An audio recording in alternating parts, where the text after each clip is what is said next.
What's going on, everybody out there, man? I know BAP's still live and whatnot, man, but I wanted to stop because I got this documentary to show today, and I want to show all of it, man. So I'm gonna start up in 2 minutes. Zo, what it do?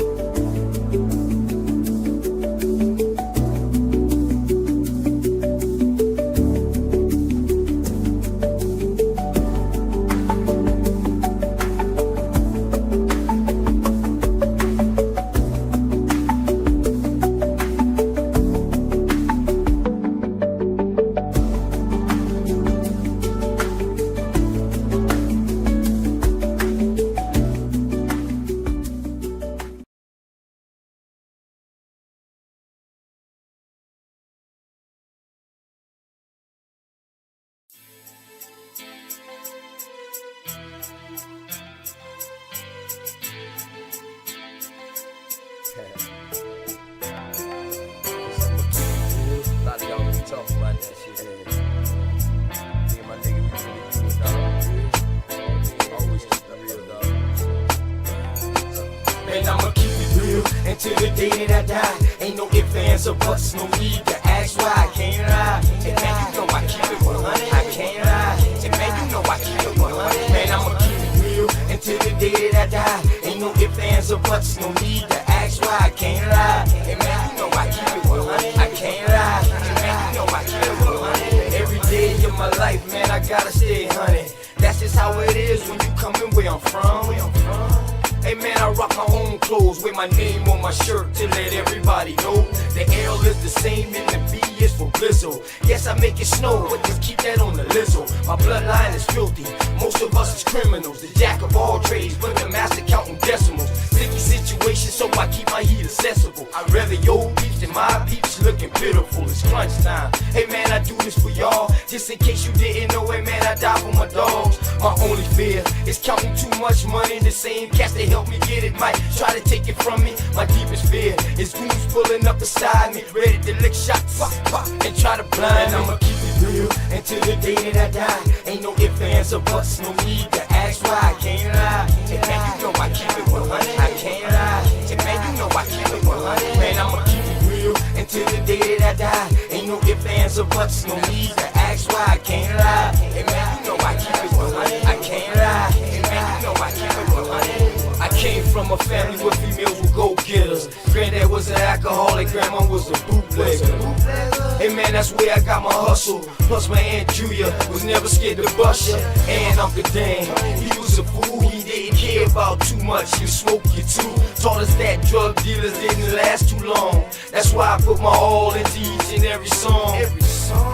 I see death around the corner. Lord knows, where will I be without Joanna? She helps me focus and keep my eyes on the prize. Man, your boy been hunted. Man, I put that on my life. And I'm just trying to live right. I know goons that was killers that committed suicide. One thing's for certain, two things for sure. You can take my breath away, but I'll never sell my soul. And I'ma keep it real until the day that I die. Ain't no ifs, ands, or buts, no need to ask why. I can't lie. And man, you know I keep it 100. I can't lie. And man, you know I keep it 100. Man, I'ma keep it real until the day that I die. Ain't no ifs, ands, or buts, no need to ask why. I can't lie. And man, you know I keep it 100. I can't lie. And man, you know I keep it 100.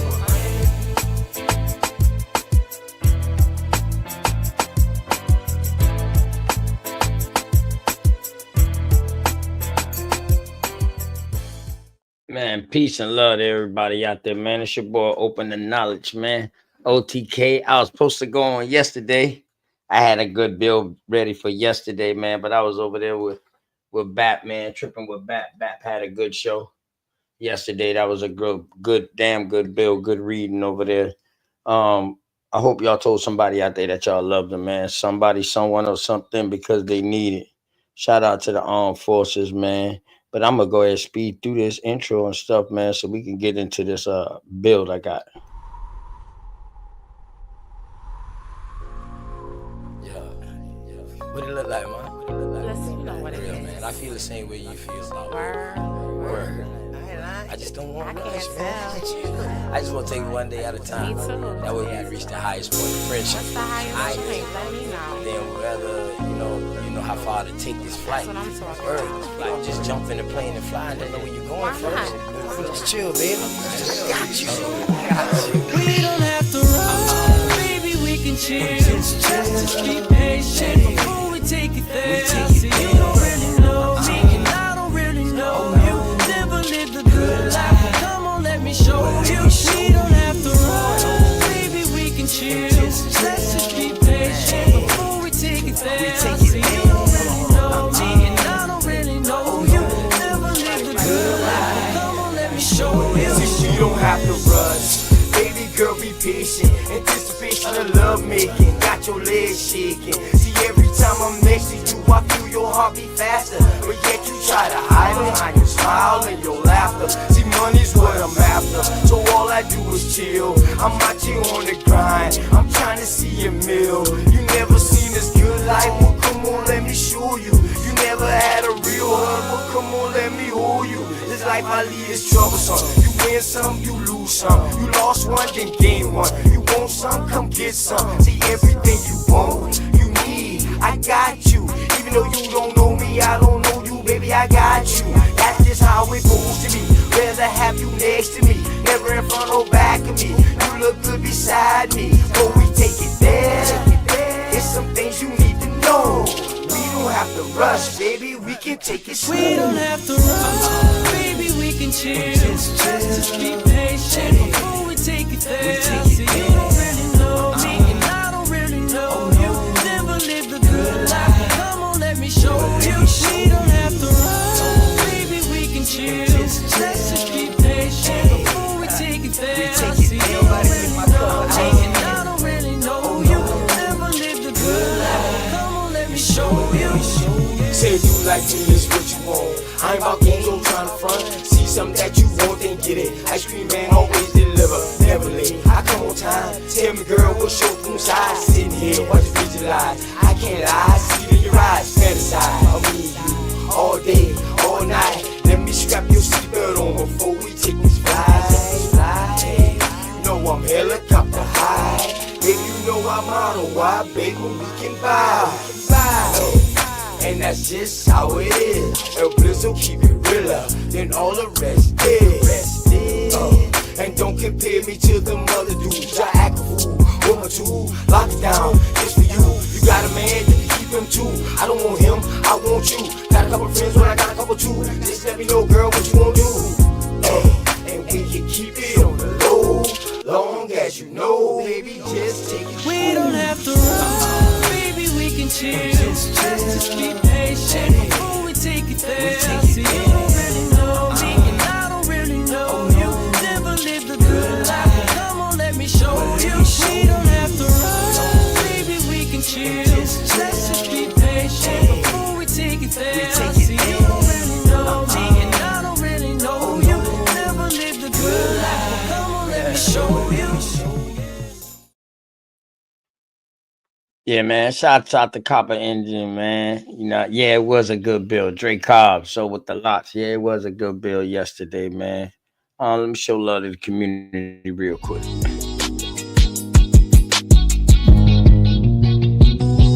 Say I'm hustling and I'm grinding.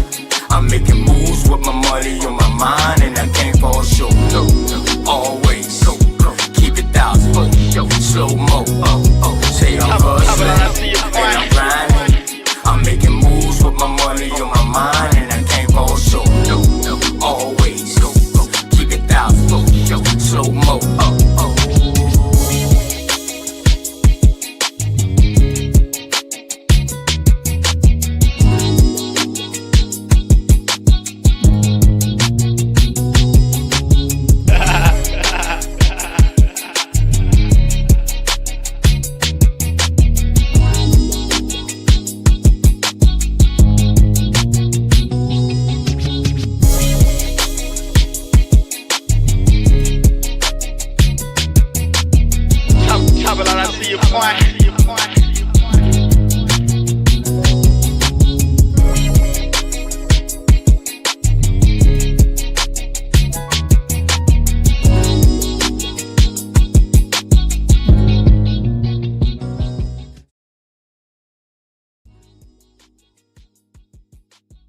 Yeah, man. So let me go ahead and y'all doing all right out there today. Let me go ahead and jump straight on into this thing. Let's go.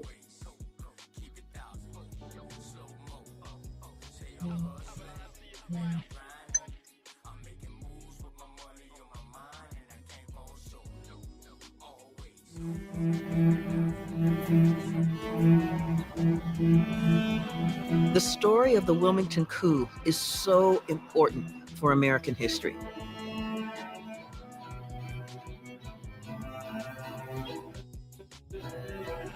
Men, the crisis is upon us.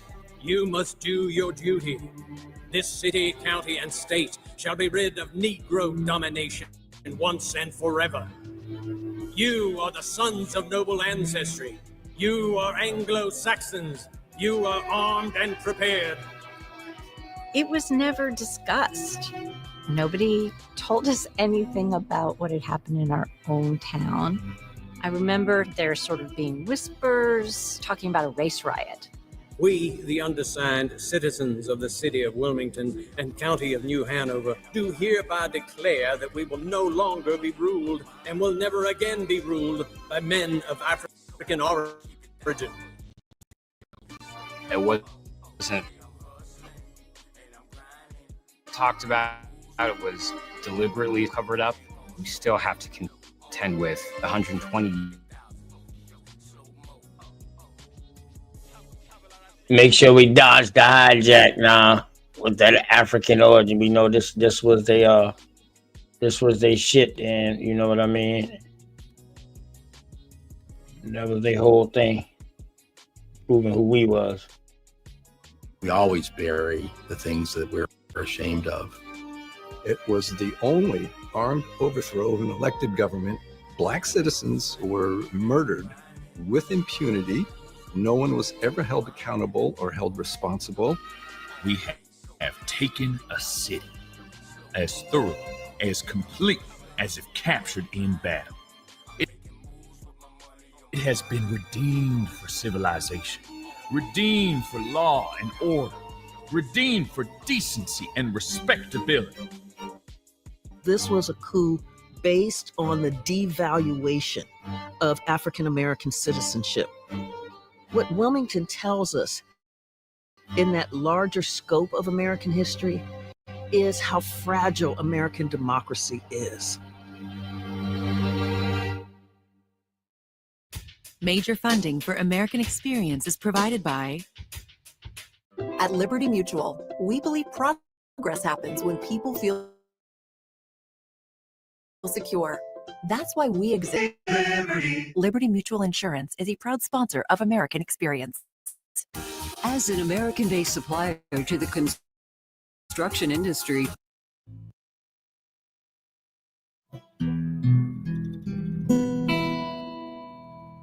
Mother, my dear mother, what rapture did you feel? Your daughter smiling in your arms just after the repeal. First born out of slavery, your hopes to me you fixed.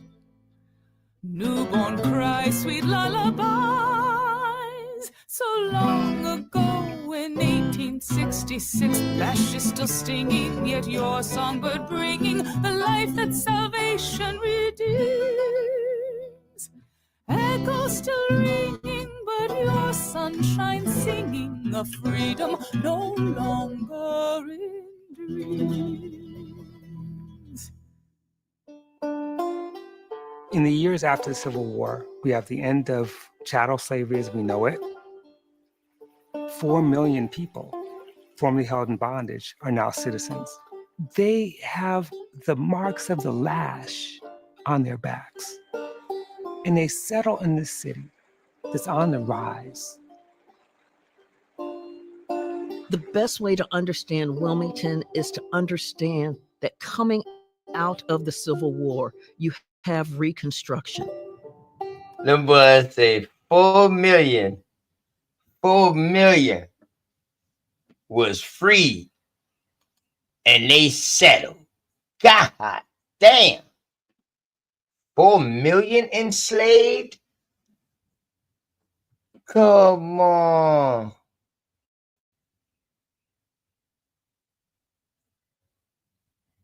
What white boy? Which one? All right.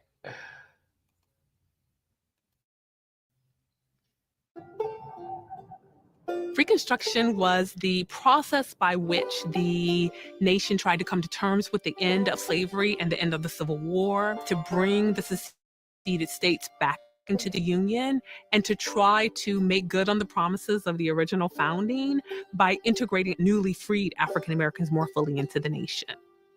The end of slavery means that they can have access to their families, that they can work and be paid for it, that they can have schools, that they can have churches, their own businesses, land. A lot of historians have likened it to a second American Revolution. Before 1898, Wilmington exemplified the spirit of Reconstruction. Wilmington was the state's largest city. As one of the few open ports for international travel and traffic in North Carolina, this was a very prosperous city. The railroad system drove backcountry items straight into the port in Wilmington and then out into the rest of the world.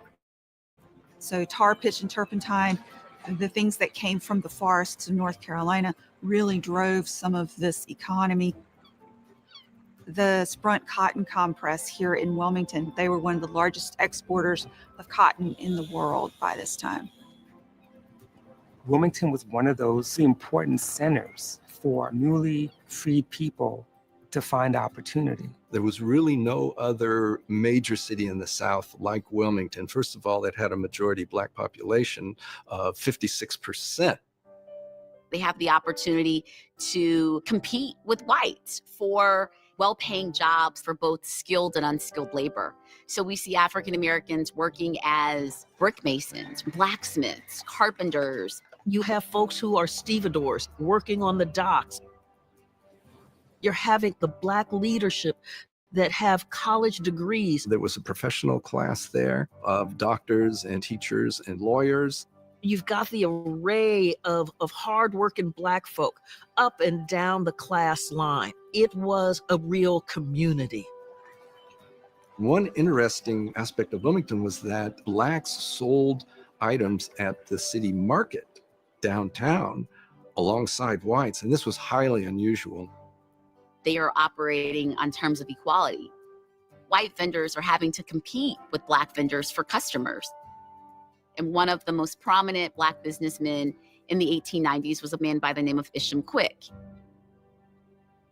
My name is Inez Campbell Eason. I am the great-great-granddaughter of Isham Quick.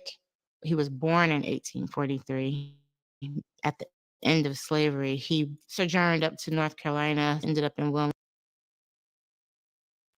Hold on now. Okay. Oh, he was born in 1843, and in 1865, I guess they're saying he was out of slavery or whatever like that.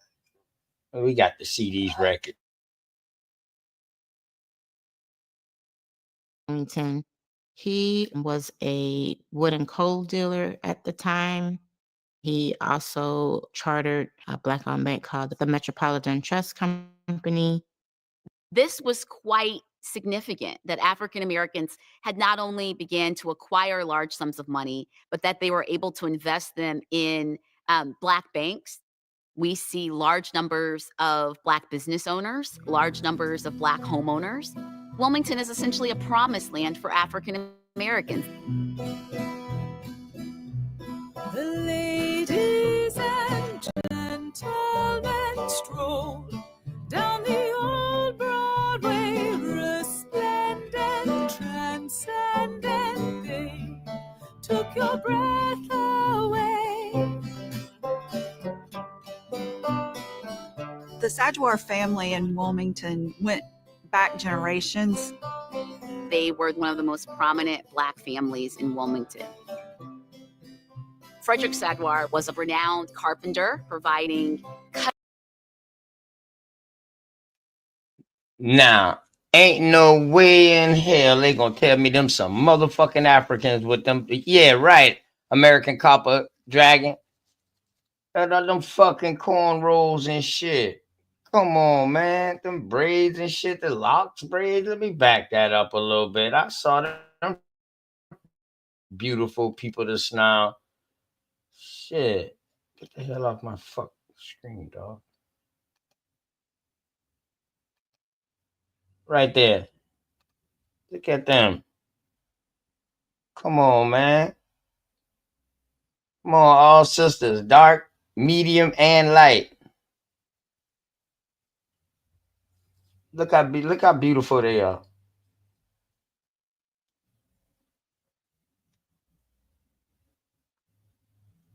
Some of them got to be twins, boy. 'Cause damn, I'd be damn if they all don't look the same age. Boy, been right behind each other, boy. Shit.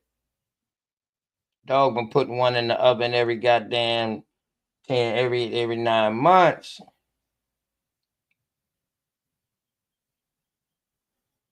Yes, my bad, Copper Goddess. Beautiful is an understatement. Definitely. Definitely. Let's go. Were one of the most prominent Black families in Wilmington. Frederick Sadwar was a renowned carpenter, providing cutting-edge construction services to both Black and white residents here in Wilmington. These are civic-minded people. They're involved in their churches. They are raising these extraordinary families of children who go off to be educated as soon as that becomes possible. There is this deep soil of Black cultural achievement here in Wilmington. My name is Kieran Hale, and I am the great-great-grandson of Alex Manley, who was the editor and publisher of the Daily Record, which was the only Black-owned daily newspaper at the time. It was the main source of Black news for the Black community, not just in Wilmington, but across the state. In North Carolina, the Negro holds the balance of power, which he can use to the advantage of the race, state, and nation if he has the manhood to stand on principles and contend for the rights of a man. Alex Manley, the Daily Record. He owned an entire platform for media. Because of that, white business owners, white people around town interacted with him and tried to be in his favor. And it had white and Black subscribers, which is unusual at this time. You had white businesses regularly advertising in it. The colored people of Wilmington. Right, you're right. So we know let's make sure we dodge the bullshit with this African shit. But when they saying Negro, now they saying colored now. So they just throwing whatever seems to be whoever's talking, they just throwing whatever word to try to keep with the narrative going on, man. But we're gonna dodge that though. We good. We know who these people are. Wilmington buy as good goods as the white people. My experience with them for 25 years has taught me so. I am making preparations to fill your orders for the holiday trade. Respectfully, A.W. Rivenbark. Alexander Manley is born immediately after the Civil War in 1866. His grandfather had been the governor of North Carolina, Governor Charles Manley. One of the women he had children with was Alex Manley's grandmother, Melinda. You know, the term mistress, is what you'll find in the record, but it was probably something uglier than that. His mother and father, who had been enslaved by Governor Manley, were emancipated prior to the Civil War. Alexander Manley could have passed for a white man unless he outright told someone that he was Black. Most people would have assumed that he was white. He is able to go to Hampton Institute in Virginia, where he receives training in both painting and printing. And after finishing Hampton, he relocates to Wilmington.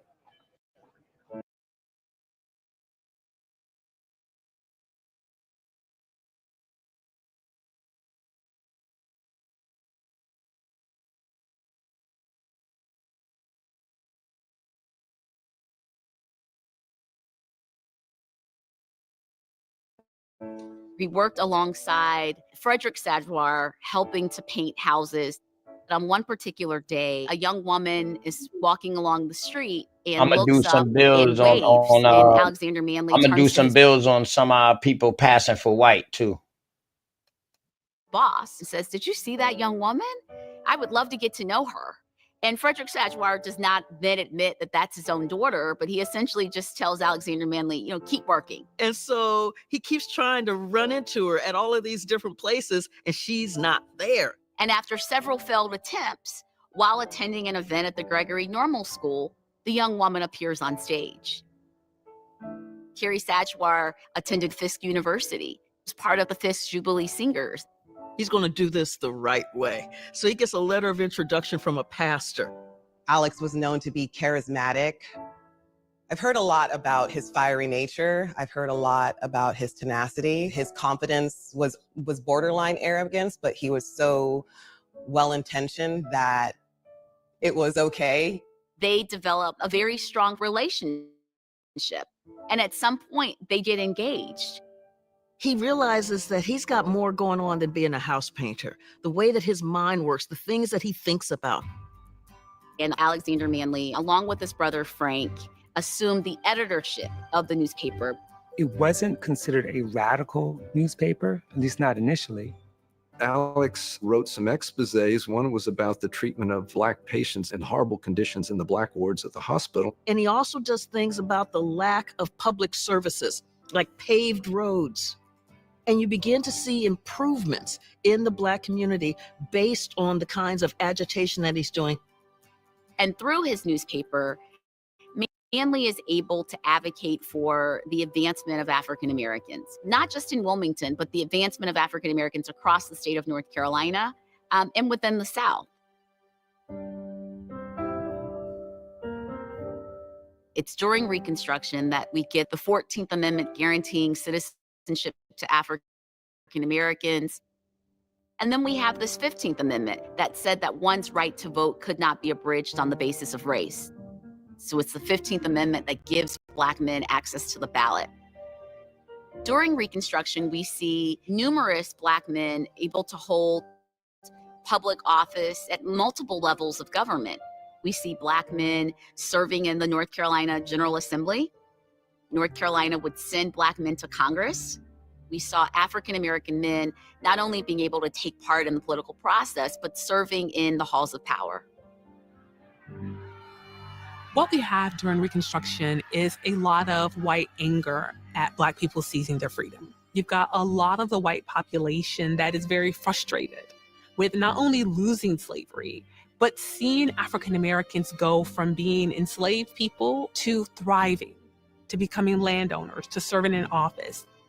The Confederacy felt that it had been overthrown and it was trying to take power back. That war is still going on.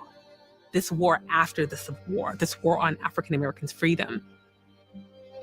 Black men having the right to vote just angered white supremacists 8 ways to Sunday. And so you had massive intimidation at the polls. This is where you get the rise of white domestic terrorism in the form of the KKK, the Ku Klux Klan. You've got these organized attacks on Black people, a lot of assassinations on Black voters and Black office holders, home invasions, where they're deliberately targeting African Americans who are very successful.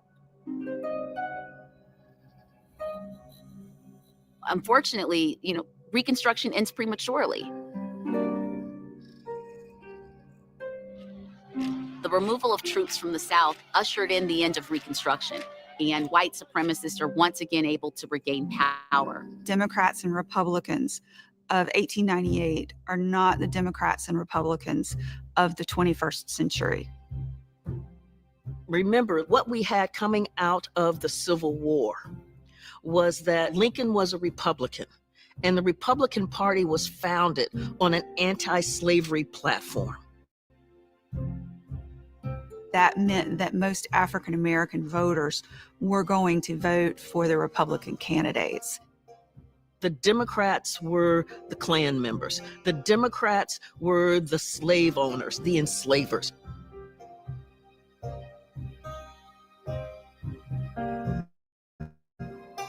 They were deeply committed to denying citizenship rights to African Americans. The Democratic Party holds the state in the 1870s, throughout the 1880s. It's really not until the 1890s that you begin to see the Democrats again lose their power.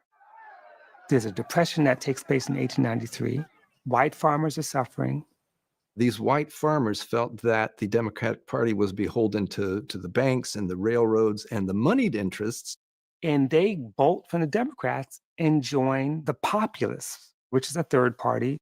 Neither the Republican Party nor the Populist Party had the voting power to unseat Democratic Party candidates if they were running in a tri-part election.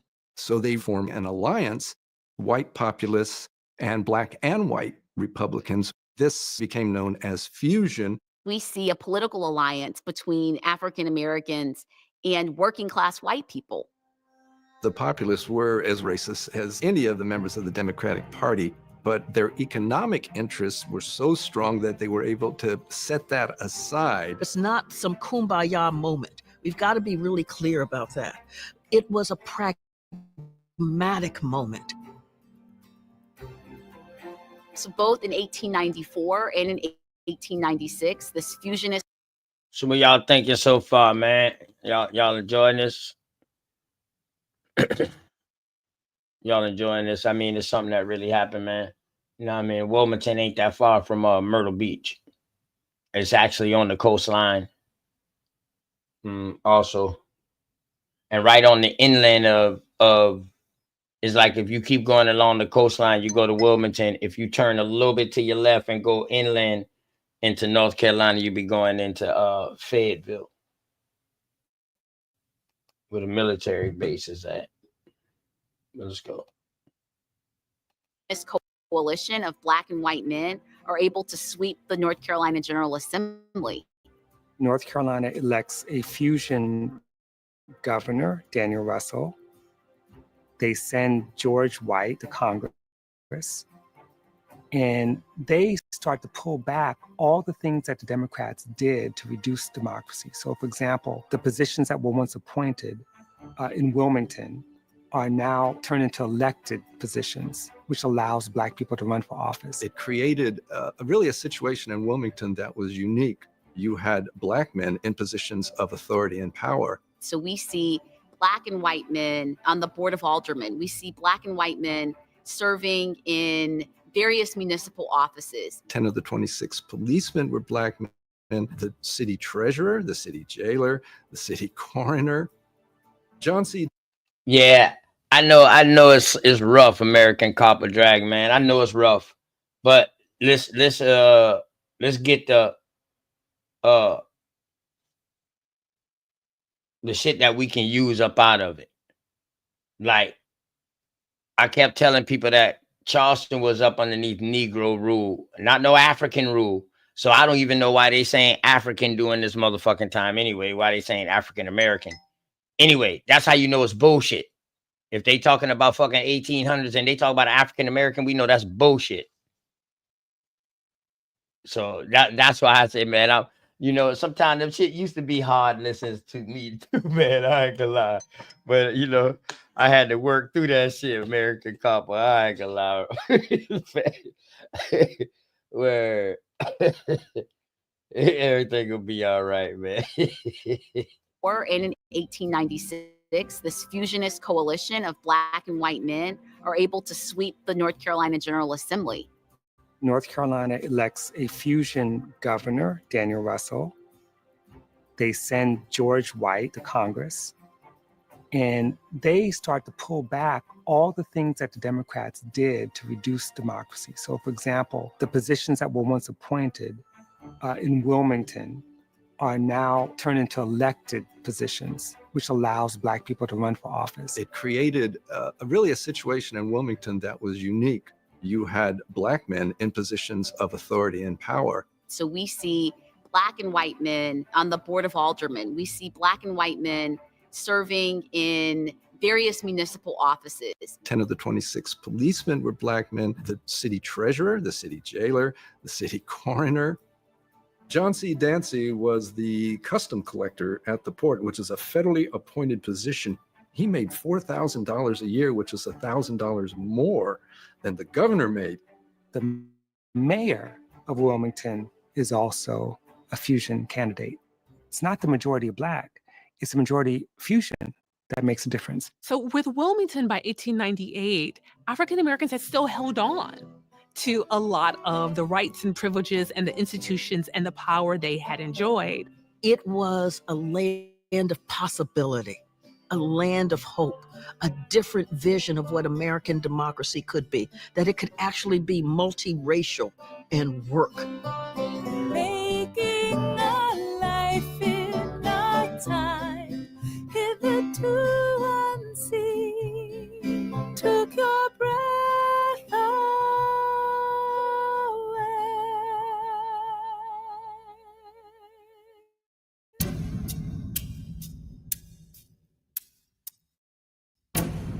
There is one thing the Democratic Party never has done and never will do, and that's the Negro that he is here, and he is not. All right. So right there, by this listening to this right here, and this is Democrats, just let you know it wasn't no way that we could have been holding all those offices and we was Democrats. We probably, some of us probably was Democrats, but they would have been in that fusion party though. They wouldn't have been in this party right here. And white men must control and govern it. Beginning in 1898, the leadership of the Democratic Party at the state level began to push the white supremacy platform as the main tool to break apart fusion. This is a campaign that's deliberately put together by three guys, Furnifold Simmons, Josephus Daniels, and Charles Aycock. There was a midterm election coming up in November of 1898, and they began plotting. They met in New Bern early in 1898 and came up with a plan. Furnifold Simmons was the chairman of the... Actually lost an election to a Black candidate earlier in his career. This personal element to his animus. And he is looking for ways to once again restore the Democratic Party to its glory days. White supremacy is going to be the rallying cry. White supremacy is going to be the issue used to chip away at fusion politics and return North Carolina to white supremacist rule. And he sees Josephus Daniels as someone who can be essential to their cause. Josephus Daniels was the publisher of the News and Observer in Raleigh. He posed as a journalist, but he was really a politician who happened to own the most powerful newspaper in the state. At that time, newspapers were king. I mean, there was no internet, there was no radio, there was no TV. So newspapers had really this tremendous power over what people knew and what people believed. I'm Frank Arthur Daniels III. I'm the great-grandson of Josephus Daniels. He was born in 1863. He never met his father, so his mother, who was a single mom, ended up moving to Wilson, North Carolina, and becoming the postmistress there. He came from really a working class family. He is active in the Democratic Party, but is not seen as one of the key players or someone who was well known until the 1890s, when he's able to acquire the News and Observer in Raleigh. He bought it in 1894 off of a courthouse auction here in Raleigh. I guess he wanted to have power, and the way to do that was to find benefactors, and his benefactors happened to be in the Democratic Party. In the 19th century, newspapers were very partisan, especially when you were looking at state capital newspapers like the News and Observer was. He raised money from other white supremacists and turned it into a propaganda tool. He called himself the militant voice of white supremacy.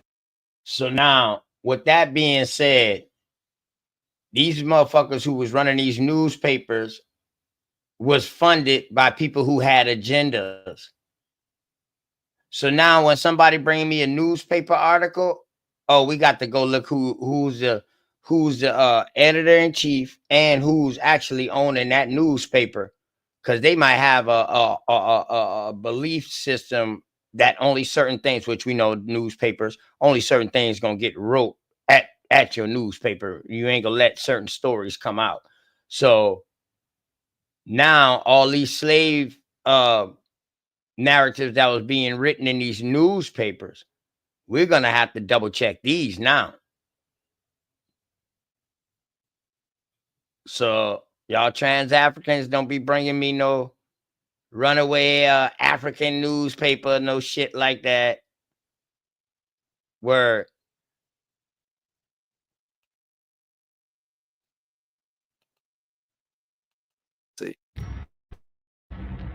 The white supremacists really needed a phrase, a trope to really incite whites, and they used the terms Negro rule and Negro domination.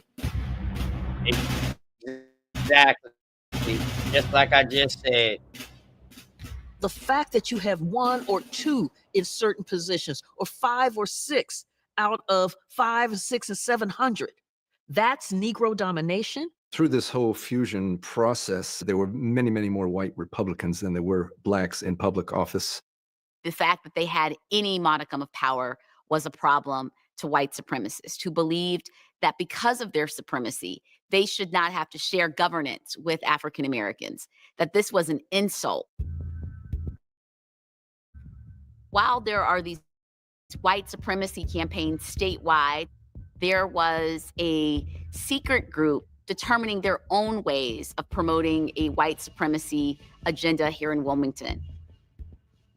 A group of 9 citizens met at the home of Mr. Hugh McCrae, and there decided that the attitude and actions of the Negroes made it necessary for them to take some steps towards protecting their families and homes in their immediate neighborhood, 7th and Market Streets. This group of citizens, the Secret 9, divided the city into sections, placing a responsible citizen as captain in charge of each area. The better element planned to gain relief from Negro impotence and domination, from grafting, and from immoral conditions. Jesse Blake, Wilmington resident. It's a lot sexier to say the Secret 9 than it is to say the Chamber of Commerce. That it's really just the white business community that we're talking about. These were very elite white men. Hugh McCrae came from one of the more prominent business families in Wilmington. He said it's more sexier to say the 9 rather than saying the chambers of commerce. Huh? The chambers of commerce. Delegates repping over and having control or controlling the capital within your region. Meg McCrae. I'm the great-granddaughter of Hugh McCrae.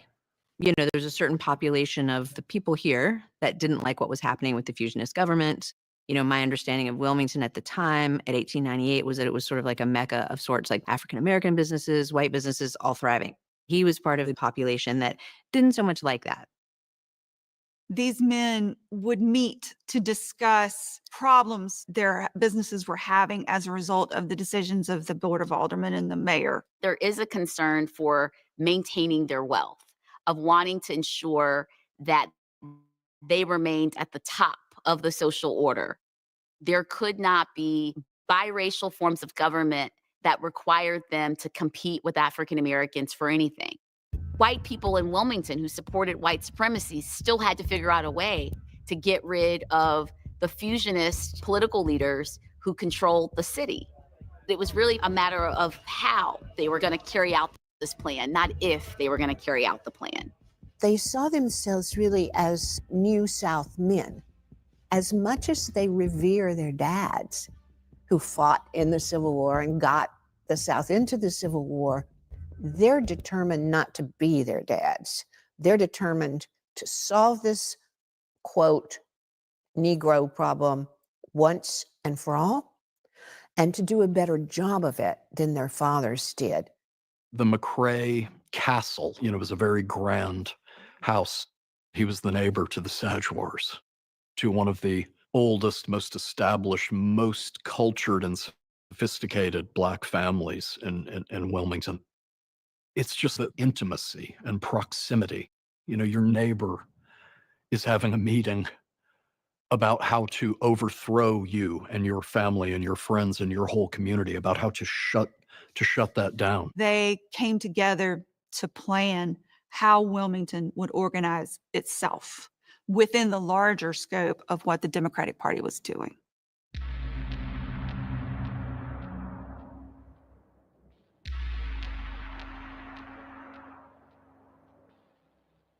Josephus Daniels was very clever in how he got this message out. He realized that almost 25% of the white electorate was illiterate. So he hired a political cartoonist to draw these harrowing cartoons. They were very effective in terms of turning successful, dignified. I know that one he showed just now. That tripped me out. Where he showed the black man goddamn on top of the hold on, this one on stepping on the white man. That one right there. That's crazy. That's some sick work. That's sick work. Hold on. It was another one.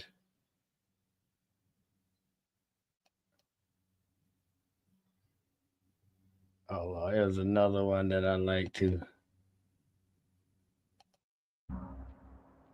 Hold on. This one right here. The boy say the new slavery. Them boys got them boys in a damn black face, boy. And they got a black face, but them boys saying the new slavery. And look who that is, the fugitive office seeker. Oh, trying to say they the slaves, y'all. There you go. In black and white.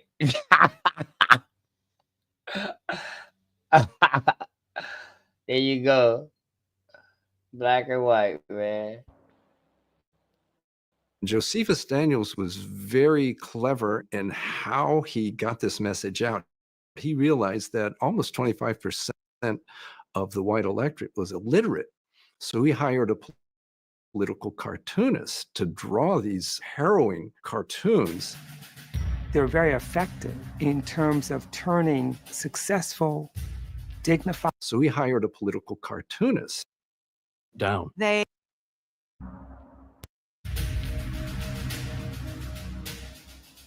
making the claim that these cartoon characters were the ones running government. That almost 25% of the white electorate was illiterate. Oh, shit. You hear that? 25% of them goddamn elect was illiterate.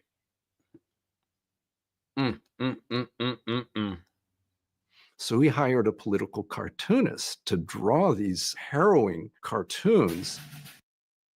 They were very effective in terms of turning successful, dignified, Black middle and working class into caricatures, into Sambos.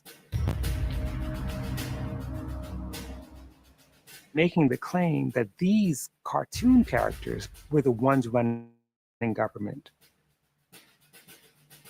They use images to help stir up emotion. This is a cartoon that appeared in the News Observer. They call it the Incubus cartoon. A Black incubus is hovering over the state of North Carolina. An incubus is someone who rapes women while they're asleep.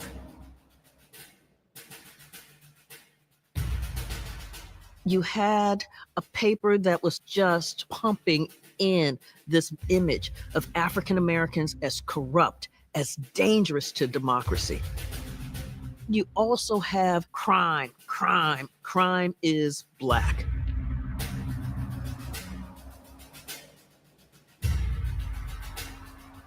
You're seeing the danger of Black men, the threat to white civilization, and the threat to white women.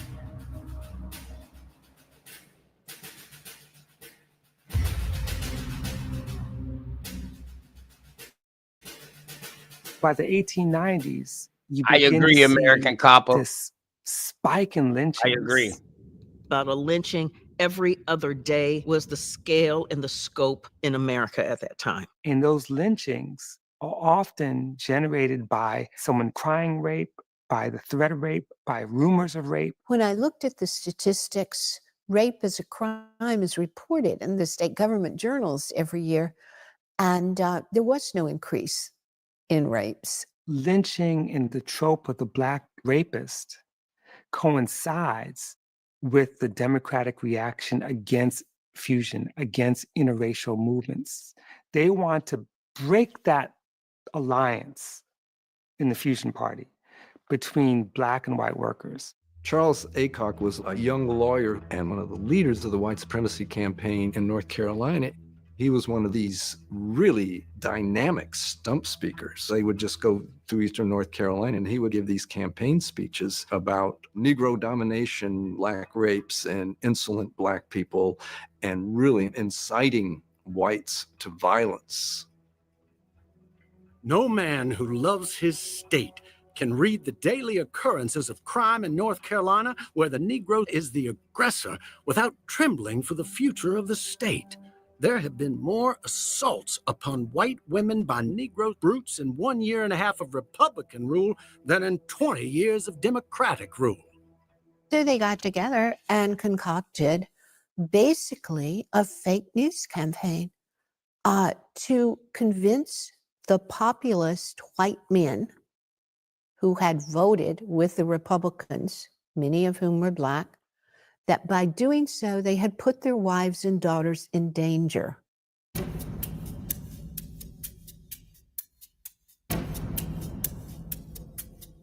Where there is not enough religion in the pulpit to organize a crusade against sin, nor justice in the courthouse to promptly punish crime, nor manhood enough in the nation to put a sheltering arm about innocence and virtue, if it needs lynching to protect women's dearest possession from ravening human beasts, then I say lynch 1,000 times a week if necessary.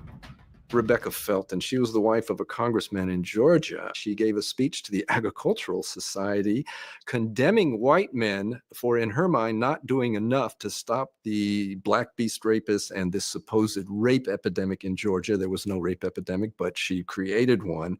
White supremacist newspapers in Wilmington realized they could make something of this. So they reprinted her speech in August of 1898. And as soon as Alex Manly saw that, he sat down and wrote an editorial in response to Mrs. Felton.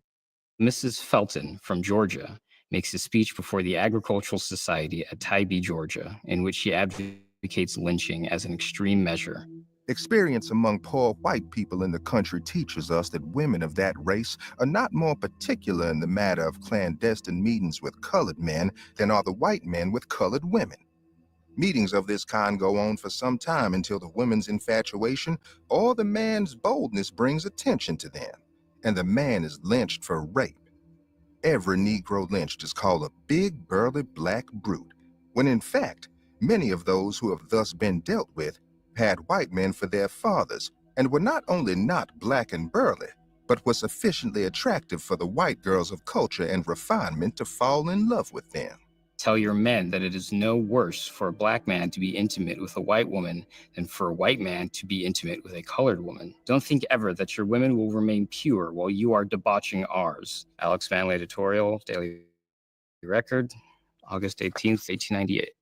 This was blasphemous. To say that a white woman could actually desire a Black man? What? The other point he made was that for generations, white men had been raping Black women with impunity. And that had been going on forever, and nobody talks about that. Alexander Manly's rebuttal to Rebecca Felton was absolutely courageous. He didn't say it behind closed doors while he's talking with his friends. He did it in an editorial published in the Daily Record that has white advertisers. And so he's really putting himself out there. You had some members of the Black community who were like, oh, Manly doesn't speak for us. There were many who perhaps, even if they believed it was true, thought that it was, too inflammatory to be printed. We also see prominent Black men in Wilmington urge Manley to recant the editorial, to apologize in an effort to avoid conflict. He refuses. He sees himself as someone who has done nothing wrong. He has spoken a truth that he believes has gone unspoken for too long. Manley publishes his editorial in August of 1898. So this is only a few months before the election in November 1898. The leaders of the white supremacy campaign said, we can use this editorial as a campaign tool to incite whites. He essentially hands Simmons a smoking gun. For white supremacists, Alexander Manley proves what is wrong with fusionist politics, that not only are African Americans holding elected offices, but an African American newspaper editor could so boldly speak against white womanhood that there needed to be a change in governance in the state. The white newspapers reprinted this editorial, not only in Wilmington, not only in North Carolina, but across the South. And the white supremacists just let this rage build. Alex Manley, editor of the Colored Daily, complained to the mayor and chief of police that he received a letter threatening his life. Manley has been staying in the office at night with some friends to protect the office. The owner of the building where the Daily Record was housed told Alexander Manley he needed to find a new location for his newspaper. Our removal. The dispatch a few days since advised the white property owners not to rent us a home for our paper. We thought their idea a good one ourselves and set about at once to find some place owned by colored people where we might print our paper. We have found it and will hereafter use a Negro home for a Negro paper. Alexander Manley and his supporters are able to secure a building known as the Love and Charity Hall. It was essentially a community center in Wilmington for African Americans.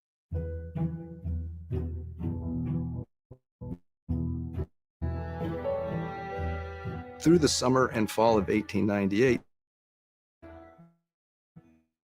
the white supremacists perpetuated this means who were arming themselves and preparing for a takeover.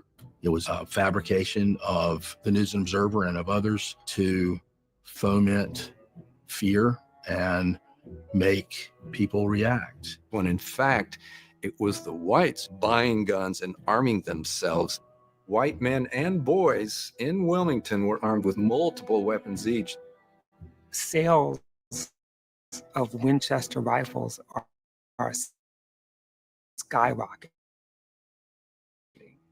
All these white people are buying these rifles. Meanwhile, stores that they're told not to. They had units patrolling every single ward in Wilmington.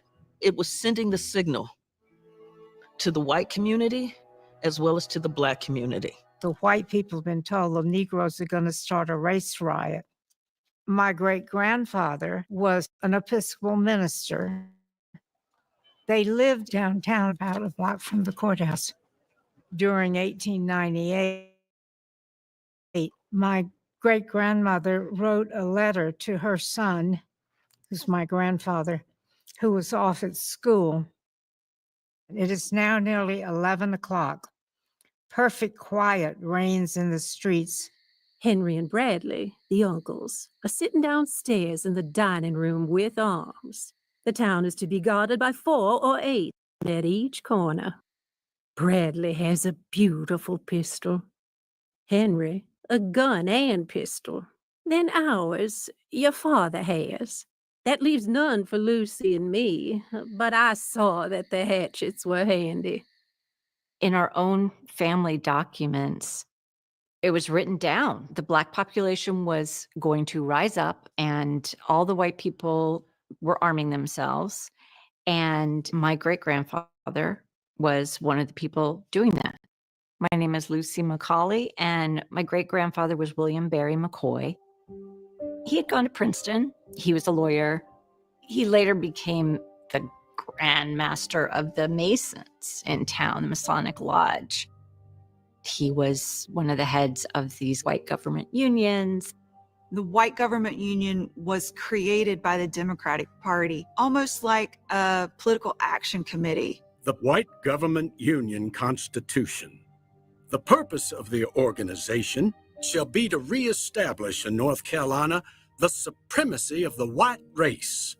They would use these unions to gather white people, get them all stirred up about voting, talking about how the elections should go and what they needed to do to make sure they go that way.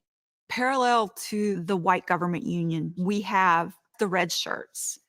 Josephus Daniels said the white supremacy campaign needed three types of men: men who could write, men who could speak, and men who could ride. And the men who could ride were the red shirts. The red shirts came out of South Carolina. Ben Pitchfork Tillman. He looked up in North Carolina. He's like, what, you haven't handled your Negro problem yet? Let me help you with that. Senator Tillman came to North Carolina and made a speech in which he said he heard that they had a big black Negro editor who had insulted the women of the South. He asserted that if I were in his state, I would be lynched before the ink was dry on my paper. Bullets, he said, were better than ballots in the case of Negroes. Alex Manley. And he basically sent the red shirts up to North Carolina.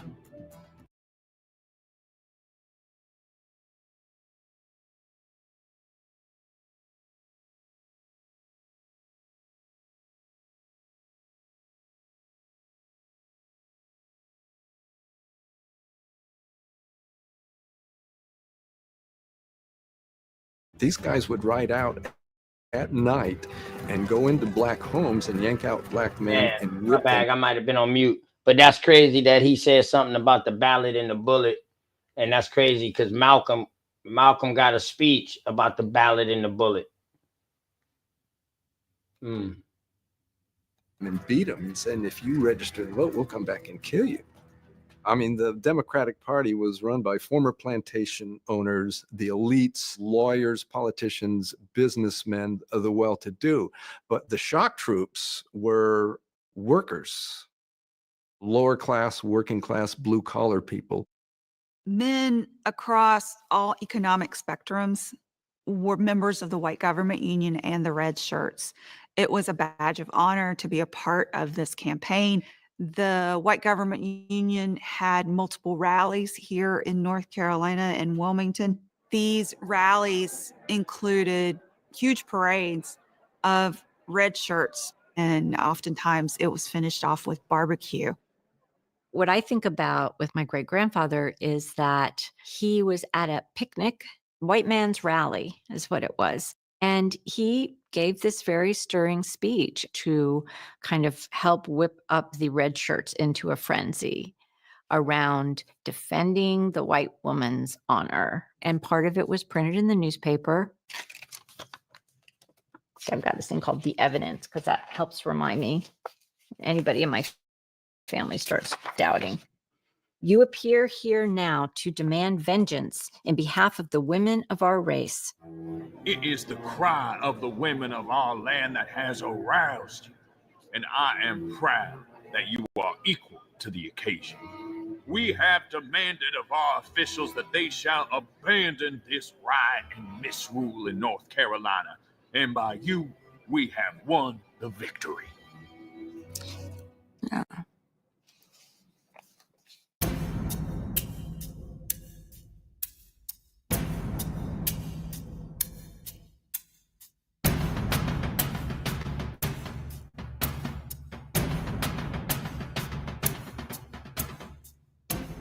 By late October of 1898, the leaders of the white supremacy campaign in Wilmington became alarmed. They didn't think white people were aroused enough. Alfred Waddell, who's an older man, who's a Civil War veteran, that makes him a little outside this group of the others. Lieutenant Colonel during the Confederacy, he admitted to himself that he had a terrible career. He basically washed out and was sent home during the war. He had kind of faded by 1898. He didn't have a job. He was resented by a lot of the white supremacy leaders in Wilmington because he was pretty obnoxious. He was very sure of himself, but he saw his opportunity. he volunteered to start giving these blood-curdling speeches on the stump. That speech that Alfred Waddell gave in Thalian Hall, where we are right now, that holds 600, but there were over 1,000 people in here. This is what he said. This is a portion of what he said. Shall we surrender it to a ragged rabble of Negroes led by a handful of white cowards who at the first sound of conflict will seek to hide themselves from the righteous vengeance which they shall not escape? No, 1,000 times no. Let them understand once and for all. We will have no more of the intolerable conditions under which we live. We are resolved to change them if we have to choke the current of the Cape Fear with carcasses. The time for smooth words has gone by. The extremist limit of forbearance has been reached. Negro domination shall henceforth be only a shameful memory to us and an everlasting warning to those who shall ever again seek to revive it. And Waddell got a massive standing ovation. Applause was ringing throughout this hall.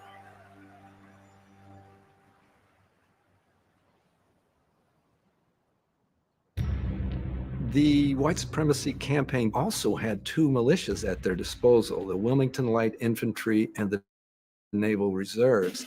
They were supposed to report to the governor in Raleigh, who was a Republican. But in fact, the commanders of these two militias were leaders of the white supremacy campaign. In the summer of 1898, both militias, all white, were called up for federal service in the Spanish-American War. But the leaders of the white supremacy campaign made sure they were back in Wilmington before the midterm election. There is a statewide regiment of Black soldiers that is also deployed. The white regiments are sent home, but the Black regiment is still held in reserve far from Wilmington. This leaves the Black community unprotected.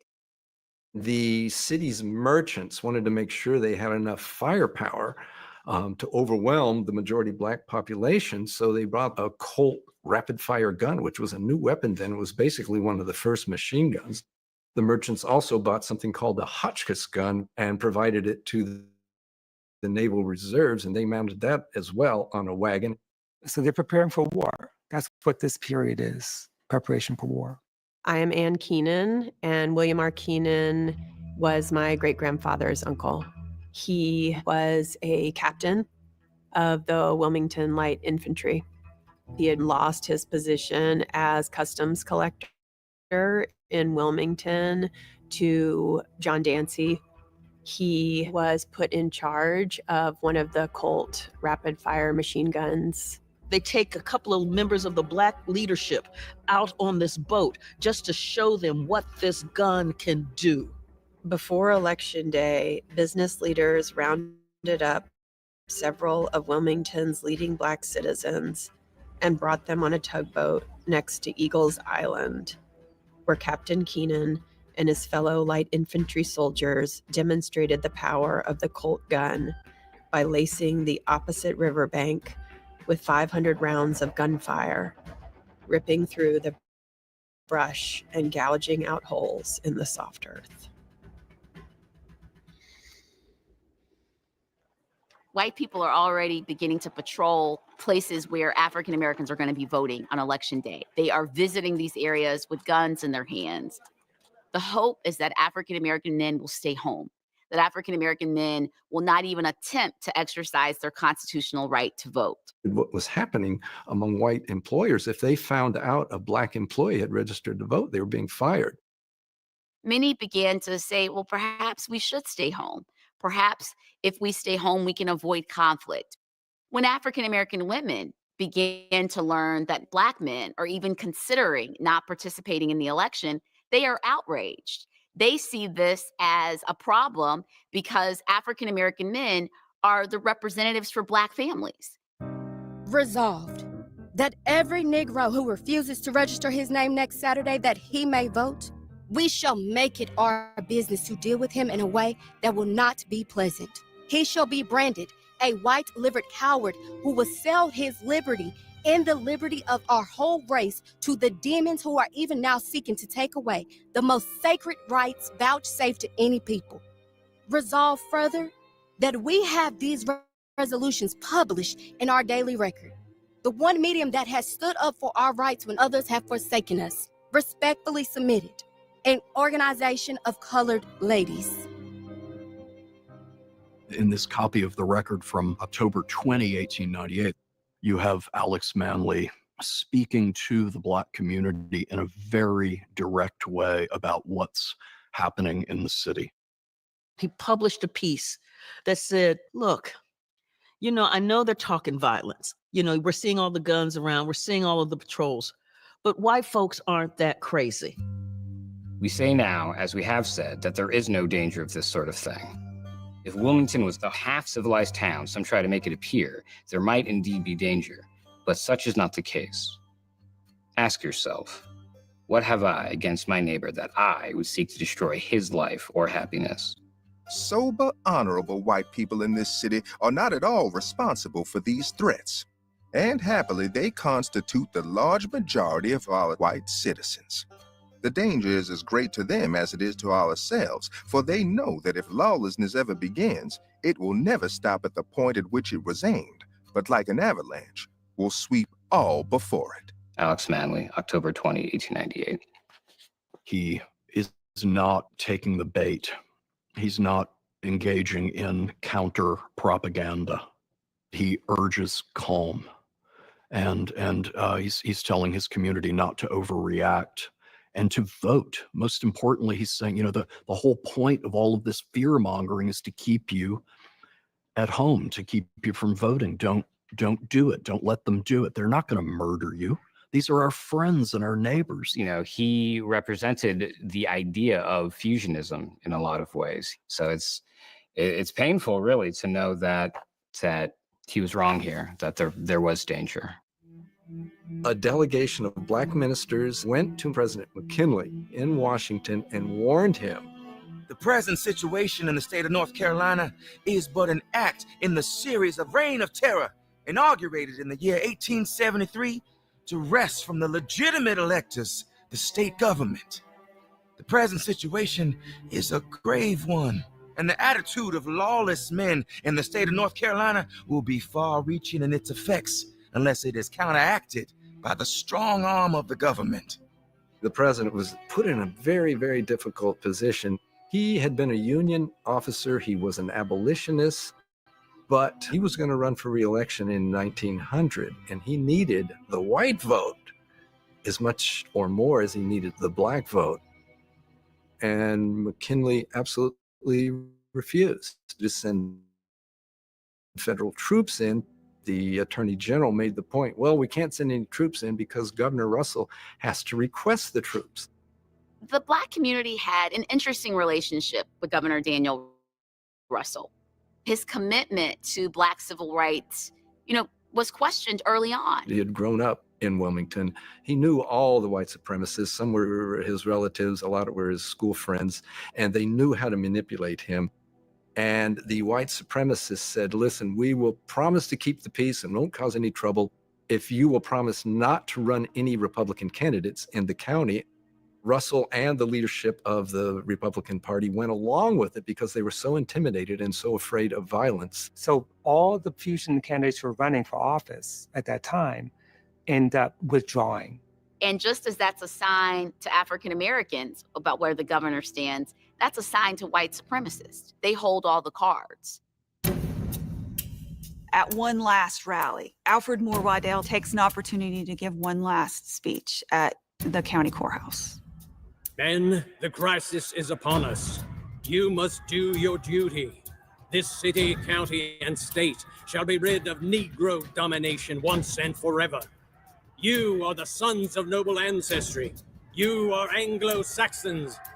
Go to the polls tomorrow, and if you find a Negro out voting, tell him to leave the polls, and if he refuses, kill him.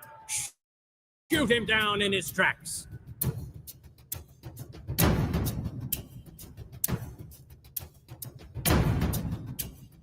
On the morning of the election on November 8th, armed whites are out in the streets in force to prevent black men from voting.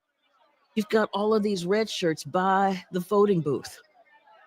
And they went into black precincts and they tossed out the Republican ballots. Waddell had given them the instructions on how to do this. They'd send more than 100 armed white men crashing into the polls, create a diversion by knocking over a lamp and starting a small fire. And in the confusion, they would take the Republican votes out and replace them with phony Democratic ballots, just stuffing the ballot boxes.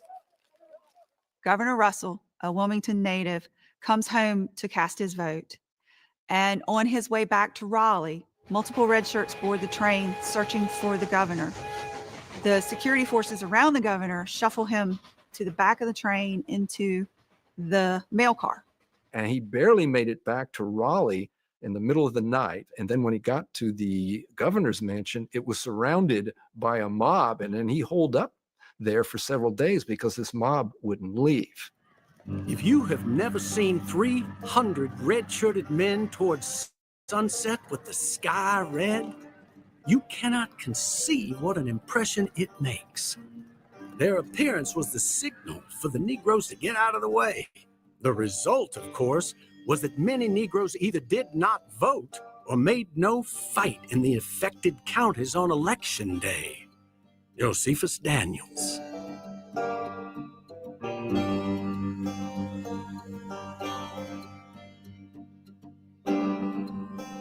White supremacists win in a landslide statewide. They are able to take back the North Carolina General Assembly. They are able to win key races in every county in the state.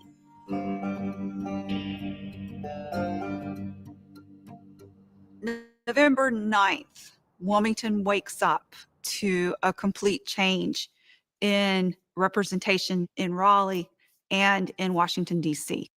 Even though they had been quite successful in stealing an election, in Wilmington, white supremacists are not satisfied.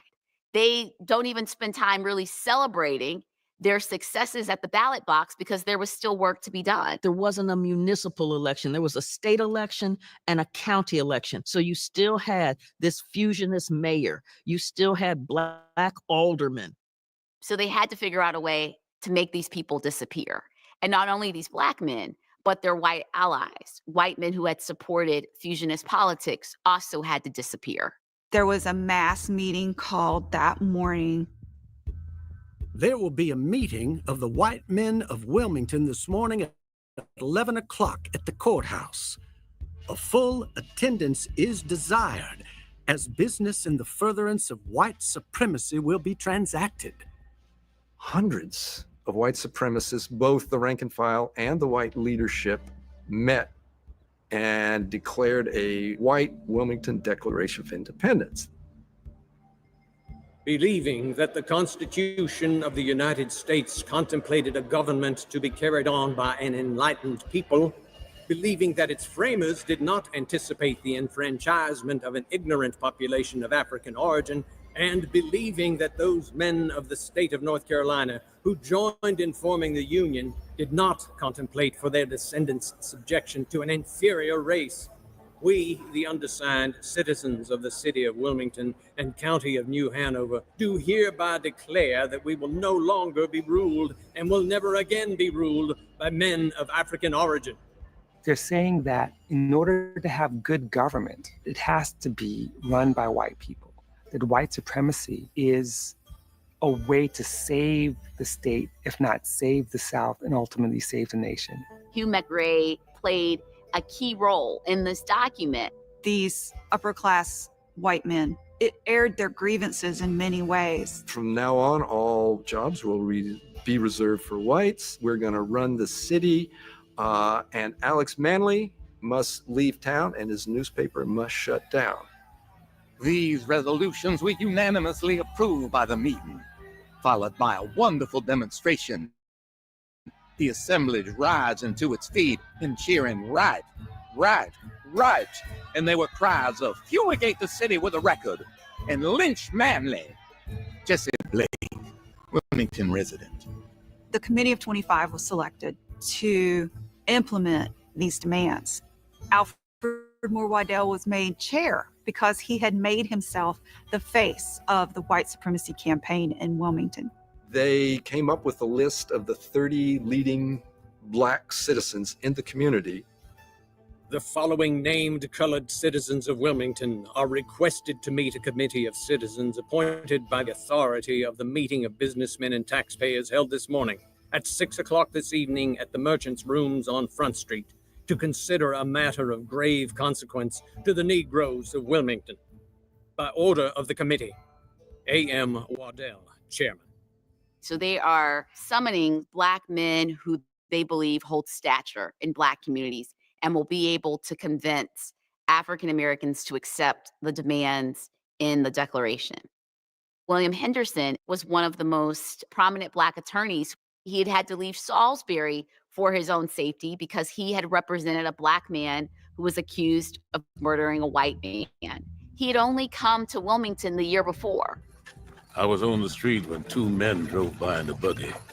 There's going to be a meeting this evening at 7 o'clock, at which prominent citizens are to be present. I appeared at the hall in the evening.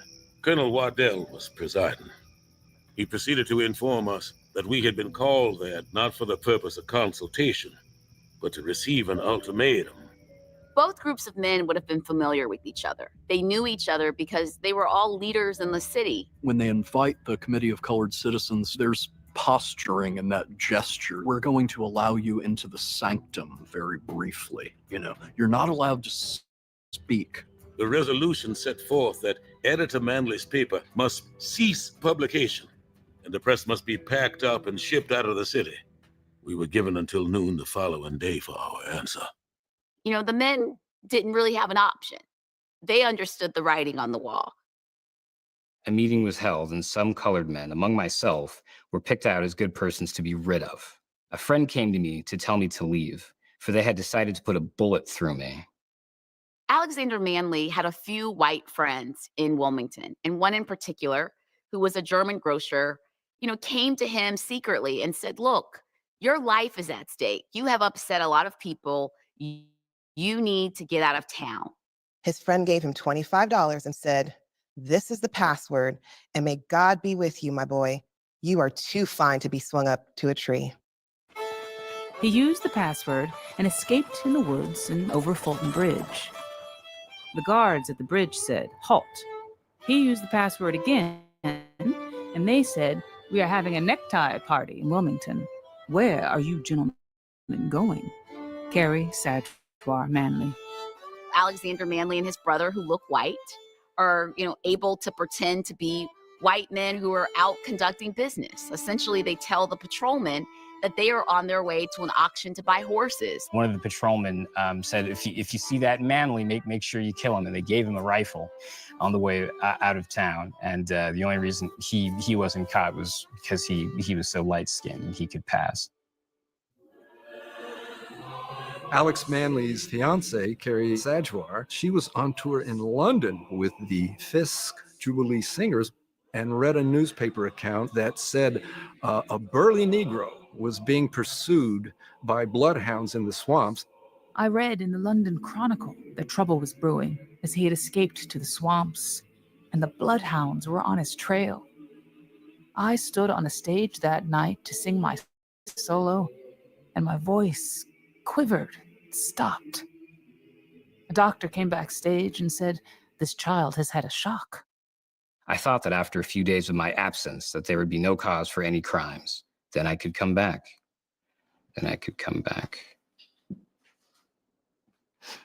So Manley had already left. He's out the state. And this group of 32 Black leaders, they're terrified. Alfred Waddell had given the men a deadline. It was like a 12-hour deadline to have a response, a written response to the white man's Declaration of Independence. They went to a barbershop and met and wrote a letter in response. Dear sir, we the colored citizens to whom was referred the matter of expulsion from this community of the person and press of A.L. Manley, beg most respectfully to say that we are in no ways responsible nor in any way endorse the obnoxious article that called forth your activities. Neither are we authorized to act for him in this matter. But in the interest of peace, we will most willingly use our influence to have your wishes carried out. Very respectfully, the Committee of Colored Citizens. They were afraid of losing a lot more than just their lives, losing property, losing all the political capital they built up in Wilmington. They decided that Armand Scott, who was the youngest of this group, he was a lawyer. They said, you're the guy who's going to go deliver this to Waddell's house. So that black man is headed to Waddell's house, and there are red shirts there as sentry post. So he puts it in the mail. There's this huge gathering in the morning awaiting the answer from the Committee of Colored Citizens. Now, Waddell had been told of this letter and that it had been mailed, but he made a pretense of waiting. Even though Waddell had verbal agreement from the black leadership, Waddell says, well, I never got the memo on that. People were in just a sense of rage and resentment because they had been built up all summer. So they were ready and primed for violence. They meet right outside the building we're in right now at the Wilmington Light Infantry Armory. Waddell arranges the red shirts that are in place and the other armed members of the white government union all in good skirmish lines, because remember, he's a Confederate officer. And they march down Market Street to go to where Alex Manly's printing press had moved. They're looking for Alex Manly to lynch him, not aware that he has already left town. And this mob just gets larger and larger as people hear about it. They're firing in the air. People hear gunshots. It starts at 500 people, ends up 2,000 armed white men. The men proceed to destroy the printing press. Lanterns are turned over and a fire breaks out. It would be black firefighters in the city who respond to that fire. They're held at the intersection until the white men clear the way for them to put the fire out. And there is one of those historic photographs where you see all of these white men and white boys smiling at what they had done. If you look at their faces, they are so proud. And this is very reminiscent of the lynching photos that were very popular at the time that were turned into postcards.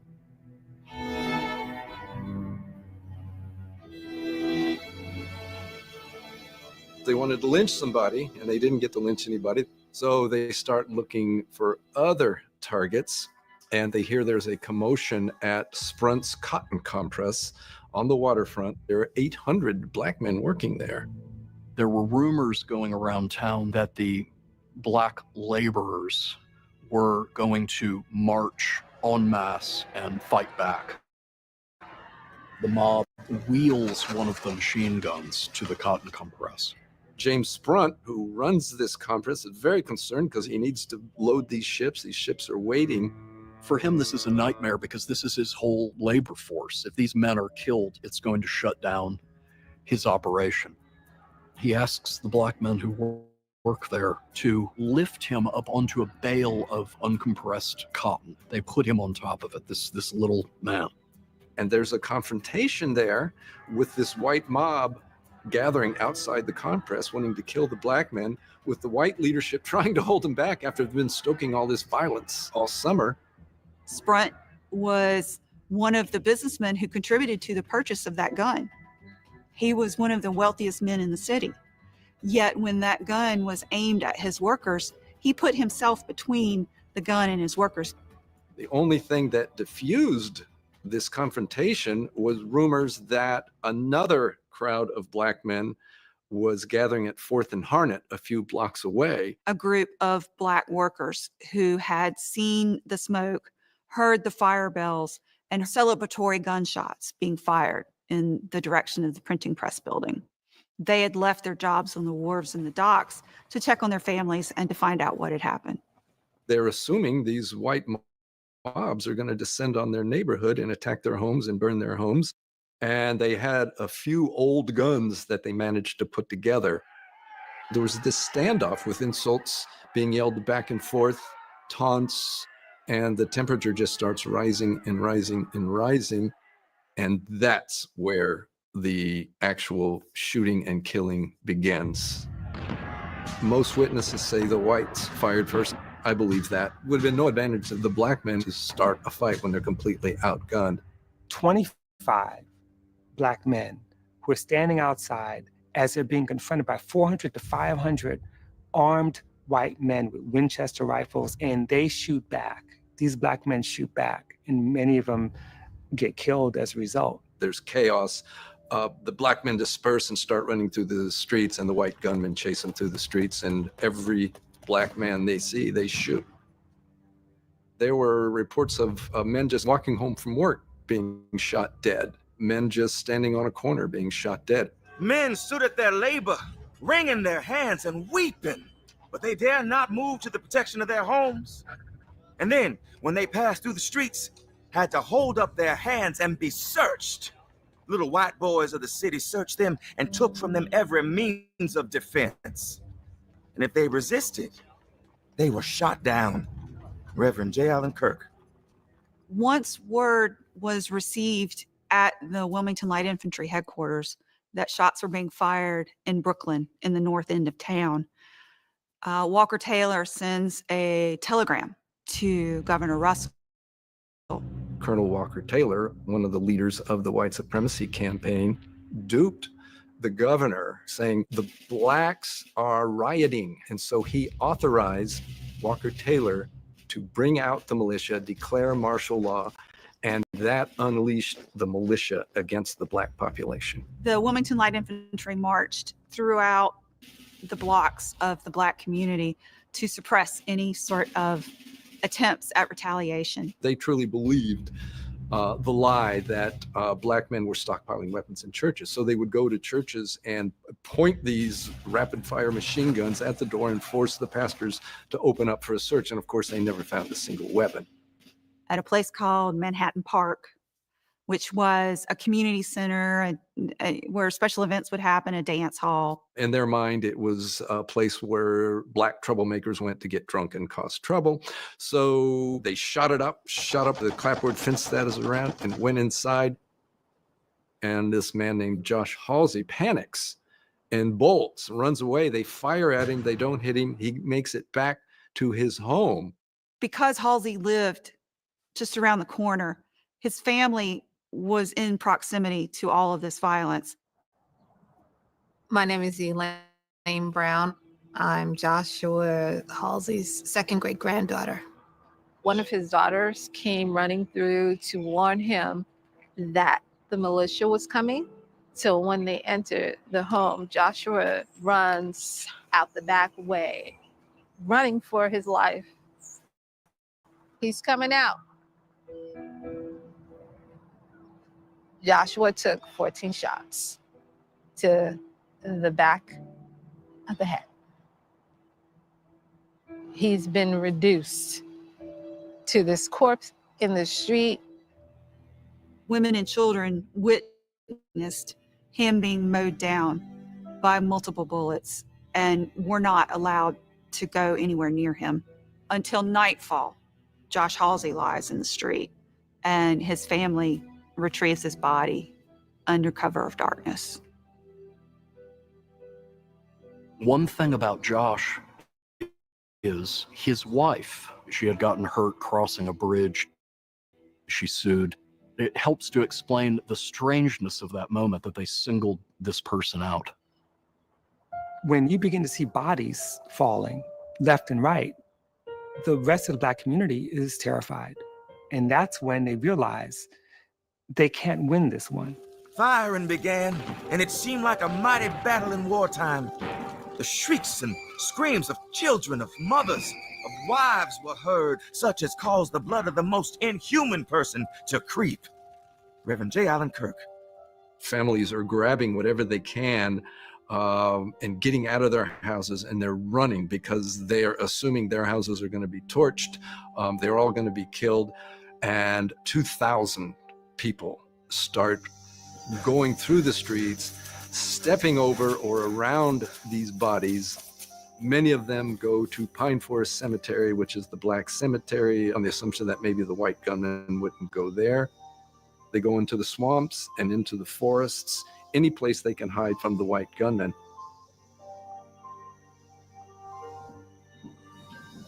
A sunny, mild day had suddenly turned into a gray, rainy, cold day. They didn't have enough time to bring blankets or heavy coats because early in the day it had been mild. So they were completely exposed to the elements in a driving, cold November rain, huddled.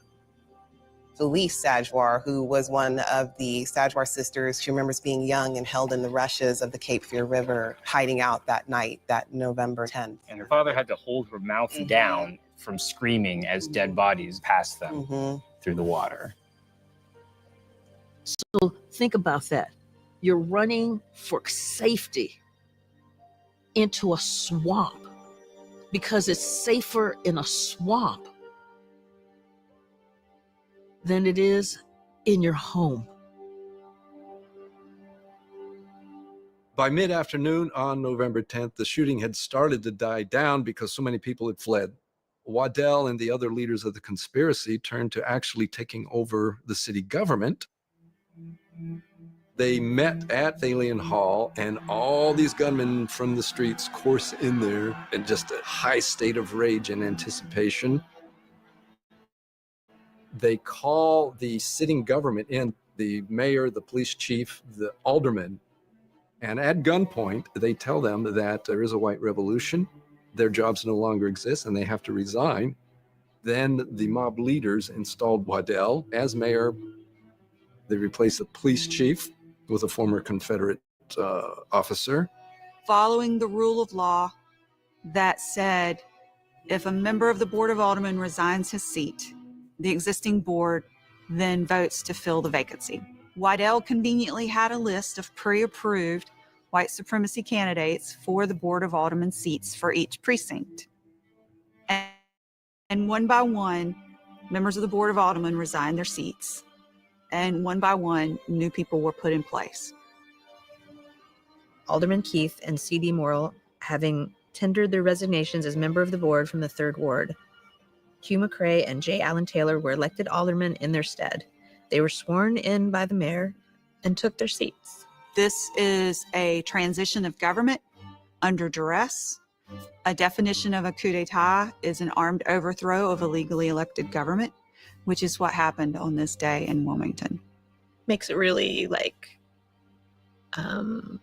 palpable. Like that's how he did that, or they did that. Yeah.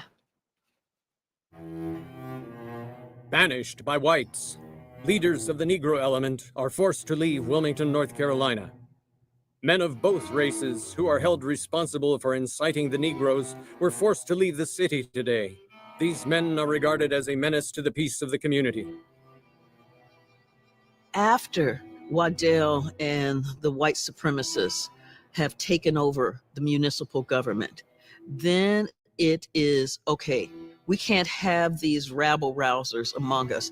And so basically they order the Black leadership to leave. Many of these Black individuals and their white allies received visits from white supremacists, and they are escorted to the train station and essentially saying, you are banished from ever living in Wilmington again. They're not really given time to really pack up their goods. Some of them are able to take basically a day's worth of clothing with them. 40 or 50 men, each armed with a rifle and wearing a white handkerchief about his left arm, entered, filling my parlor, the hall, and the porch outside. I called my wife to bring a light. When I was dressed, I seated myself and said, "Well, gentlemen, what do you want? We have come to tell you you must leave. You are not the sort of man we want here." The next day, I went about trying to settle my business. Every man I met looked at me suspiciously. At 5 o'clock, I went to the station to leave town and sent for my family. They were in a deathly fear as the train rolled on through the state. As every station were mobs ready to lynch any Negro who had been deported from Wilmington, who might attempt to leave the train. William Anderson. T.C. Miller was one of the most prominent Black businessmen in Wilmington. He had amassed a pretty significant fortune through his real estate dealings. He had convinced himself that because he was on good terms with some of the white leaders and he did business, he felt that that would insulate him and he would be okay. And he was completely wrong, because a mob came to his house. He was on the banishment list and they dragged him out. His young daughter clinging to him, begging them not to take the father. They put him on a gun truck and took him to the jail. The next day he was put on a train and banished forever from Wilmington.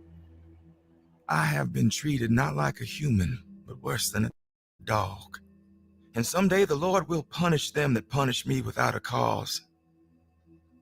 When I think about it all, knowing I'm not guilty, it almost drives me mad. Just to think how my own people could treat me as they have without a cause, knowingly. Oh my God. T.C. Miller. There would be several instances after 1900 where he would attempt to come back to Wilmington. And every time he's told, you're no longer welcomed here. Wilmington, NC, November 13th, 1898. William McKinley, President of the United States of America. Honorable Sir, I, a Negro woman of this city, appeal to you from the depths of my heart to do something in the Negro behalf. I call on you, the head of the American nation, to help these humble subjects. We are loyal. We go when duty calls us. And are we to die like rats in a trap, with no place to seek redress or to go with our grievances? Why do you forsake the Negro who is not to blame for being here? How can the Negroes sing, "My country, 'tis of thee"? Today we are mourners in a strange land with no protection near. God help us. I cannot say my name and live, but every word of this is true. Yours in much distress, Wilmington, North Carolina. Anonymous woman. A day of blood at Wilmington. Negroes precipitate conflict by firing on the whites. Bloody conflict with Negroes. White men forced to take up arms for the preservation of law and order. Blacks provoke trouble. Negroes, it is said, fired first. You had newspapers like the New York Times, the Washington Post. Every major paper in the country sent their white correspondents down. When they came into town, the white supremacists would meet them at the train station and give them cigars and whiskey and arrange for their lodging. And these white reporters repeated these lies word for word. A lot of white newspapers use the language of race riot, which suggests that Black people are the aggressors.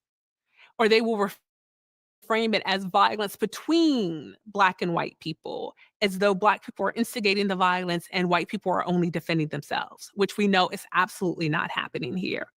Colonel Waddell arranges for an article in Collier's Weekly, which was a very, very prominent national magazine then.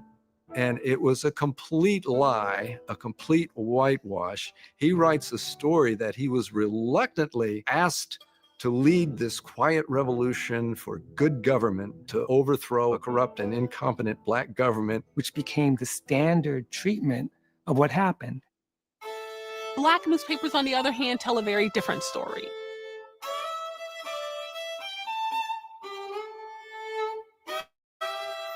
They're very familiar with these larger patterns of racist violence. Black newspapers are more likely to interview survivors, so you'll have people who lived through the massacring coup who will tell their stories. Murder will out. The race war was proposed by professional politicians whose names are known. The record of those days immediately following November 8th makes me wonder if, in fact, we are living in the Middle Ages. The massacre of the defenseless colored people by the brutes calling themselves white men at Wilmington, North Carolina, should be regarded by every honest American as one of the worst outrageous crimes that was ever perpetrated in a civilized country.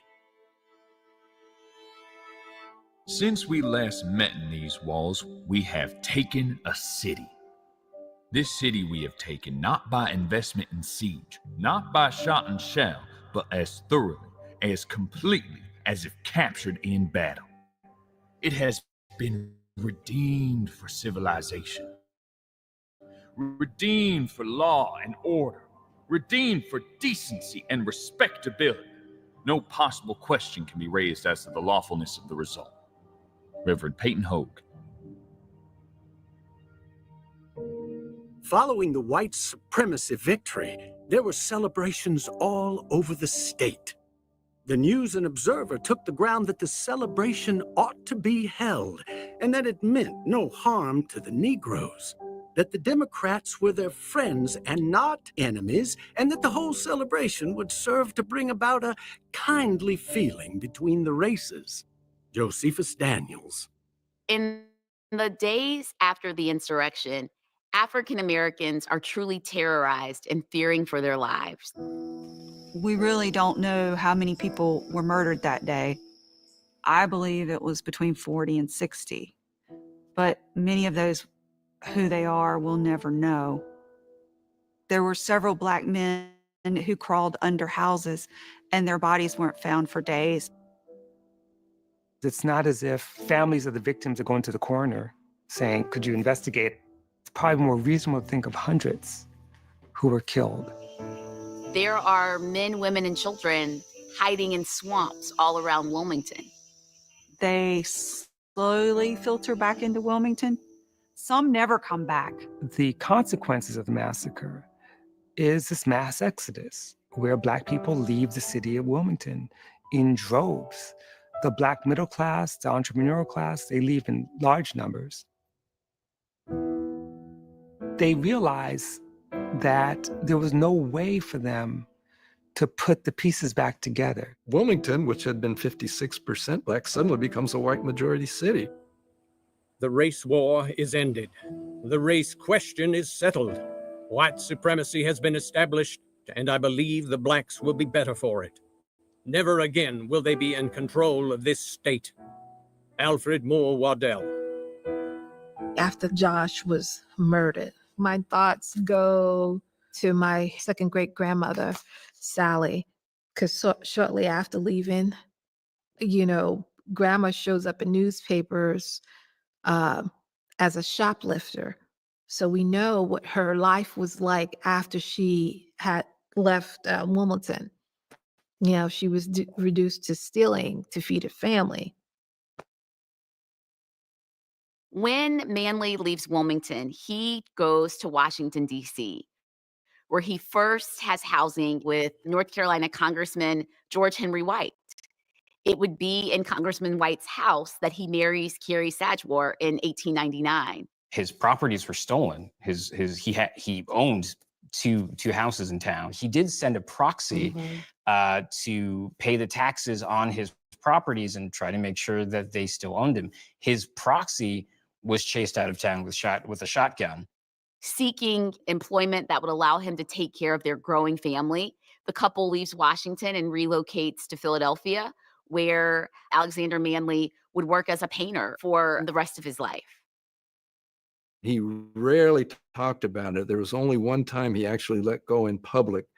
He was asked to give a speech in Providence to an African-American audience. Whole families have broken up and scattered, some going one way and some another. The homes representing their savings are deserted, and many who were in good circumstances are now forced to beg for their bread. Do you think that God will allow these things to go unavenged? Never. Alex Manley, January 31st, 1899.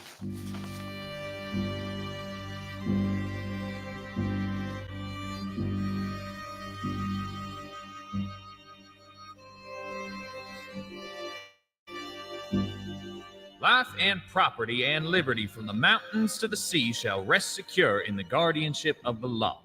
But to do this, we must disfranchise the Negro. The great mass of white men in the state are now demanding and have demanded that the matter be settled once and for all. Charles A. Cock. Once the white supremacists stole the election and took control of the state legislature, one of the first things they did was to try to come up with a legislation that would prevent Black men from ever voting again. Massive disfranchisement with poll taxes and literacy tests and a grandfather clause. The grandfather clause says if your grandfather could vote before 1867, you too can vote.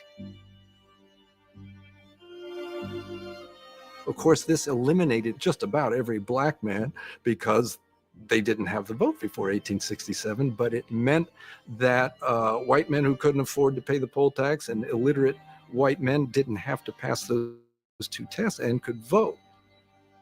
And just to show how effective this campaign had been, in 1896, just 2 years before the coup, 126,000 Black men had registered to vote in North Carolina, 126,000.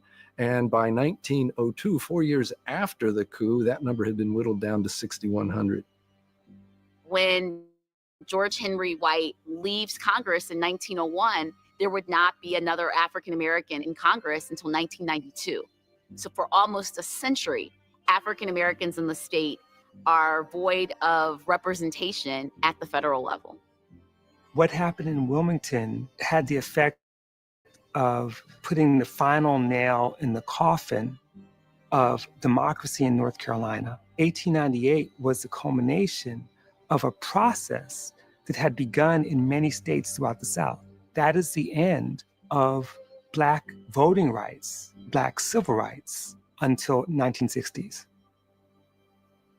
The lack of a response from state or federal officials gave white supremacists in other places license to do as they pleased when it came to taking away the civil rights of African Americans. No one was ever held accountable or held responsible, and that really sent a message to the rest of the South. These influential white supremacist businessmen in Wilmington who really planned and executed the coup d'etat at the local level, they all wind up more powerful on the other side. The architects and key players are rewarded quite handsomely for their involvement. Charles Aycock was elected governor, and he was one of 3 speakers on the white supremacy campaign who later became governors of North Carolina. We see Furnifold Simmons go to the United States Senate and serve for the next 30 years. And Josephus Daniels became the Secretary of the Navy. He later goes on to be an ambassador to Mexico.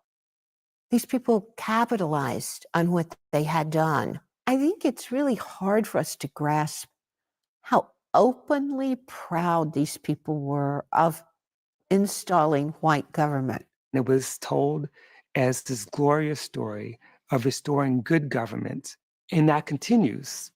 Thomas Dixon writes The Leopard Spots, which is a fictional account of Wilmington. He's the same author who wrote The Klansman, and that play and book became Birth of a Nation.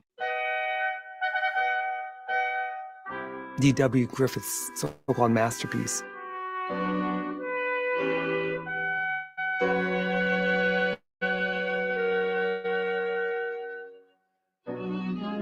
And we have to see how Birth of a Nation, in many ways, is the cinematic, monumental version of Wilmington.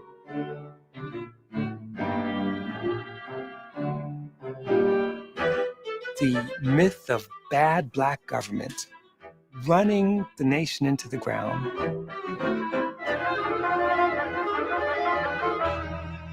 And being saved or redeemed by the Klan.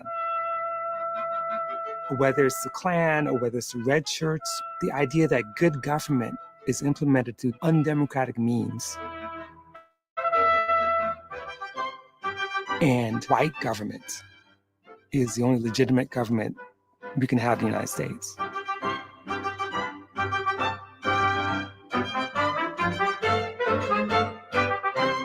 The ways that the history appears in things like textbooks is very revealing in terms of how they want to be seen and how they want this event remembered by any readers, Black or white. So there is a strategic campaign of telling a very distorted version of this history. There were many Negro office holders in the eastern part of the state, some of whom were poorly fitted for their task. This naturally aroused ill feeling between the races. the mass of Negroes became poor citizens. To keep their vote, the carpetbaggers and scalawags allowed them to do very much as they pleased. The white people of the South were no longer safe. A number of blacks were jailed for starting a riot, and a new white administration took over Wilmington's government. The perpetrators during their lifetimes bragged openly about it, but once that generation died out, people realized that, wow, this is a real stain on Wilmington. So it was buried.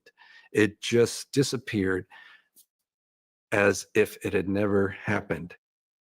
Both sides of my family are eighth generation North Carolinians. I had never heard of the Wilmington Racial Massacre until I was in my late 30s. As a North Carolina native, I took several courses on North Carolina history throughout my middle school and high school career.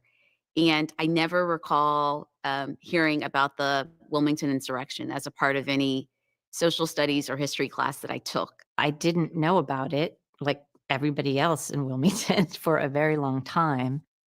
When I was growing up here in high school and even into college, I was drinking the Kool-Aid.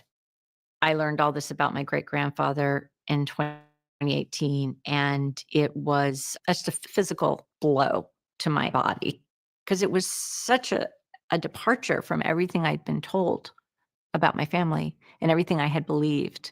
None of this stuff was talked about. Never, ever. You get told what you get told about your history, so you don't think, oh, I should go look to see if that's not true. You know what I mean? Especially if it's coming from your family members. How would I know to ask something that is essentially not talked about, not in the history books, you can't find it? Like, how would you know to ask a question that isn't really tangibly there to ask, right? For African Americans, you will also have people who just cannot talk about it because they're too hurt by what happened, by the betrayal. Those Black survivors and their descendants are understandably cautious. They're very clear in their understanding of their ongoing vulnerabilities to reprisal for even talking about what happened. It was pretty much taboo for anyone to talk about. And so my grandmother didn't talk about it. Her sister didn't talk about it. My dad and his siblings, they were all of the stance, do not go back to Wilmington, just leave alone and move forward. They were still running. They were still trying to survive. The community of Wilmington didn't really discuss amongst themselves what happened to the city.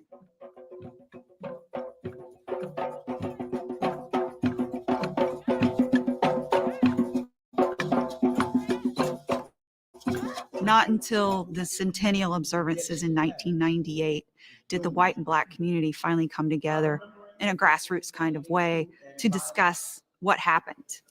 May we combine our energies to work towards peace and understanding. Well, good afternoon, everybody. It really is wonderful to be here for this picnic in the park, afternoon of good fellowship and good fun. The events of 1898 were very unfortunate. They were sort of typical of the times. No one living today had anything to do with any of these things that happened in the past. And I've been delighted that the whole celebration could be so positive, and a lot of good's going to come out of it. Thank you very much for inviting me. I'm glad to be here. For some reason, even when you're trying to heal, the first step or process to healing, you're going to be angry. And for some reason, the white society just Hey, my fault, y'all, man. I had to run out. Damn, cousin called me, man. I had to come out. The problem that I had to come fix it was that my family lost the legacy. My great-grandfather, Isom Quick, was on the board of directors for the Metropolitan Trust Company, which I presume was a Black-owned bank. Basically, the business that he had, no longer existed after that massacre. I feel that there was a great deal taken from my mother and from his daughters, my grandmother, and from my children. Thank you. As a descendant, it wasn't what I envisioned. It was a kumbaya type of an agenda instead of repair. I was really angry. For a long time, I couldn't even talk about it without my eyes like just burning with angry tears. I'll tell you, back in the 80s, it was an eerie feeling when you came in, and there was a whole lot of why questions. And when you start going into certain areas, historically asking questions, you can get tagged as a difficult person. You're always welcome to come hang out with us because we want to help. Okay. Here's an annual meeting of the Metropolitan Trust Company. Yeah, wow. The annual meeting of the Metropolitan Trust Company, Colored, was held at the City Hall last night. The amount paid by the stockholders for dues is $5,526.45. Shoot, I don't know if I had that today. You know, I always wondered what happened to the bank, how the impact of the massacre affected their income. And then this is the People's Perpetual Building and Loan Association. So, and we have the directors and their. So I found all of that. I never knew about the second bank. Yeah, not just one bank, but two banks. Two banks. You think about the loss of wealth that this mass exile creates. And then what we say is like, well, I don't know why Black folks can't make it. You know, everybody else who comes here does. I don't know what's wrong with Black people.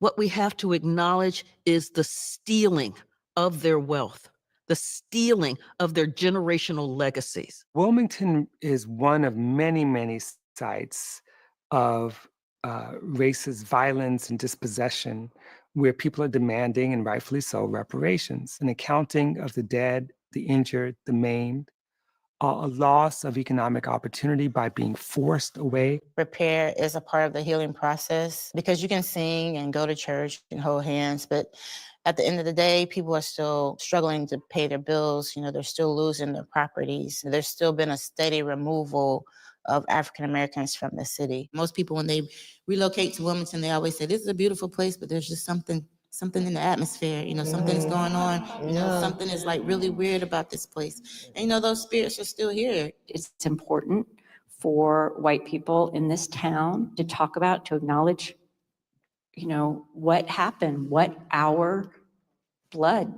ancestors did.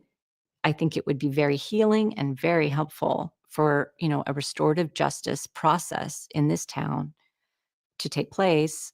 But it, you know, it's got to have more people who will come forward who are descendants.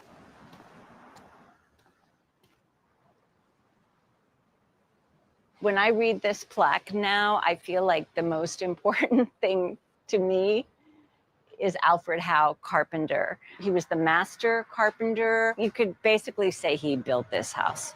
He was part of a Black family of builders.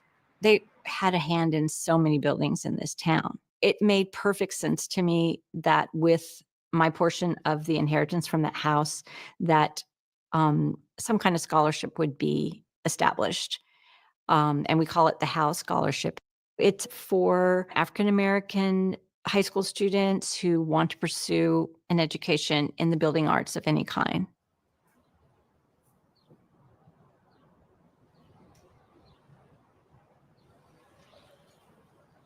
Honestly, they're my ancestors, I believe. They're in me, they're coming through me. And the big thing for me is that, you know, the truth begins here in my generation. And the lies stop in my generation.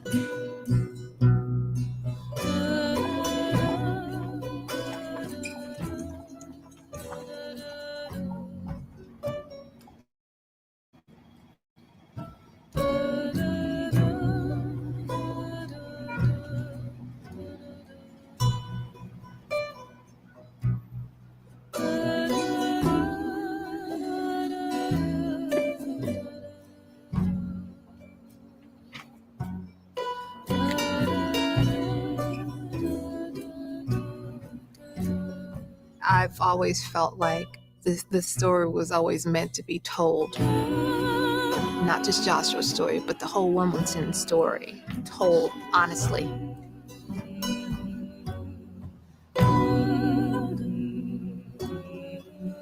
As most of you know, 123 years ago this month, a white supremacist mob massacred an unknown number of Black citizens in this town? Why, despite the fact that so many people were murdered in the city that day, were there no graves? Zero. There was no place in town where a person or a family or a descendant could go and stand and say, here lies a victim of the massacre of 1898. Many of the bodies we know were pushed into the river. Others were buried privately in backyards. There may be a mass grave somewhere. This research has only begun. Joshua was murdered by a system, and others like him were murdered by a system. It was not some insane folk. It was very sane people who plotted and planned. And we cannot have a normal funeral as though he and others died a normal death ordained by God. These were violent deaths. We commit this dust and this dirt in remembrance of Joshua. Say his name. Our legacy can't be in the swamps. It can't be that Josh was murdered. I feel like this should have been a story of how prominent my grandparents were, people who could read and write, own homes, and knew their rights as citizens. Where is our legacy? Where is it?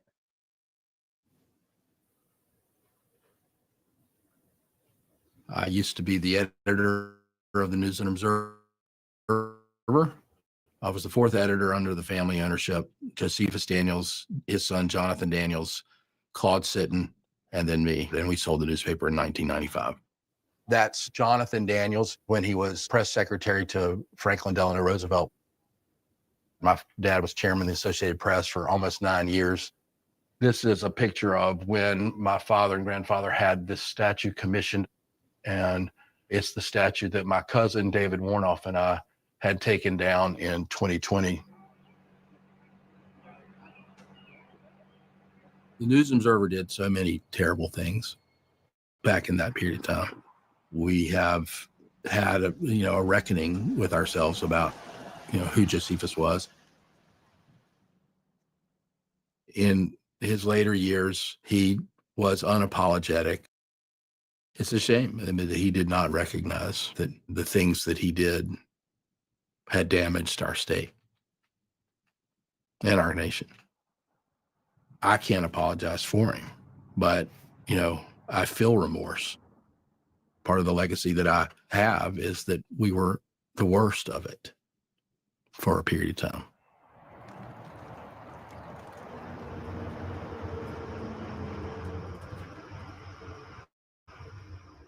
We're going to stop and we're going to get out and spend some time here with some sacred ground. For those that don't know, we are standing at what used to be the Daily Record when it was burned down during 1898. Of course, the Angry Mob was very successful with burning down this Black voice, this Black business, this Black media publication. His businesses, his properties, to this day, they're all still burned down vacant lots. Someone could have built something else there. There's scars that have not healed or not recovered. They're still kind of gaping wounds. Hello, welcome everyone. How you doing? I'm Matt Johnson. I'm Director of Conservation. We're very glad to finally have the Daily Record ready to come back. So when it came to us, the newspaper was fragmented, very brittle, and it was folded in here with another newspaper. They were commingled, actually. Someone has written, probably Carrie herself has written on the outside of the envelope, 1898, do not destroy. That's all it said. We started the Daily Record Project, which is about locating as many surviving copies of that newspaper as can be found, and also as much surviving text. The Daily Record existed for 4 years at least, and there are only 7 copies remaining in existence of a daily newspaper. So now it is a solid piece. It will be probably, 125 years since a Manly family member actually physically held one of these pieces of paper. Feel free to hold it. Feel free to touch it. Yeah. It's solid. Yeah. Here, I'll grab the other side. And then we can flip it back over. Yeah. Yeah. Yeah. That's fantastic. Part of me was just kind of afraid that none of this would ever get seen by anybody, and that it would just all exist in my mind, and you know what I mean? So this is proof. It's very nice to actually have something here. It's a new feeling, to be honest. I mean, thank you all for this work. It's fantastic, and I'm glad we have it. But a part of me is You feel the loss of the other copies. I feel yeah, the tragedy of everything that we don't have here. How many more stories do we not get to read or talk about or think about?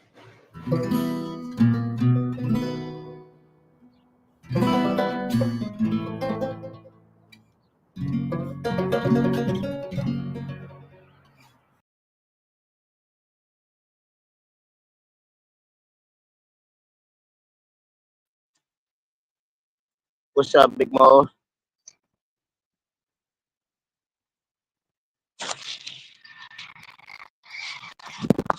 What's up, Big Mo?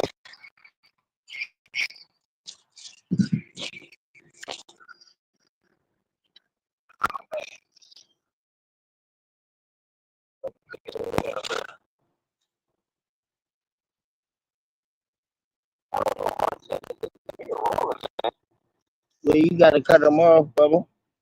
I got them off.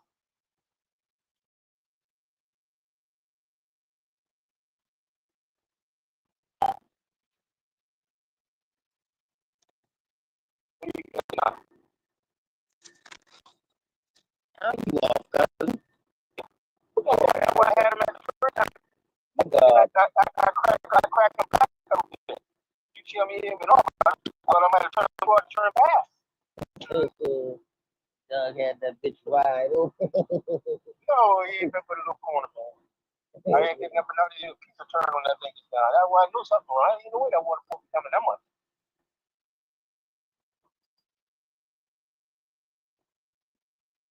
Now you should be able to stop. Yeah, it's gotta stop. It's gotta stop. I do.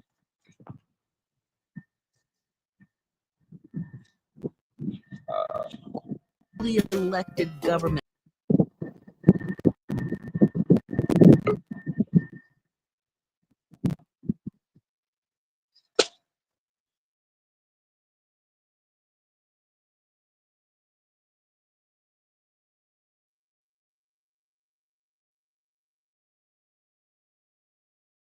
You can take my bones, you can take my blood, but not my soul. You can take my body, you can take my bones, take my blood, but not my soul.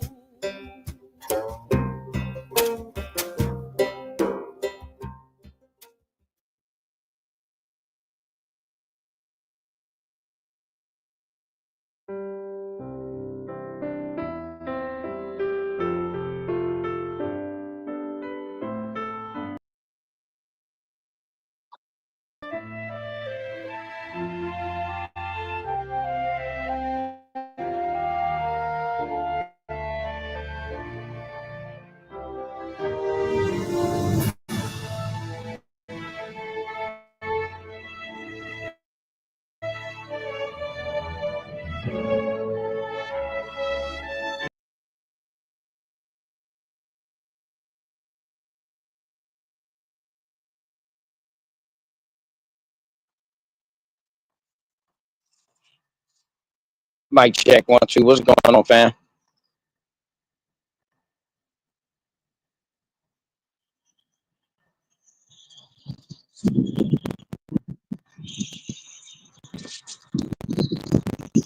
Mic check 1 2.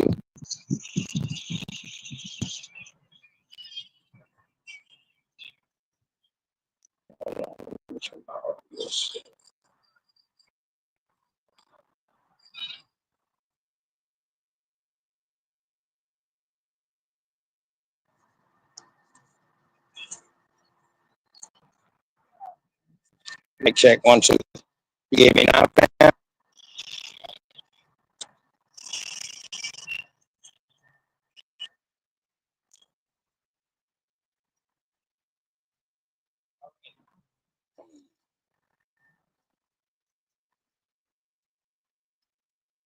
You done cut them back on?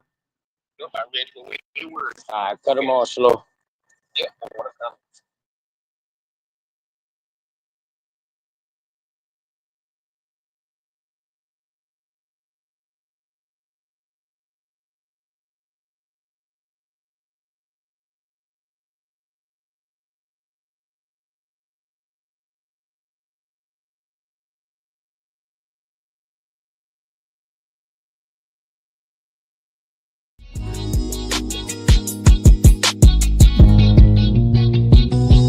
Say I'm hustling and I'm grinding. I'm making moves with my money on my mind, and I can't fall short. No, always keep it thousand, slow mo. Say I'm hustling and I'm grinding. I'm making moves with my money on my mind, and I can't fall short. Always keep it thousand, slow mo.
All right, my bad. All right, mic check 1 2, mic check 1 2.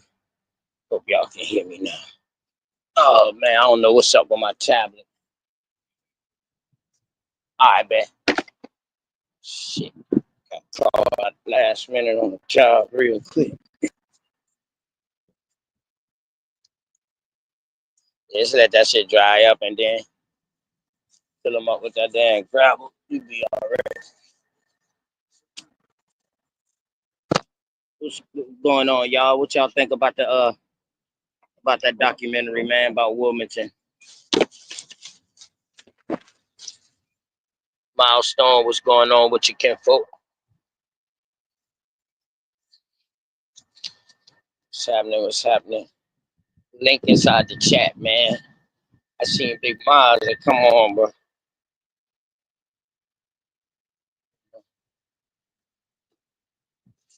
Come on back up. Probably can hear me now, man. I don't know what be going on with that tablet, yo.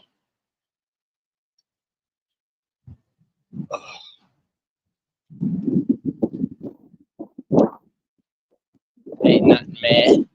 I ain't planning to stay on too long. I wanted to come on, show that documentary, because I remember the other day I started showing a little piece of it, and they was about to cut me or something. You know what I mean? So Milestone, you know what I mean? I say, okay, well, I just go grab a PBS documentary and play it, you know what I mean? So I know that joke was almost 2 hours long, so I appreciate y'all who stood in here and watched it, man. Hope it was informative. Some of y'all might have seen some of y'all family members. You know? Yeah.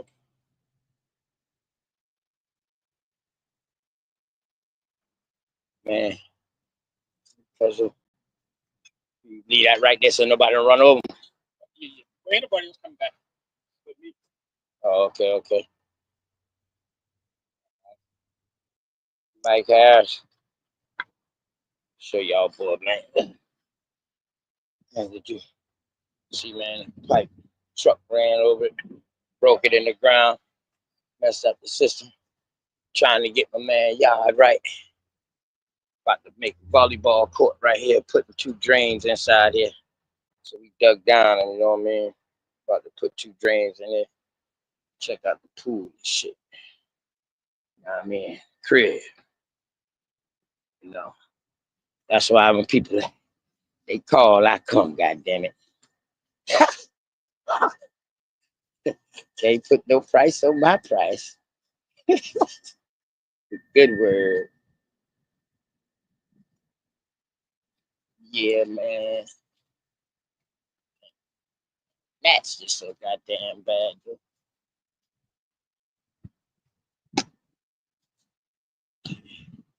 Come say because of just the front of the house. All right, cuz give it to you, Mark.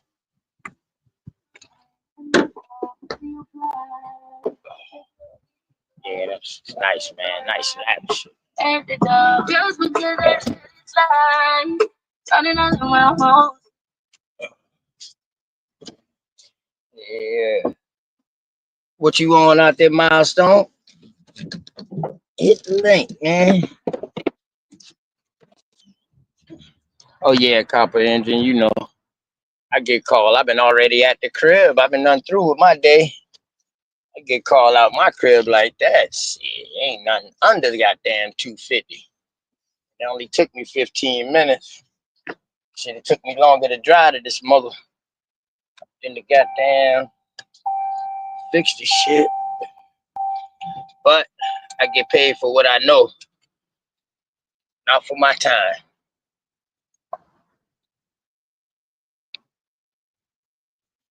Yeah, man. If, you know, Milestone. If you, I think the link's still in the chat, man. If ain't nobody gonna hit the panel, I think Bap's still live. Smoke probably live.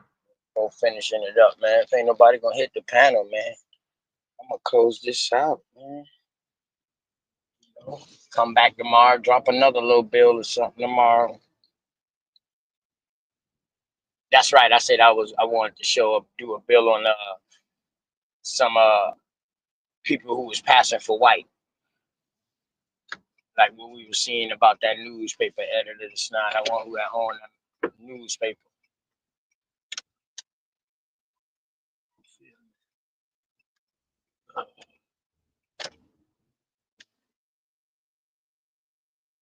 Yeah, man. Josephine, what's happening? Yeah, all is well. Hope all is well with you, sir.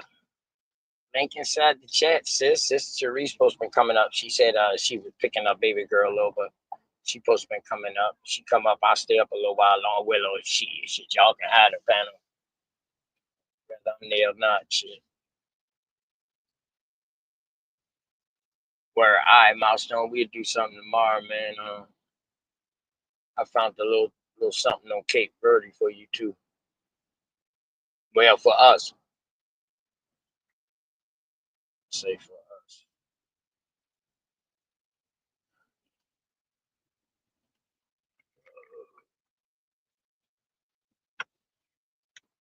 Yeah, and I hope all is well with you too.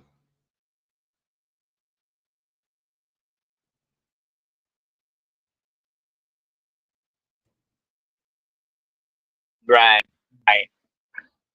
I appreciate that. Damn, a severe thunderstorm warning. Shot. It's out of nowhere.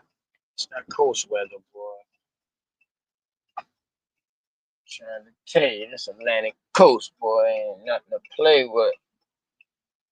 1 minute it'll be bright and it 102 degrees, dog, and then just all of a sudden out of nowhere, goddamn little baby tornado will pop up. Man.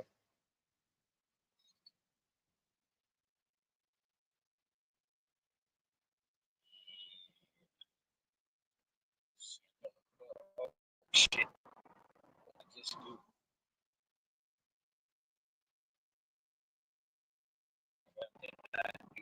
Okay. Man, almost clicked myself out of it. Niggas always be showing the rides. Right. Look at the sky, man. That motherfucker done get dark quick.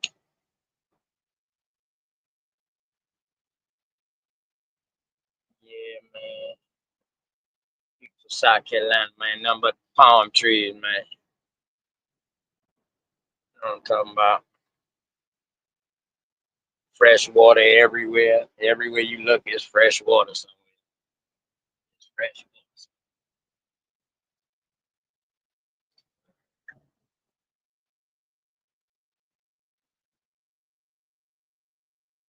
With no damn thunderstorm coming, I would have walked through the woods real quick and would have went to the water reservoir, showed all that shit. So I'm gonna start doing, man. Start getting out around here more, man, and showing some scenery.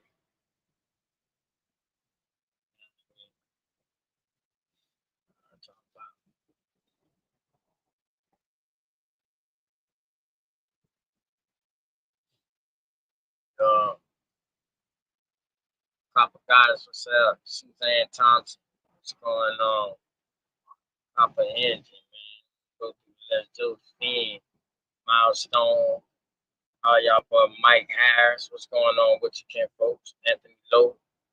Shoot. Going on, man. Peace and love. Peace and love. Most hated bronze flat power God. Flat power, brother. What's going on with you? Peace and love. Peace and love.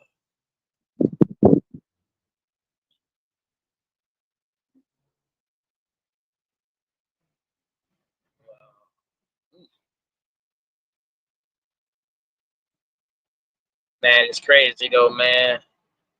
Give a rest in peace to my cousin Trishan, man. You know what I'm talking about. Got home last night, man. That's why I left that show. Got the call, you know what I mean, that my cousin got hit by a car last night, man, and died, man. She died on her brother's birthday, who was also deceased, man. It's crazy. It was crazy, man. Older cousin too, man. Good word. Man, good peoples too, man. A lot of people that love cousin for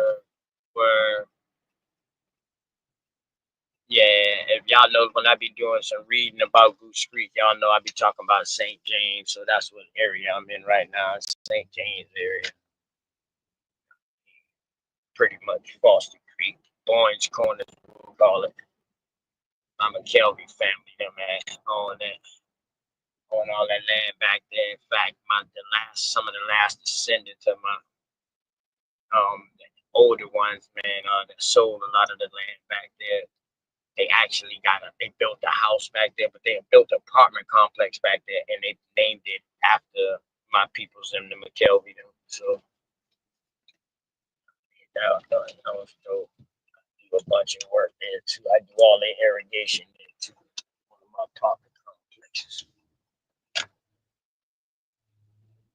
Just that quick, right?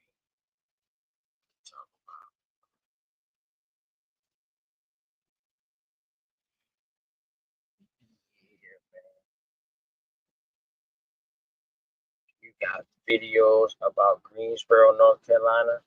I think I got one about Greensboro. Yeah, it's something that happened in Greensboro, and I think I got one on there. I like to find those ones from PBS, Mike, or anything that's a public broadcasting shit, because they don't flag you for those. You know what I'm saying? Plus, I was supporting PBS for a long time. Anyway, though, thank you, comprehension, man. Yeah, man, Copper Guys, appreciate y'all. You know what I'm talking about? Yeah, much needed, man. It's crazy. birthday was coming up in May. Just was talking about planning a birthday party, man. You know.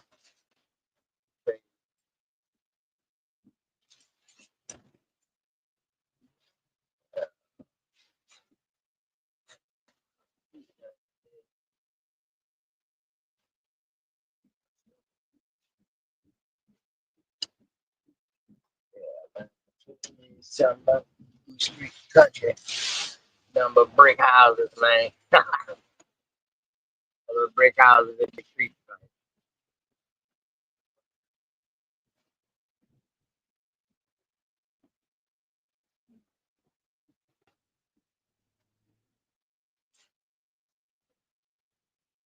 I try to find something on. I saw the name. You say Ashboro, Randolph. Okay, I try to find something. People don't know, man. There's been more than one Black Wall Street. This is North Carolina. It's like we just saw this now. That was pretty much a Black Wall Street area, man. You know what I'm saying? Charleston was one. Columbia was one. I heard Greensboro. I think that's what I heard about Greensboro, if I'm not mistaken. Oh, you in Southern Cal? I thought Tony said it never rained in Southern California.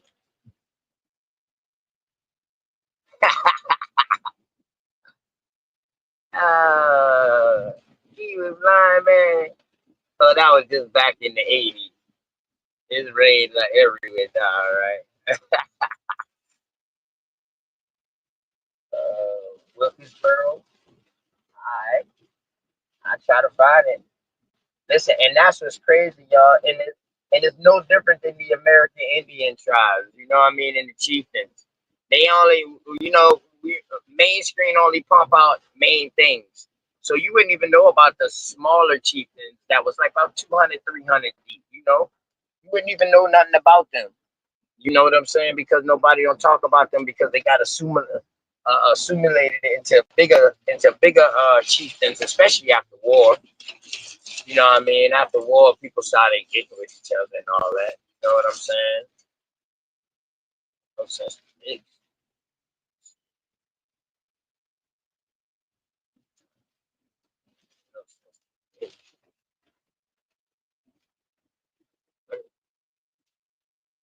And my cousin died right down the street, right there. You know, so right there, right. Work. Oh yeah, man. Yeah, I remember we used to play on that 10 moonshine. Shit that my great granddaddy had. Ran moonshine too. They was running moonshine here. Horseback too. Good bird.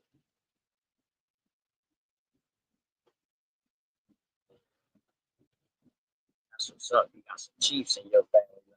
That's what's up. Bird. That's what's up, Papa Ninja. If that's your picture on there, you got some high cheekbones. I tell you that. That's what you used to say back in the day. Boy, she got a bunch of Indian in her, but she got a high cheekbones. Her cheekbones higher than the rest. You ever heard that comment? Like they knew everybody was Indian, but they'd be like, "Oh, he got a bunch of Indian in them." Like they was using look at shit. Oh shit! Hold on, real quick, man. Damn. Let me back up real quick. I'm about to ride past the school, but I keep telling y'all about the park. So that's the sign right there that said Creekside Community Park. Right now, all I got is the swing and the play set out there. But I got all of this. I got all of this right here to do something. And you know, I just got allocated 30,000 that's coming this year right here for me to put some gazebos and basketball courts and stuff up. You know what I mean?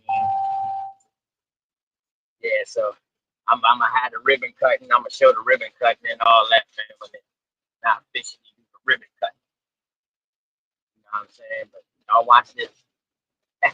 And that's I actually named that part. It's named after my outreach program and our community outreach program. You know what I'm saying? So Creekside Community Outreach. Y'all know I got Creekside Indians too. You know what I'm saying? That's clothing shit. So and we got Creekside basketball team too, AAU team. So they know we on this side of Goose Creek. First Goose Creek, you know, the other side of Goose Creek, we call that the city. You know what I'm talking about? Oh man. Hold on real quick.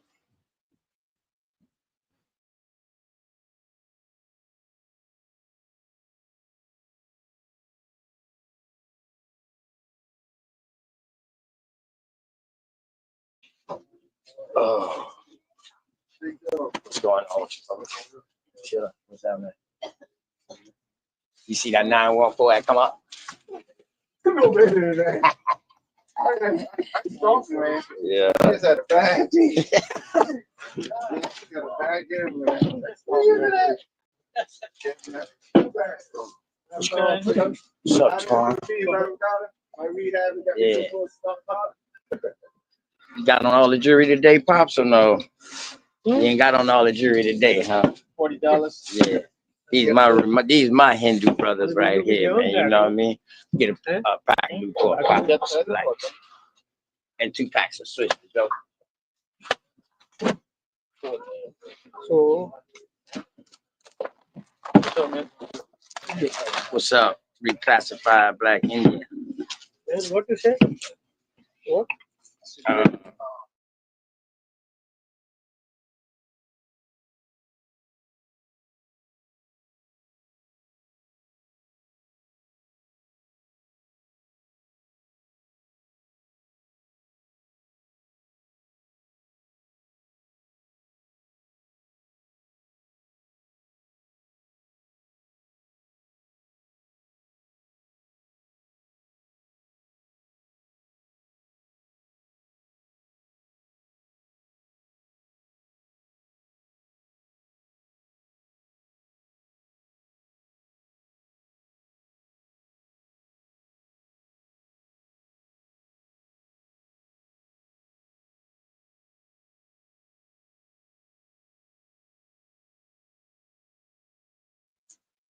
My bad, y'all. Piece of the tribe, man.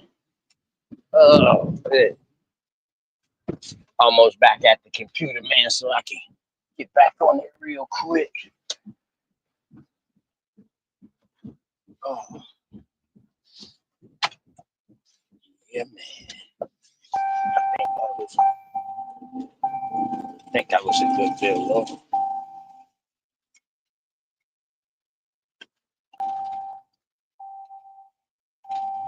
Oh, let me put my damn seatbelt on. I know that's irritating to some people, man. Don't feel right screaming off the damn phone, man. Shit. Ain't got no control, can't control too much. A little bit of stuff, but you can't show none of that. Shit showing in the background and shit. Yeah.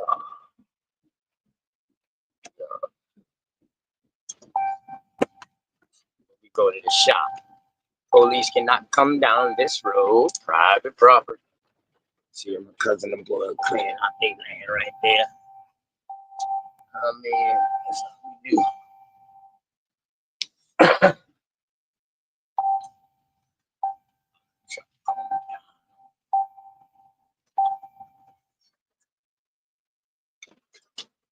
Oh man.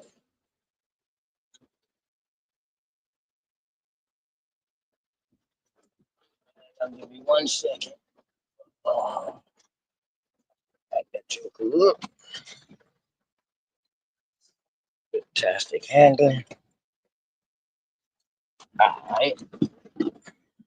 Now give me 2 seconds, man. I'll be in the house. Hold up.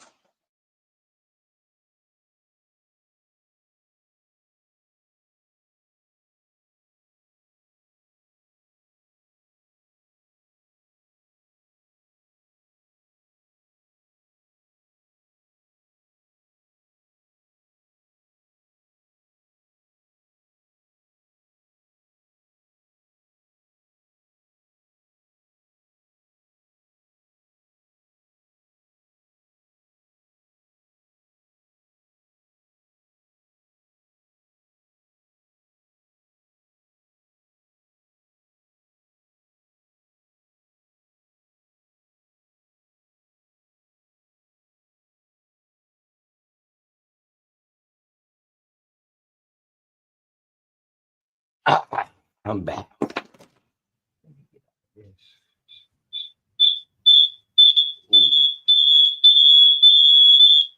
Ooh. My bad, 1,000 part. All right. What y'all on out there? Yeah, this me. Okay. Okay. All right. Let me do this real quick.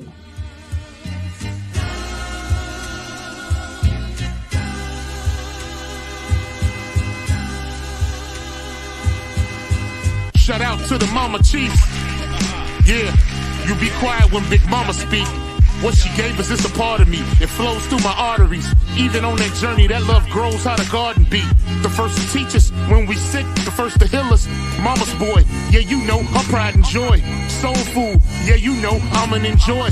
Calm you down just by the sound of a voice. There isn't another feeling inside when they cheering you on at your game and you feeling the pride. You and your siblings fighting, she gon' make you put them feelings aside. She can't lead you down the road, but she can give you the guide. Where you think I get that blissful look in my eyes? I need a side of ice cream with Bim's apple pie. You know for sure for Mama Chief, you know I'ma ride. Cause we all need our Mama Chiefs.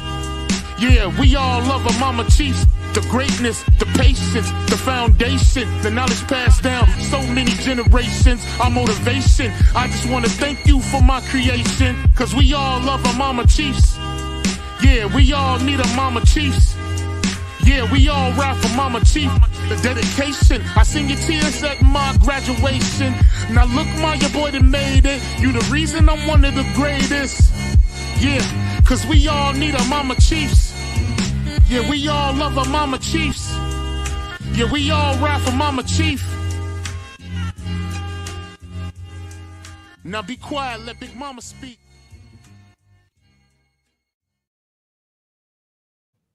Word. Shout out to Mama Chief.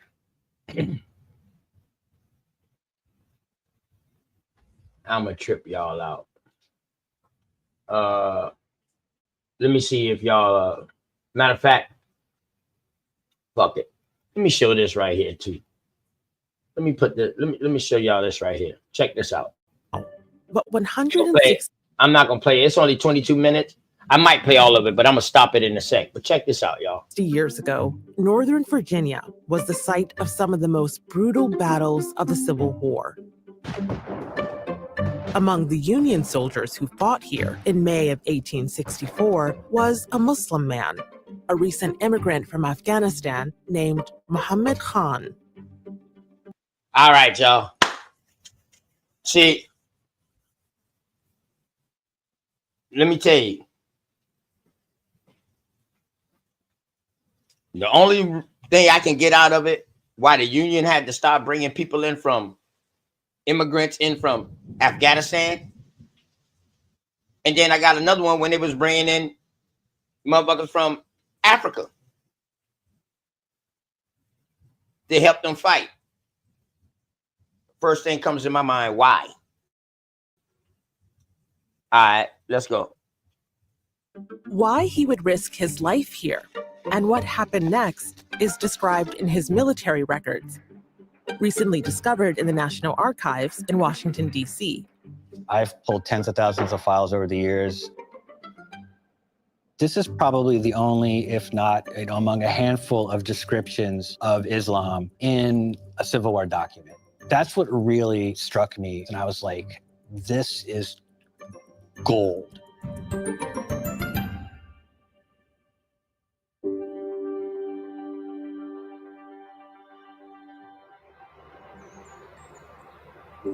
The Civil War was a turning point in American history. It preserved the Union and ended slavery. 3 million men fought. 750,000 died. Now this story is 3 million. Okay, so the first story was 4 million. Now this one is 3 million, and 750,000 died. Okay, all right. So now, out of this 3 million or 4 million, we know a mass number of them died. So they using this 3 and 4 million just off of what this transatlantic slave trade narrative is. But let's go. November of 1863, Abraham Lincoln came to Gettysburg and delivered his most famous speech. In 2 powerful minutes, he spelled out the meaning behind the sacrifices the war demanded. Lincoln put it all together in the Gettysburg Address. It went down right to the core values of the founding of the nation, that all men are created equal. The Civil War, it was supposed to have decided the fundamental question at the heart of what America was going to be: guarantee life, liberty, and the pursuit of happiness for all citizens of the United States. Some people might think of the Civil War as a war brother against brother, North and South, but it also had a more global perspective. That had to do with humanity. As a Muslim, I want to know, could it be that people who shared my faith helped bring about this new birth of freedom? That Muslims fought to end slavery too? That's where Private Muhammad Khan comes in. He's part of a story researchers are still piecing together. The details of Khan's eventful life are revealed bit by bit in his application for a pension, 200 pages long. Because of it, we know more about his service than most other soldiers who fought in the conflict. So this is someone interviewing him to determine if he would receive his pension? A series of interviews over many years, they couldn't understand his pronunciation of Muhammad Khan when he enlisted. So they wrote the best they could, and Amahi's the best they could come up with for Muhammad. And they would just pretty much named everyone John if they had no, like John Doe. What can you tell us about his religion, his faith, his Muslim identity? They don't typically express a soldier's faith in one of these records, but when he's getting tested. Did y'all just hear that? So they was bringing so much motherfuckers into, if they couldn't pronounce their fucking name, they just called him John, like John Doe. So they was giving people names. Let's go. I want to make sure we heard that right. Let's go. Who fought in the conflict. So this is someone interviewing him to determine if he would receive his pension? A series of interviews over many years, they couldn't understand his pronunciation of Muhammad Khan when he enlisted. So they wrote the best they could, and Amahi's the best they could come up with for Muhammad. And they would just pretty much named everyone John if they had no, like John Doe. What can you tell us about his religion, his faith, his Muslim identity? They don't typically express a soldier's faith in one of these records, but when he's getting testimony from different apothecaries and sort of pharmacists that he was buying medicine from, that one of them says he used to come into my store and I would read to him what he called the Mohammedan Bible, or what they call the Quran, but misspelled in the document, spelled with an H. There's the key right there. It's very clear what his faith was.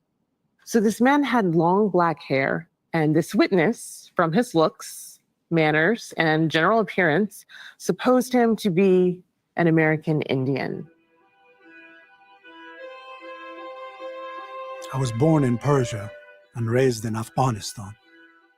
I came to this country in 1861 with an American officer, a consul, but I don't remember his name. I couldn't speak one word of English at that time. About 2 or 2.5 months after my arrival, I enlisted at New Haven, Connecticut, having been persuaded to enlist while under the influence of liquor. What a story. Not unusual. Were recruiters using alcohol to recruit people? Yes, and drugs. Wow. I came across many stories, complaints by soldiers who are claiming that these recruiters, runners, they called them, would treat them to drinks at the tavern, and that they were recruited and enlisted against their will. There was no question there was some of that went on. Whatever led Khan to enlist, he wasn't the only immigrant to join the Union forces. There are 2.2 million soldiers that serve in the Union Army over the 4 years, and about 1/4 of those were born in a foreign country. Most of these men came from Europe, but migrants had begun arriving from parts of Asia too. I remember coming across evidence of a soldier who died at Gettysburg. They called him John Tommy. He was a Chinese soldier he died for his adopted country. So is it a surprise to find Muslims in this war? I was delighted to find this and not entirely surprised. More evidence for Muslims in the Union Army can be found in the United States colored troops, regiments made up mainly of Black Americans, many of them formerly enslaved people. Established in 1863, the colored troops and their supporters wanted to expand the Union's goals. They wanted to end slavery. I am the full-time historical interpreter. My job here is to share the truth and not history about this lost story about 209,145 men that answer a government's cry for help. The names of every single colored soldier etched into this wall? Yes, all who have served, including the soldiers from the West Indies, South America, folks of Asian descent. So the rule was if you were non-white, they're going to put you in the Bureau of United States Colored Soldiers. The whole world was in this rebellion. Given Muhammad Khan's appearance, you might expect to find his name on this memorial, but it's not here. Instead, I find the name of the best-known Black Muslim in the Union Army, an African immigrant named Nicholas Muhammad Ali bin Said. Nicholas Said walked into the United States a free man before the Civil War started. He was from the Kingdom of Borno, that area that is now northern Nigeria. He arrived in 1860, joined up with the 55th Regiment, and he said, because all my people seem to be doing so. Said is an unusual recruit. Whoever's in charge of the unit notices how well educated he is. And so he becomes a clerk rather than a frontline fighter. And he's this really interesting figure because he's also literate, right? He writes his autobiography. He writes about his whole life and also about the conditions of Reconstruction. Interestingly, he doesn't mention his military service, probably because being in the South, he doesn't want to be associated with the Union Army. He actually receives this rank as sergeant. This is a remarkable man. Muslim presence in the Civil War that he represents, I think is very important. This is not a foreign story. It's a part of the American story.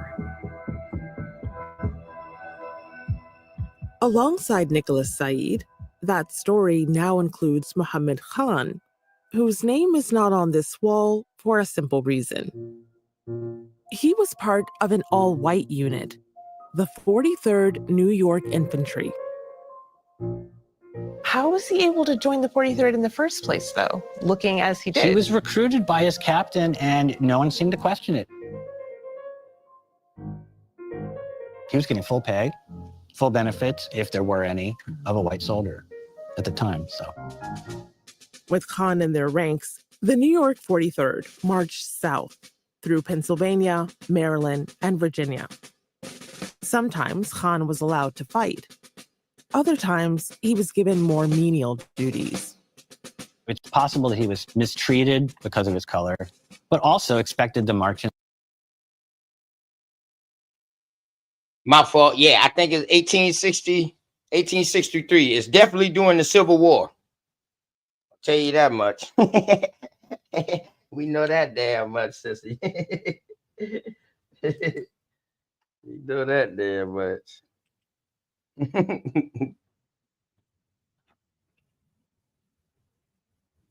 All right. In line and do duty like a white man. In July of 1863, the 43rd reached Gettysburg, the best-known battle of the Civil War, and perhaps its turning point. We know Khan was nearby, while some of his comrades fought in close combat. The 43rd New York and the 7th Maine was the two regiments who formed a line of battle down over the field, and they charged up over the hill. The Confederates were behind that very stone fence in that woods. Wow, so close. And they pushed the Confederates back. 43rd New York Infantry held this position from the morning of July 3rd until the close of battle.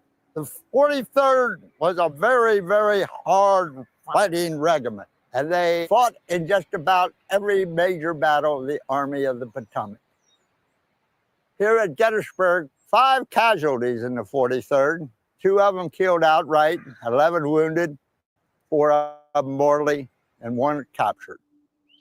So you can't get into his head, but you have seen so many documents. Why do you think Muhammad Khan would fight in the war? He knew how to be a soldier. He said he knew how to load and fire a musket and quickly was in the ranks marching and doing his duty. He may have felt tricked into enlisting, but he stayed and he fought. That was a common path to citizenship and to national identity. This is someone who could have been obscure, could have just come here and maybe lived some years, gone back maybe. This is a man who agreed to be right in the thick of the fight. Once he got in, I think he understood the stakes and he went for it. Could have run away or really escaped at any time. He did stick around for some reason, and it may have been because he felt morally and ethically obligated to see it through. As a Muslim, Khan may have been inspired by traditional Islamic teachings about slavery. These urged Muslims to treat enslaved people with dignity and work for their freedom. At the National Archives in College Park, Maryland, there's evidence that Muslim attempts to end slavery in the U.S. extended well beyond our shores. Logs from the American consulate in Tunis, North Africa, date back to 1864.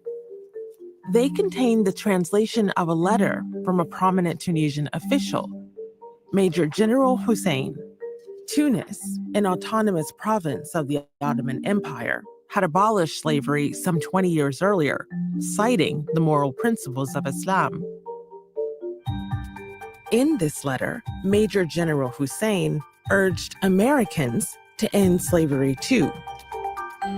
O inhabitants of America, since God has permitted you to enjoy full personal liberty and to manage your civil and political affairs yourselves, while many other people are deprived of such distinguished privileges and blessings, it would not tarnish the luster of your crown to grant to your slaves, as an act of gratitude for the favors God has bestowed on you, such civil rights as are not denied to the humblest and meanest of your citizens.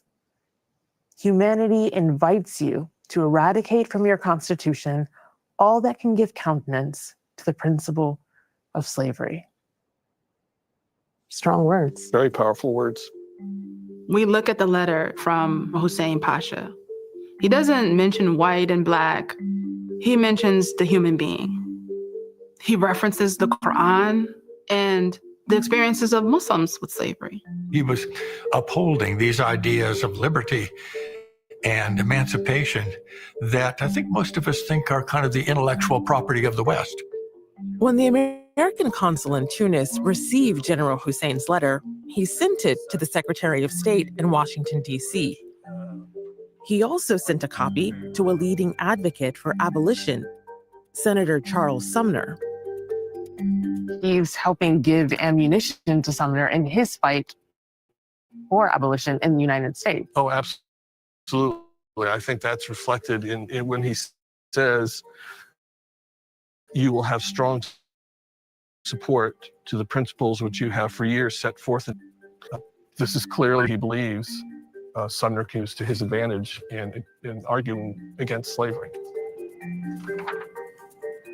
Sumner was grateful to Major General Hussein, according to the American consul's papers. That's not surprising. Here in the U.S. Capitol, Sumner was known for referring to Islam in his arguments for abolition, especially in his famous Barbarism of Slavery speech from 1860. In it, Sumner criticized Southern slaveholders, contrasting their treatment of enslaved people with traditional Islamic approaches. He was quoting the Quran to the level that this was actually reported in the New York Times. The speech was published in full. As diplomats and politicians waged their war of words, the conflict continued on the battlefield.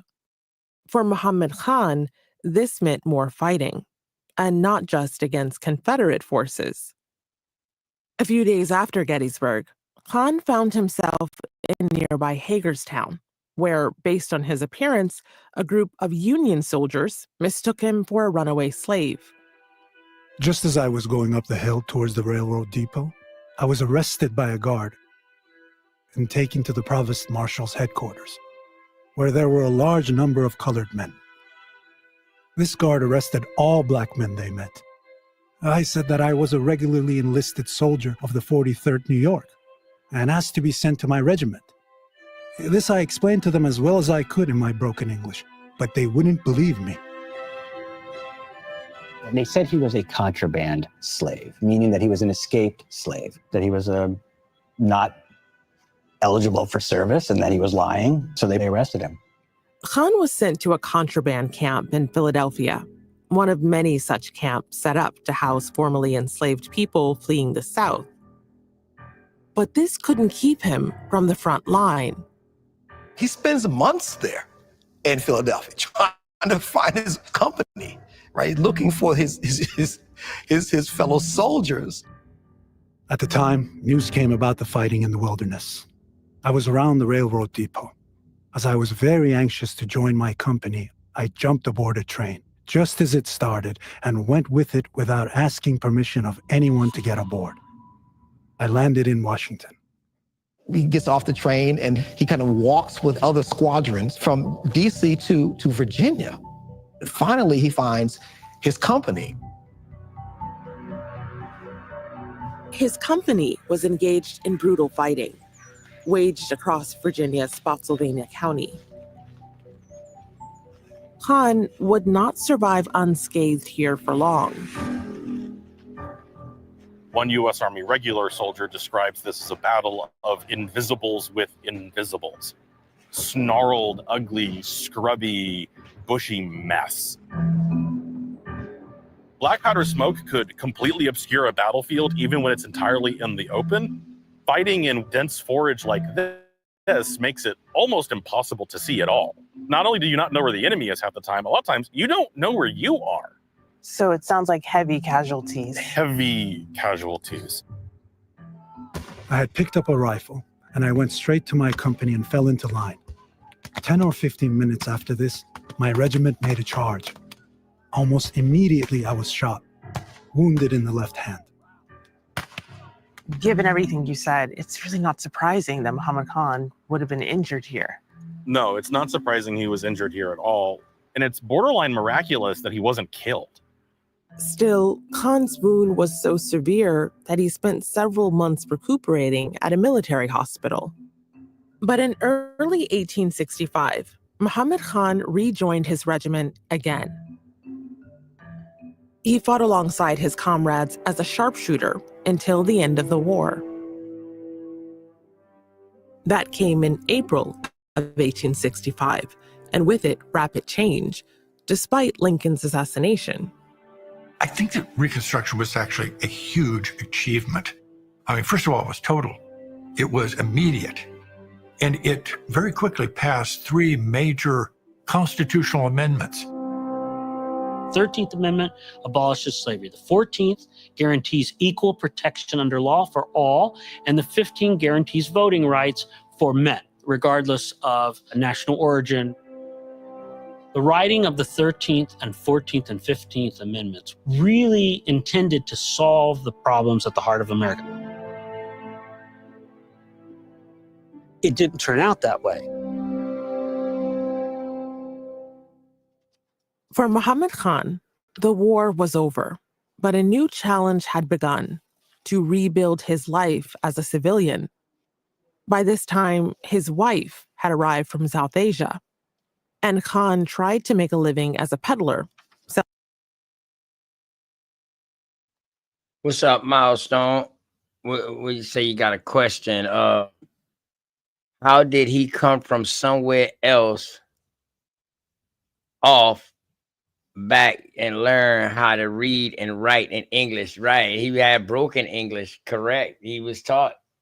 Correct. Good question. I'm trying to tell you. Let's go. Selling beads, baskets, and herbal medicine. All the while, he struggled with the wounds like he received in the war and fought for his rights as a veteran, too.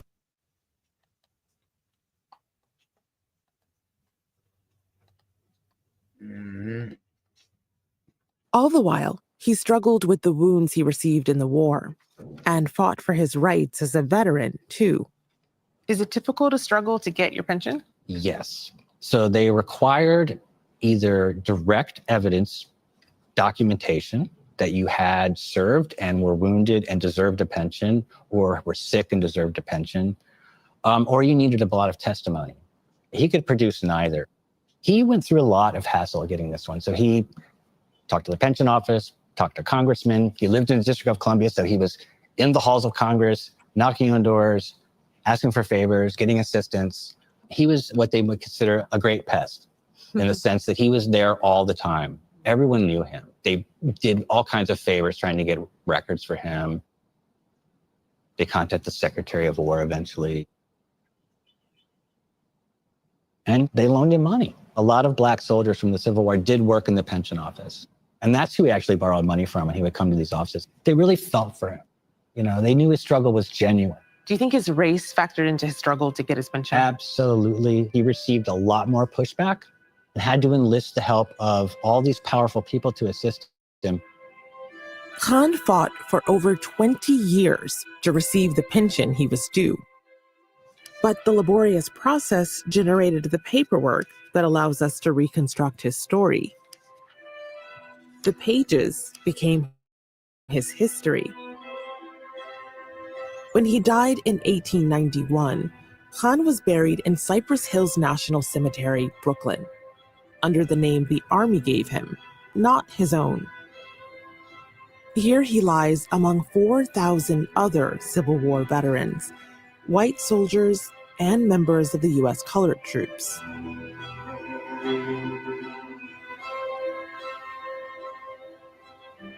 I'm getting goosebumps knowing that we're close. 5009. There it is. John Amahai, New York.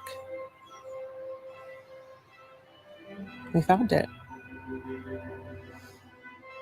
We'll never be completely sure what Muhammad Khan was fighting for.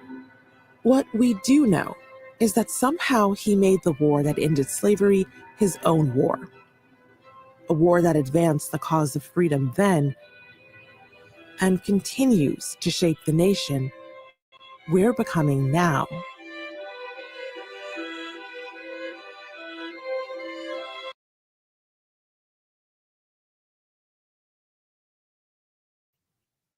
Milestone, what's going on with you, man? Peace and love. What's happening? What's going on, bro? How you feeling today, man? Chilling, man. Chilling. I'm good, man. How about yourself, man? Sad day, man. Sad day. Yeah. Yeah, man. Pretty much, man. One of my three amigos is gone, man. One of your family members? Yeah. We all grew up together. Three of us, you know what I'm saying? My cousin Quentin, he was a year older than me. And then I got another cousin that's like 3 weeks older than me. You feel what I'm saying? And we was all together, you know what I'm saying? Yeah. Damn. Yeah. 47 on his birthday, man. On his birthday. On his birthday. That's crazy, man. One of my cousins, man, she got hit by a car last night, man, and got killed. That's why I left off back them show like that. Just suddenly, man, I got that phone call. I was like, shit. I was like, damn. Yeah, man. It's my little big cousin. My little big cousin, man. Yeah. Yeah. How you go? Natural, or No, accidental? he been having heart problems for the last 7 years. You know, so it just fell up on him. You know what I'm saying? He been fighting for a minute. You feel me? Yeah. Okay. Yeah. That's what's up, though, man. How long you been fighting? Couple of years? For about 8 About years. 7 8 years. years? 8 years he been fighting. Yes. Oh, okay. Yeah. They gave him a pacemaker and the first pacemaker went out on him, so he had another stroke, and then they put another one in, and I don't know if the pacemaker stopped. I mean, my cousin, she ain't telling me everything right now, but you know what I'm saying, because she going through her own thing, because you know she just lost her son, so I ain't trying to put nothing too much on her to ask her too many questions right now. You feel me? But I know that second Right. pacemaker, that's just the one that timed him out.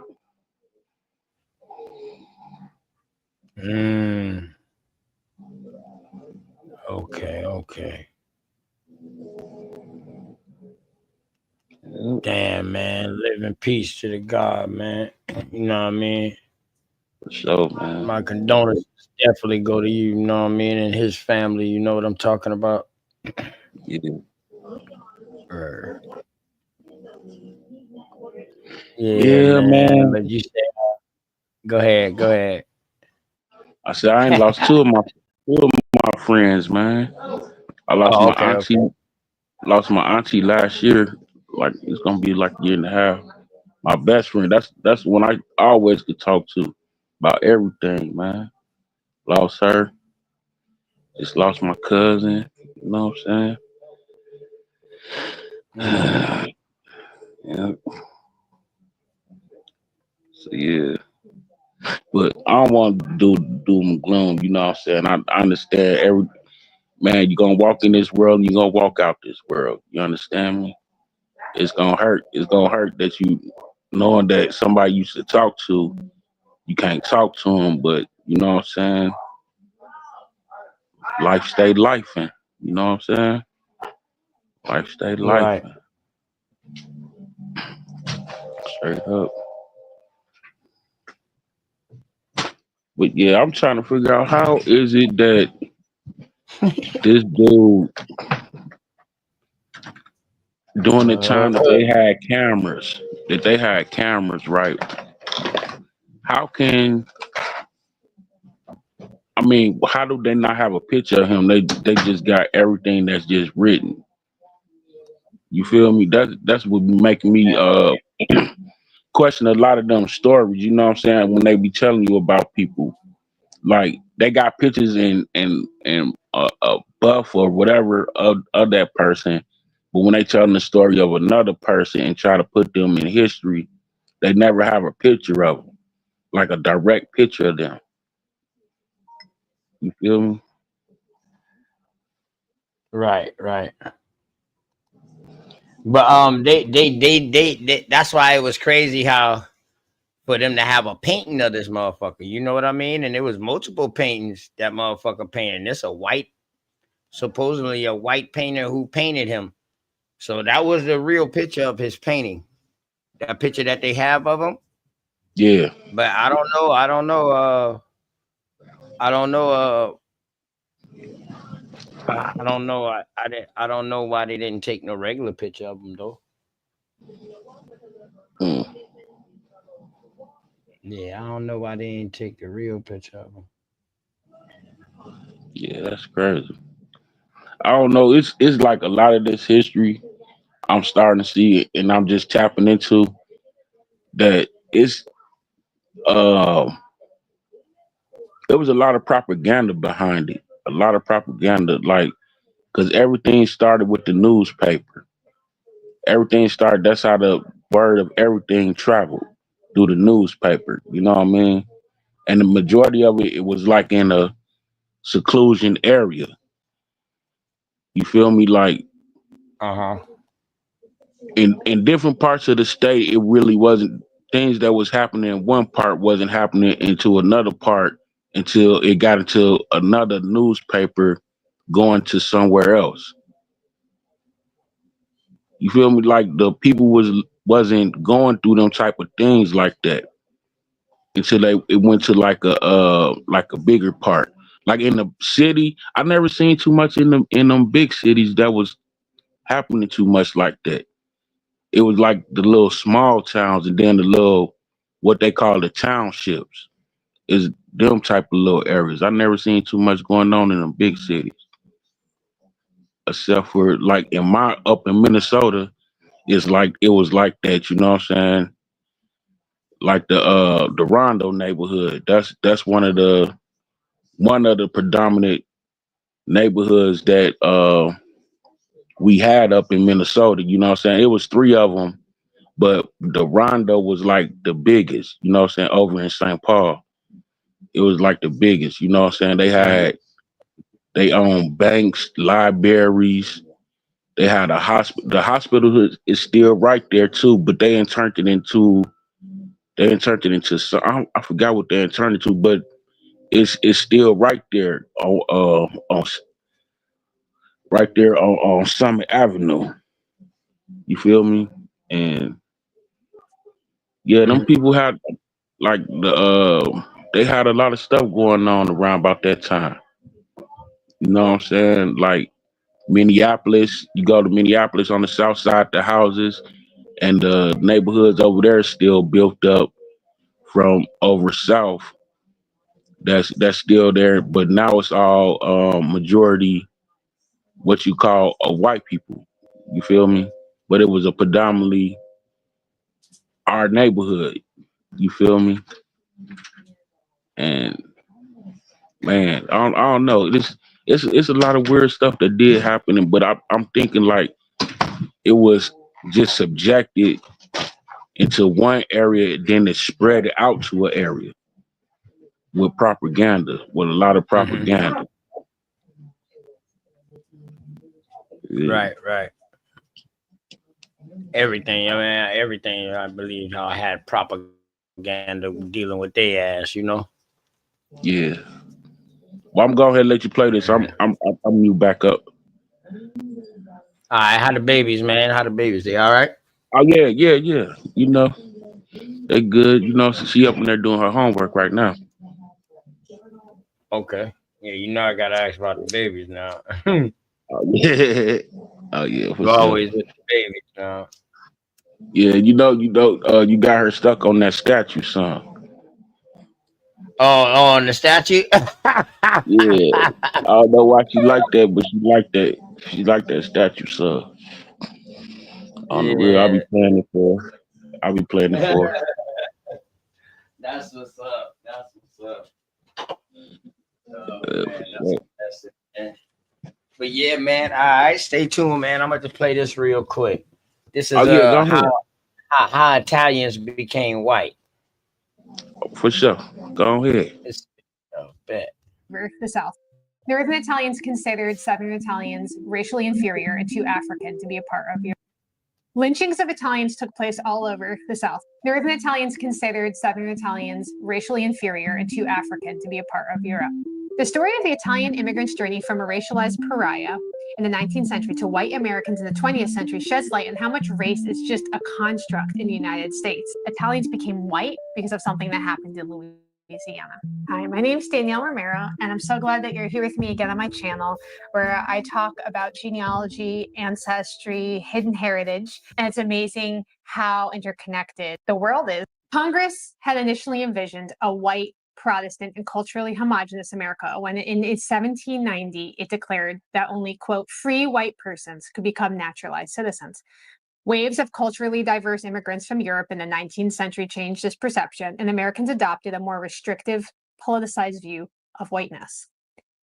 Because of their darker complexions, Italians, in particular Southern Italians, like my dad's family, were not considered white.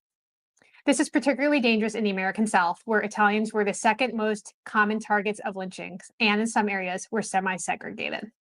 Italian immigrants, particularly those from southern Italy, like my family, faced racial discrimination in both Italy and the United States. I was able to find some documents showing my dad's great aunts coming over. And on the manifest for the ship, they would mark your nationality. A lot of them would say Italy, Italy, Italy. And for his family, it said Italy. And then as a separate designation, South, just to let you know that they weren't Northern Italian. Northern Italians considered Southern Italians racially inferior and too African to be a part of Europe. In the United States, Italian immigrants were subjected to racist stereotypes in books, magazines, newspapers, and faced discrimination in schools, movie houses, labor unions, and public spaces.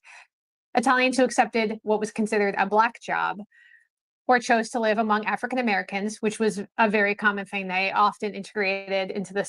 All right, from what she's saying just now, from what she said just now, that the Northern Italians was looking down on the Southern Italians because they was too African to be Europe. So if they was too African, now we're dealing with a descriptive term. So now we see Africa as being applied as a descriptive term, meaning dark. Let's go. Same neighborhoods were marked as black, and they faced violence from the mobs in the South in the same way. A huge part of this history, the Italian American experience, is connected to New Orleans. I want to talk about Sicilians and Italians navigating the Jim Crow South, because to my surprise,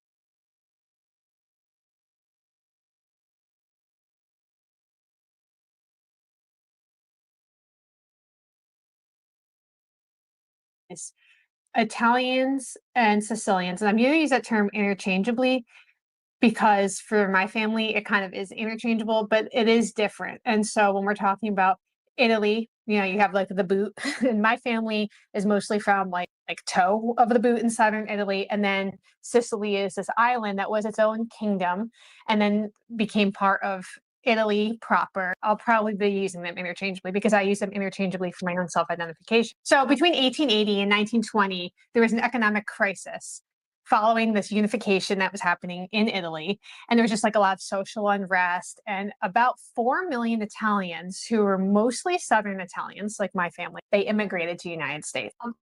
A lot of these Italian Americans and Sicilian Americans. Here we go again. The magic number for the day, y'all, 4 million. Were recruited to fill a labor shortage that was produced by the rapidly industrializing United States economy. And a lot of immigrants arrived with basically the clothes on their back. The lack of formal education and the limited English proficiency that restricted a lot of Italian immigrants to jobs like manual labor and low-paying jobs. A lot of Italians kind of settled in these neighborhoods called like Little Italy. A lot of racism against Italians. This was not just in the South and not in the North. It was kind of across the board. Italian immigrants and African Americans often lived in the same neighborhoods and worked together, and they were considered basically the enemies of the Jim Crow laws. The Italian newcomers encountered propaganda against them when they landed on American soil. They were described in the press as swarthy and kinky-haired and members of a criminal race. Epithets like Dago and Guinea, which was a term of derision. There was worse ones that I wouldn't feel comfortable saying on here. The penalties, though, of blackness went well beyond name-calling in the apartheid South. Italians who had come to this country as, quote, free white persons, according to one article, were marked as black. Italian immigrants were often indifferent towards America's racial hierarchy. And in 1899, there were two, and in 1890, often indifferent towards. Whoa, I wanted to read this. The position of the Italian in Louisiana is very anomalous because of the race, or rather, the Negro question. Neither the whites nor the Negroes knew how to class him. He is, as it were, a link connecting the white and black races. Swarthy in color, the Sicilians are darker than the Griffies and the Quadroons, the Negro half-breeds of southern Louisiana, but they are That's that Arabic blood in there. In 1899, there two Italian shopkeepers. Yeah, exactly what I was saying last night. It's like I said, man, when I was talking about that Italian, when they asked her where did that start at or whatever like that, or in Italy, we can say Sicily, Italy, up in that area right there, but that was a melting pot. We see. Damn, that's crazy. Let's see. Let's go back. Italians allowed. Let me make sure I back up. All right, back. Commerce encountered propaganda against them when they landed on American soil. They were described in the press as swarthy and kinky-haired and members of a criminal race. Epithets like Dago and Guinea, which was a term of derision. There was worse ones that I...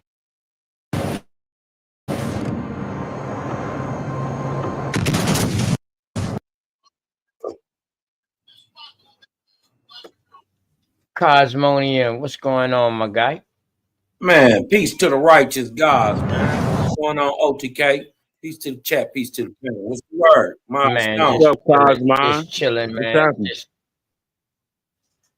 Hold on, Hey, let me the just words of the bang famous that. Black Jesus Minute. Oh, man. I'm just crawling and balling. Black Jesus Minister headband. Oh, man. I'm just crawling and balling, y'all. What you cooking on, bro? What you cooking on? This girl right here, she's saying how Italians became white because they was originally dark skinned. Yeah, they was swarthy. Especially the southern ones, the Italians and the Sicilians, they was real dark compared to the northern Italians, because they said that the southern Italians and Sicilians, they was too African for to They be was in Europe. Carthaginian. Right. So once they say that they're too African, now they're pretty much using Africa as a descriptive term for color in this point, in that goddamn, in that context. You know what I mean? Right there. They saying, yo, y'all motherfucker too African to be in Europe. So, you know what I mean? That means you're too black. Well, you're too dark. Well, we got to remember, since the Punic Wars, you dig what I'm talking about? Since before the Punic Wars, Carthage had dominated Sicily. Correct. And we know that the Carthaginians are Phoenician. The word Phoenician just means Eastern Negro. Correct. They're not African at all. So that makes like sense. Persia, Right. Iran, Pakistan. They're from that way. That would make sense, because now that will bring the Phoenician dialect to them. This is how they got it. Yep. And they got the Phoenician gods. You dig what I'm talking about? Right. Yep. Right. And the Greeks took those gods and the Greeks took everybody gods and put a twist on it. That's what I'm saying. Like, that's what I'm saying. How can everybody keep on trying to say that these people gave us a language when their language was already mixed up and mixed in with one another? You know what I'm saying? You gotta. I'm gonna just be real to you, because I've been thinking about the same thing. You know what I mean? This is really feel good information. You know what I mean? You coming into a new paradigm. You know what I mean? People are giving you new, cutting edge type information. They're making these claims, man, and it sounds so fantastic that people they rock with it. You know what I mean? They rock with it on the feel good tip. For instance, for how many years, and I'm not doing this to pick a fight or nothing. I'm just proving a point. For how many years has and it's my boy Chief Holiday been saying Latin come from America, and nobody checked him on that? How long you been saying the Constitution was written in German before it was written in modern English? Nobody checked it. So you know what I Appreciate mean. that. Sometimes it's like just being a little zealous. You know what I mean? It's feel good. I'm rocking with it. I ain't tilting the boat. Whatever go, it go. So over time that start to play out because people start to look into what you're saying. And see if it got merit or weight, and you know what I mean. And a lot of that stuff be just subjective claims based in belief and feeling, and you know what I mean. So it's just coming to a new day, bro. That's it. We coming to a new day, new time. Hey, but I heard some weird stuff. I heard some weird stuff today on the internet, man. Hey, tell me why we men is not really men and women is not really women. Women had the genitals before the men had the genitals. Yeah, but men and women genitals are totally different.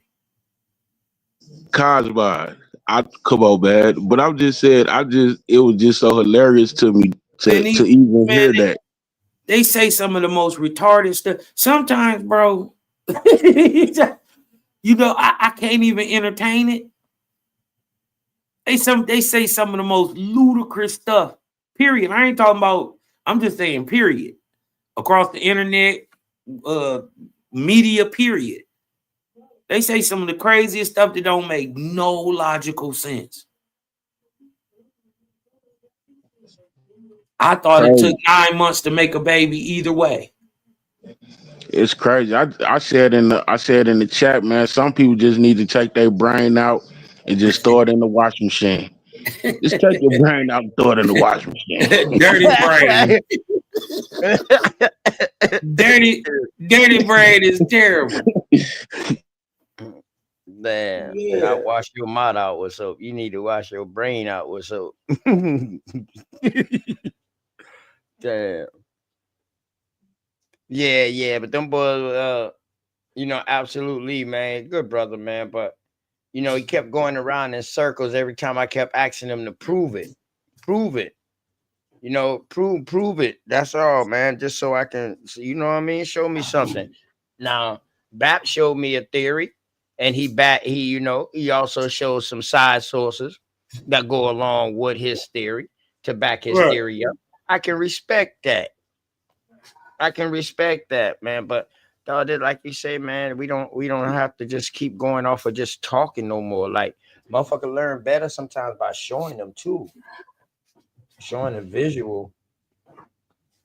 You know what I mean? Like, now, niggas gonna probably throw me some shade on this, OTK. They gonna throw me some shade on this, but I'm gonna say what I'm gonna say, and I'm right too.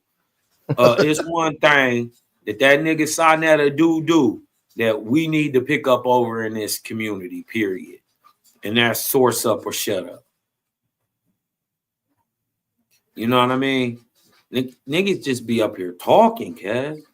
Yeah, and Bap used to do that all the time, man.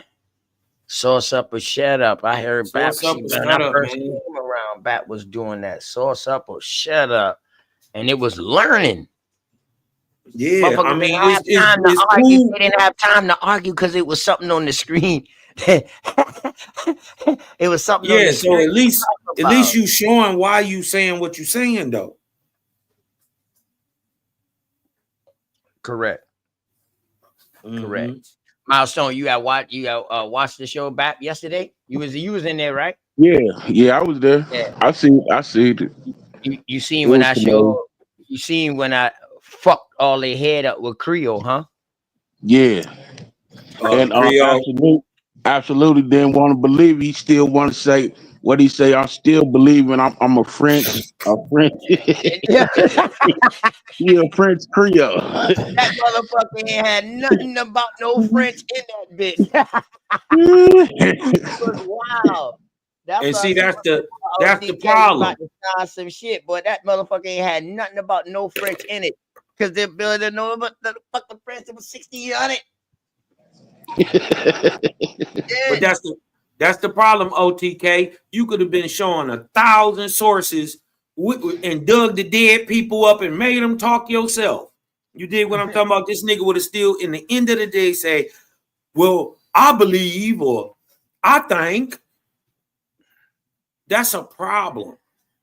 You dig what I'm talking about? When we in real conversations and you talking about what you believe and not what you can prove. You dig what I'm talking about? If you gonna base your conversation first, like I'm just saying what I believe, this is just my thought, well, then I can entertain it. You dig what I'm talking about? But if you trying to speak as if you got some authority or whatever, you dig what I'm saying, or you just trying to teach, period, you dig what I'm talking about, you ought to be able to back up what you're saying. Correct. And then I asked him, I said, yo, if I show you something about Creole, would you accept it? He was like, yeah, if it's a good sauce or whatever. Okay. What are you talking about? The Indians naming the people Creole? Yeah. Oh, they weren't ready for that. He got to talk about some French fleur-de-lis or something, I'm sure.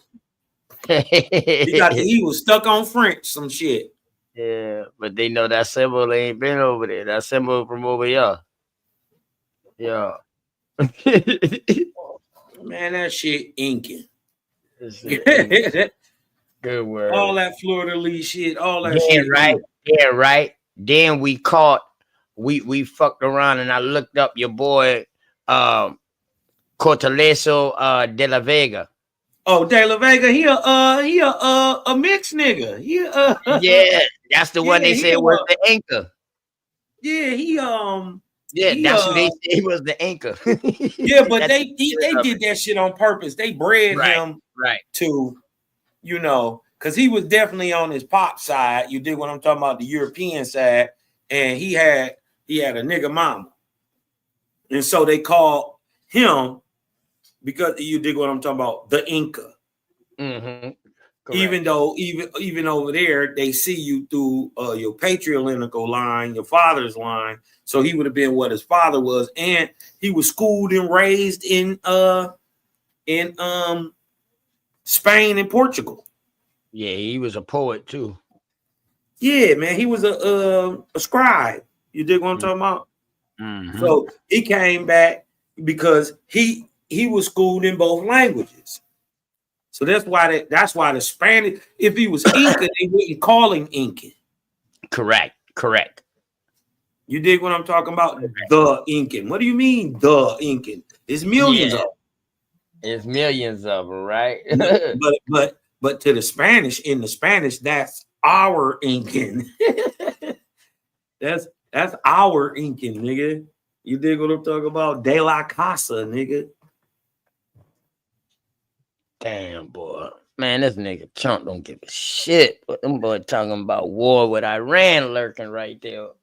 Fuck. It better be cool. Did you see versus bombs, boy? Shit. Better be cool. We already lost in Afghanistan. Hey, this he broadcasting right now. It's supposed to be a reparation thing. He supposed to be signing, and then he signed today. Shit. It was dang, a rental thing. Like you don't have to pay first. Last rent no more. You just only pay first rent. You know what I'm saying? I don't get that, but you know what I'm saying? He just like you put down your deposit when you move in. You just put down your deposit. Your first and last month. In case you move out that motherfucker, they already got that in the back, goddamn. Right. In case you gonna pay on that month that you moving out, they already got it. Right. Yeah, I don't know, man. He signed a lot of stuff, but I don't know, man. I'm still on the side that majority of the stuff that he out here pushing, he trying to get people to really speak up on it. You feel me? I'm on a stronghold about that. I think the things that he throwing out, he want the right people to speak out on it. Well, Trump is not. we got to be real with it. Trump is not alert to the Aboriginal movement. He's not hip at all. He still thinks he now and I heard, you know, I heard the shit back in the day where they don't look like Indians to me and all that. I'm with all that, but as in to the real of the real, because if you explain to Trump that not all black people get reparations, only those of the indigenous line who can prove themselves here back before a certain time get that. You dig what I'm talking about? They will be more likely to cut the check because you're not paying every fucking body. You're not paying 45 million. You're probably only paying about 30. Well, I can't say that because I witnessed in real time. You know that package that Ice Cube came with. Yeah, you know, yeah, but it wasn't called a platinum package. It was called the American package. You know, Dang was on there. Dick Gregory was on that package too before he left the earth. Jim Brown, and there was a couple of other people on there. But in that package, right? If I can find that clip again, even he was on Roland Martin's show, and Roland Martin had asked him why did he include the Native Americans. Yeah. Yeah, because rolling in on the gag too. And see, that was the thing. They kept tying it to Native Americans. And we're not Native Americans. That's the whole misnomer. You dig what I'm talking about? That we somehow trying to be Native Americans when Native Americans ain't even never trying to be Indians. Right. They don't go by the term. They think Indian offensive. You did what I'm saying? So we two different people, and people, they just think it's getting there, it's building up. But they, you know, it's a lot of things. You did what I'm talking about. And sooner or later, you did what I'm saying. Somebody gonna have to holler at Tyreek and your young boy over there, Adonis, and all them on this FBA shit. You did what I'm talking about, because that ain't gonna fly. Oh, I'll be in Adonis chat. Your story is incohesive, and you still trying to tie yourself to Native Americans and people getting off boats from somewhere else. Right? They talking about they had black Americans had a ethnogenesis. No, you didn't. No, you didn't. And that mean the Chinese had an ethnogenesis, and the East Indians had an ethnogenesis. Correct. Yeah, where all that shit happened at? I don't know. You know, I've been thinking about this summer, right? In Yakub Laboratory. Man.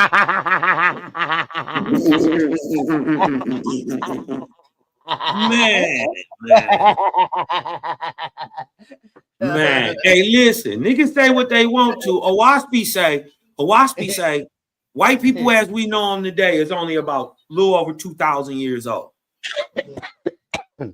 Niggas say what they want to. And then it turn around and say that the Negro of America is the Indian of America. Yeah. Hey, Capogatas, I agree with that, because when you look up the definition of American, it does say the first inhabitants or natives of America. Until Native Americans started getting applied to those to anybody who was born here. Yeah, to anybody who was born, even before it got applied to me. I think before they started calling those other ones Native Americans, shit, they was calling the white people, like in New York, they was calling themselves Native Americans. Yep. They come from the Know Nothing Party. They was immigrants, sons of immigrants who had came from over here You dig what I'm talking about? And felt like since And I they was can't get fighting nothing, against the listen, other I'm hating on these niggas coming from over here. You can't get nothing if I don't get nothing.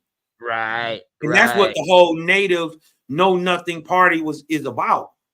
Correct. So now, if you notice, when the first police forces started coming out of New York, they was fucking Irish. All of them. You got to remember when the Irish, first of all, when the real Irish came over here, they put them niggas in the Caribbean. The real Irish is Jacobites, Sephardic Jews, Moriscos, all them niggas that came from Ireland and Scotland. They moved them niggas down into the Caribbean. Some of them came up here to Philly and shit. Yeah, but those would be but for the most part, a lot of the real nigga, what's your boy name? What's Europeans? your boy name? Robert Brute. Hold up. What was the dude named Mel Gibson that played in Lionheart? William the Bruce. William the Bruce. Yeah, those the people you talking about. Just to give y'all a clear. But they was niggas. Yeah, those the people that fuck them to hijack y'all, but these are the people he talking about. Just to give y'all like a focus of Ireland and Scotland and all this right here, man. You know what I'm saying? They niggas, bro. Pretty much two brothers that are fighting against each other, just like everywhere else in Europe. And a lot of them people got moved over here and on slave ships, literally called slave ships, Jacobite in the Jacobite orders. And then they describe, not only do they tell where the people come from, what their first and last name is, you dig what I'm talking about, they height, you know, all that shit. It described what they look like, literally their skin tone, you know, brown, dark brown, red, tawny.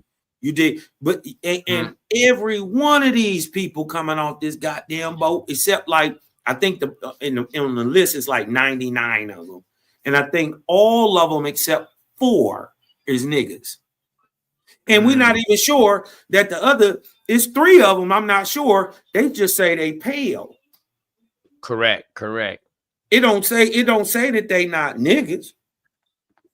Nah, it just say they pale. That just could mean they could be a lighter skin compared to it could be some light brights. Right. So one thing we know when they're describing somebody, they're describing somebody in comparison to something. Yeah.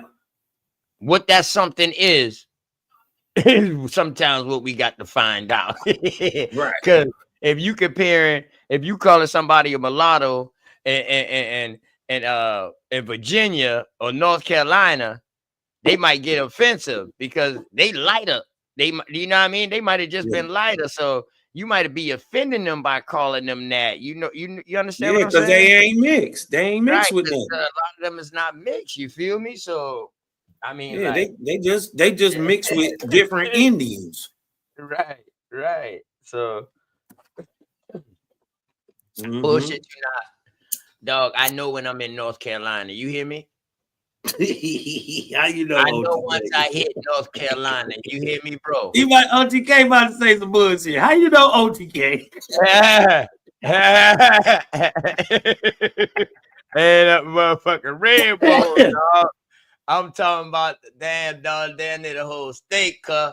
You know how they see the cocoa niggas like me, that motherfucker. Not in that elevation, you know, because you know when you go to North Carolina, the elevation get higher, get colder. I ain't go front. Hey, I ain't gonna lie to you, dog. You know how they, you know, them niggas, you know, they start, you know. That's how I say it. That's what stopped me from calling people mixed a long time ago. Because back in the day, anytime we see somebody red and shit, they be like, "Oh, that motherfucker mixed." They got good hair and red. Oh, that motherfucker mixed. But now, boy, after going to other places and going other places and seeing that these motherfuckers ain't mixed, they looking at you retarded for even asking them a dumbass question like that. What dog say to him? He said, "Sir, rightly, sir, I don't know what to call these people. I don't know what to call these people, for they call themselves mulattoes." He said they call them mulattoes. He was like, "But you don't think they mix with niggas?" He said, "No." Nah. I don't think the nigga predominates. That let you know that they was on the lighter side right there. They was on the light skin side. That let you know that. But they say they have always been there though. Yep. Shit. So how they become mulattoes? You understand what I'm saying? So that's where that liquor shit comes in at. But let me finish some more of this real quick. Let's Cass, you had heard what she was billing on earlier? No, I ain't even really get to. I was just coming in when you was playing. You ain't hear none. I ain't hear nothing. Oh shit. She said some shit at the beginning. She said, hold up, where was it at? Where the Go with the locks. What up, though? Where the Italians was getting classified. Hold on, watch this shit. Michael Harris, salute. First I beat, salute. Think it's right here. Think it's right after that. You say something. I seen something said Italian something. Yeah. Oh, wait a minute. Wait. What? Ooh,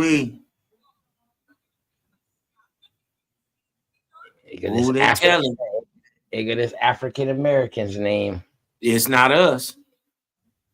It's not us, y'all. The black jobs. We didn't do black jobs.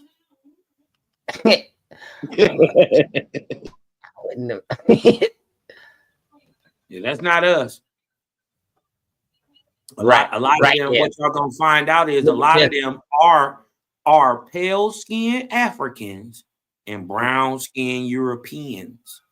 Check out right here how they talking about the Italians and the Sicilians. Right here, Cos. Read this shit right here. The Italian in Louisiana. We say the position of the Italian in Louisiana is very anomalous because of the race, or rather the Negro question. Neither the whites nor the Negroes know how to class him. He is, as it were, a link connecting the white and the black races. What?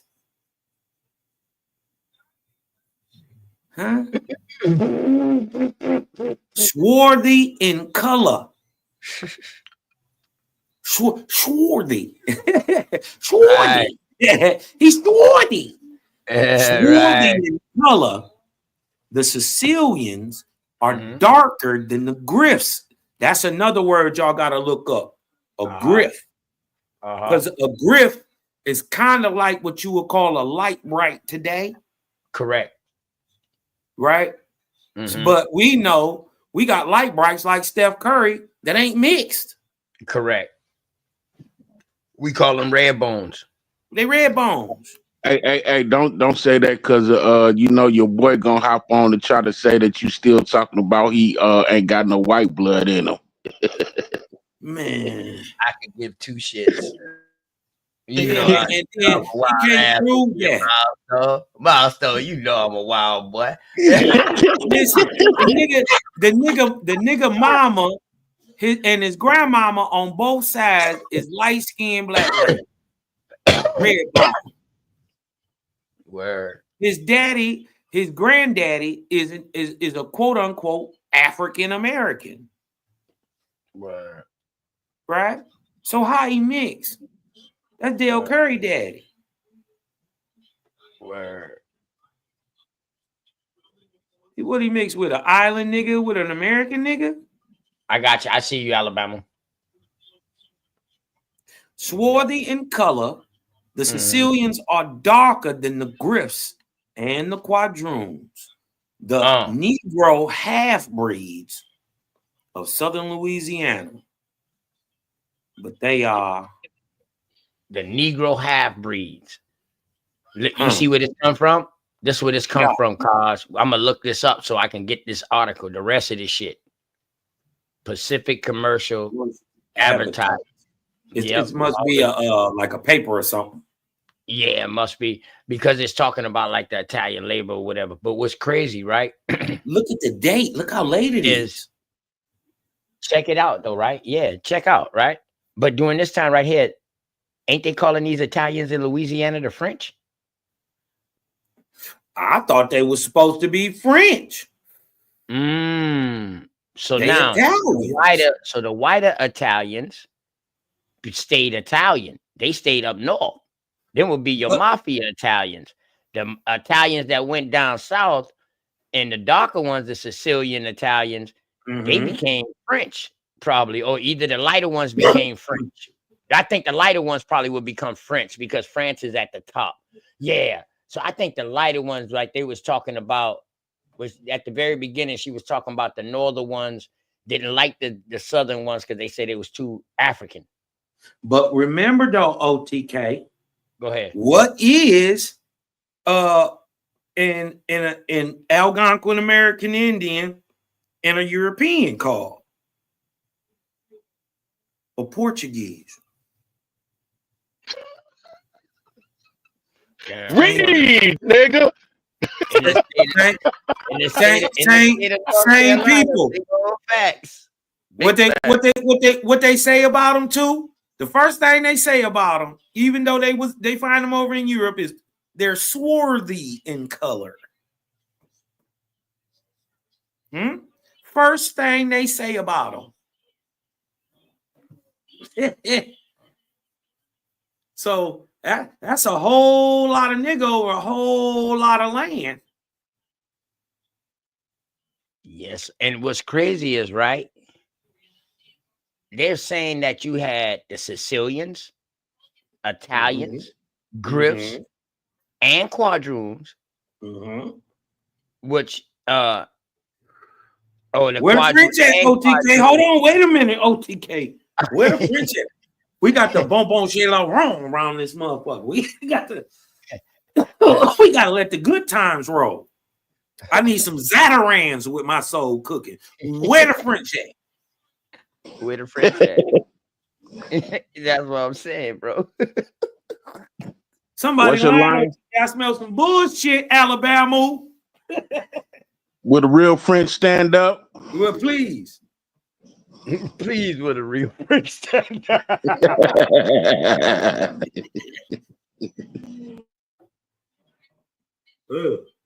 Okay, OTK. BAP got you doing reading is fundamental. Man, you know, I needed to get back to my reading anyway, man. I started out reading. I love reading, man. Read, nigga. All right, but I'm gonna let her finish up with this right here though, real quick, man. Let's see what else she say. Let's go right. Okay. Boom. Derision. There was worse ones that I wouldn't feel comfortable saying on here. The penalties, though, of blackness went well beyond name calling in the apartheid South. Italians who had come to this country as, quote, free white persons, according to one article, were marked as black. Italian immigrants were often indifferent towards America's racial hierarchy. And in 18... Look at this. They was not free whites. Italians who came to the country as free white persons were often marked as black because they accepted black jobs. You are familiar with her backstory and her Italian. Oh yeah. Creoleness. She got some indigenous ancestry in her. That's why she do a lot of bills on it. She showed us one of her so-called black grandmamas or some shit one time. I seen it. I like her info though. We seen the Spaniard too. Yeah, she do some work. I like her work. She cool. But yeah, well, often marked as black because they accepted black jobs in Louisiana sugar fields, or because they chose to live, among African Americans. This left them vulnerable. Oh no, she didn't. She didn't find the black jobs, Cosmo. Right, I was gonna ask you, right? Hey, I was gonna hit you with some heavy air quotes, sir. I was gonna hit you with some air quotes that was gonna damn near cut your head off. What the hell are quote unquote black jobs? Where do they find these? Where are the red jobs? Does anybody have any fuchsia jobs? I ain't never heard nothing about this story before about no fucking Italians, bro. Any polka dot jobs? Anybody? You ever heard this story about these fucking Italians? No, nigga. Listen, they told us they was damn French. Nigga, Wait a minute now. Y'all didn't properly stretch out that insult. Italians. E-Y-E. Word. I only heard about damn. It's crazy. Black jobs. Have you ever? Now you know she's not gonna go. She's not gonna go down the rabbit hole of the Sicilian bloodline, like the black samurais of Japan. Yeah. I knew. You're gonna get to a bunch of nigger Phoenicians, fresh out of Carthage, and then you're gonna run back even to the people that was there before them, a bunch of Etruscans, but a bunch of niggas who really might be Algonquins from America anyway. That's what Bat was saying yesterday. Let's go. I'm just saying, they saying the forefathers of the Carthaginians are the Algonquins. Ooh-wee. Mr.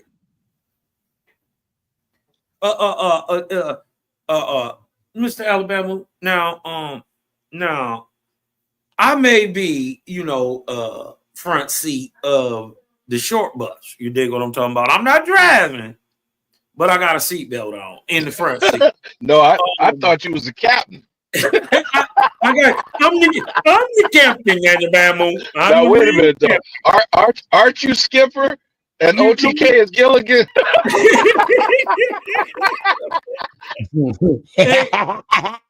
But Alabama, now you've been here a little longer than me, a little bit. Now, have you ever had a black job, sir? And if you could you point us in the direction? I will say like what she say? They go low, we go high, we get high. Every job I've had was black. Hey,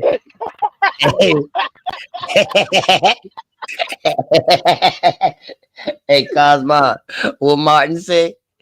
I want one of those black only jobs. Yeah.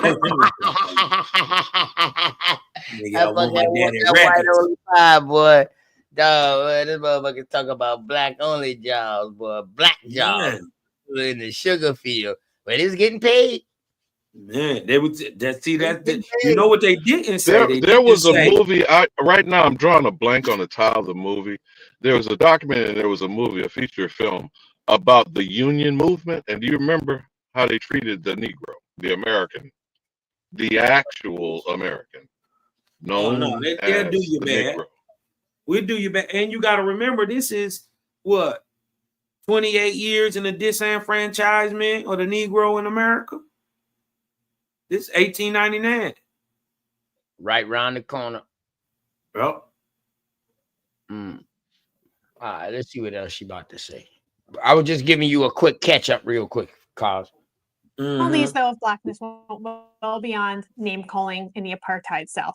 Italians who had come to this country as, quote, free white persons, according to one article, were marked as black. Italian immigrants were often indifferent towards America's racial hierarchy. And in 1899, there were 2 Italian shopkeepers and 3 customers who were also Italian. They were lynched in Tallulah, Louisiana, for refusing to wait on Caucasians before African-American customers. Lynchings of Italians took place all over the South, Mississippi, Texas, Florida, Kentucky, and also places like Colorado and New York. Despite being well regarded in New Orleans in the 1870s, Italian immigrants faced negative stereotypes in northern newspapers. Italian language newspapers frequently would report the heinous crimes. In Italy, there was a song called The Five Poor Italians, which was written in honor of the Tallulah victims. As the Italian population grew, anti-Italian riots took place, and hate groups like the Ku Klux Klan mobilized to intimidate and oftentimes cause physical harm to the immigrants. The turning point for the Italian experience happened because of an event in Louisiana, in New Orleans. On October 15th, 1890, New Orleans police... See this property on Craigslist for $4,300 a month? Well, it's been sitting empty for the last 28 days. And there's 44 million long-term rental properties police chief, David Hennessy, was assassinated outside of his home. As Hennessy lay dying, he whispered, "The Dagos did it." Within days, 250 members of the city's Italian community were arrested purely because of their ethnicity. 19 Italian men were indicted for murder. After a jury delivered not guilty verdicts in March of 1891, a mob of over 20,000 people gathered outside the prison where the men were being held in Louisiana, yelling, "Hang the Dagos." The gun-wielding mob stormed the jailhouse. 9 men, including prominent businessmen, were shot inside the jail. Victims were dragged outside and hanged from the lampposts. And I don't want to go into the details of this. You can Google it and do that, but I'm not going to put all the nitty-gritty on here. In addition to the 11 men who were lynched, 5 prisoners were severely wounded in the attack, and they died soon after. A grand jury cleared those who were involved in the lynching, including John Parker, who was the late elected governor of Louisiana. In 1911, he was quoted saying Italians were, quote, "little worse than the Negro, but filthier in their habits, lawless and treacherous," unquote. Many newspapers asserted that Italians were responsible for their own lynchings, and the media's coverage of the trial and lynching marked the entrance of the word mafia into the nation's vocabulary. Historians have shown that America's response to the lynching was influenced by racist stereotypes about Italians that was propagated in northern newspapers. Italian immigrants were initially welcomed in Louisiana after the Civil War to replace the emancipated Black laborers, but their proximity to the African Americans led to them being viewed as not fully white and now eligible for persecution, including lynching. Darwinists asserted that Italians were a subhuman race, the, quote, "missing link between humans and apes." The caption of this cartoon, published in Life magazine in the early 1900s, is meant to be read in broken English with an Italian accent. Damn, that motherfucker said Darwinism said that they was the missing link between human and apes. Now, could this be considered reverse whitewashing?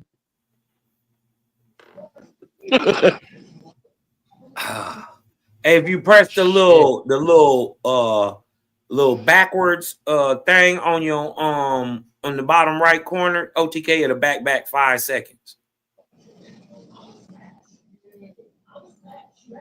The Civil War to replace the emancipated Black laborers, but their proximity to the African Americans led to them being viewed as not fully white and now eligible for persecution, including lynching.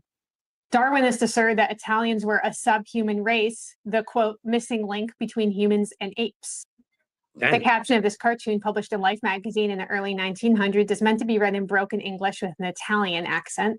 The Italian shoeshiner, or WAP, possesses ape-like features, carries a stiletto knife, and is of low intelligence and childlike in his reasoning, and eats garlic and spaghetti. It's kind of interesting to me when there's this attempt from one group to kind of... All right. So hold on.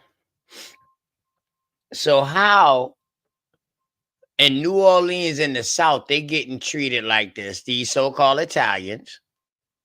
But in New York, Chicago, they're at the beginning of what they would call mob era, mafia era. This ain't making right sense. At this time. Yeah, this not. So you mean to tell me? So hold on. All right. So now, will the real Italian please stand up? For real. Because do not forget that they would tie another individual incident in the 60s during Mississippi burning, Viola Liuzzo. Remember her? What happened with her, Alabama? She drove down. This is like Mike with Schwerner, Goodman, and Cheney. Her death preceded their massacre, their execution. And she was supposedly alone. I don't know if she was a widow, but she came down from the north with the so-called, voter campaign. Oh, the SNCC guys? Yeah. So again, you got an Italian and 2 Jews, right? This is what we supposed to do. That was Mississippi burning. Yeah. Mississippi burning was the SNCC guys, man. NAA, baby NAACP, but those are the civil rights were. Yeah. Man, I'd always we're supposed to believe Judaism and Catholicism was on the side of the Negro, right? That's what we're supposed to believe. How? They came with the Bible to enslave you. That was the trick. That was the overlay for the underplay. Remember, they keep refreshing the narrative. Now we've jumped forward 100 years later in the 1960s.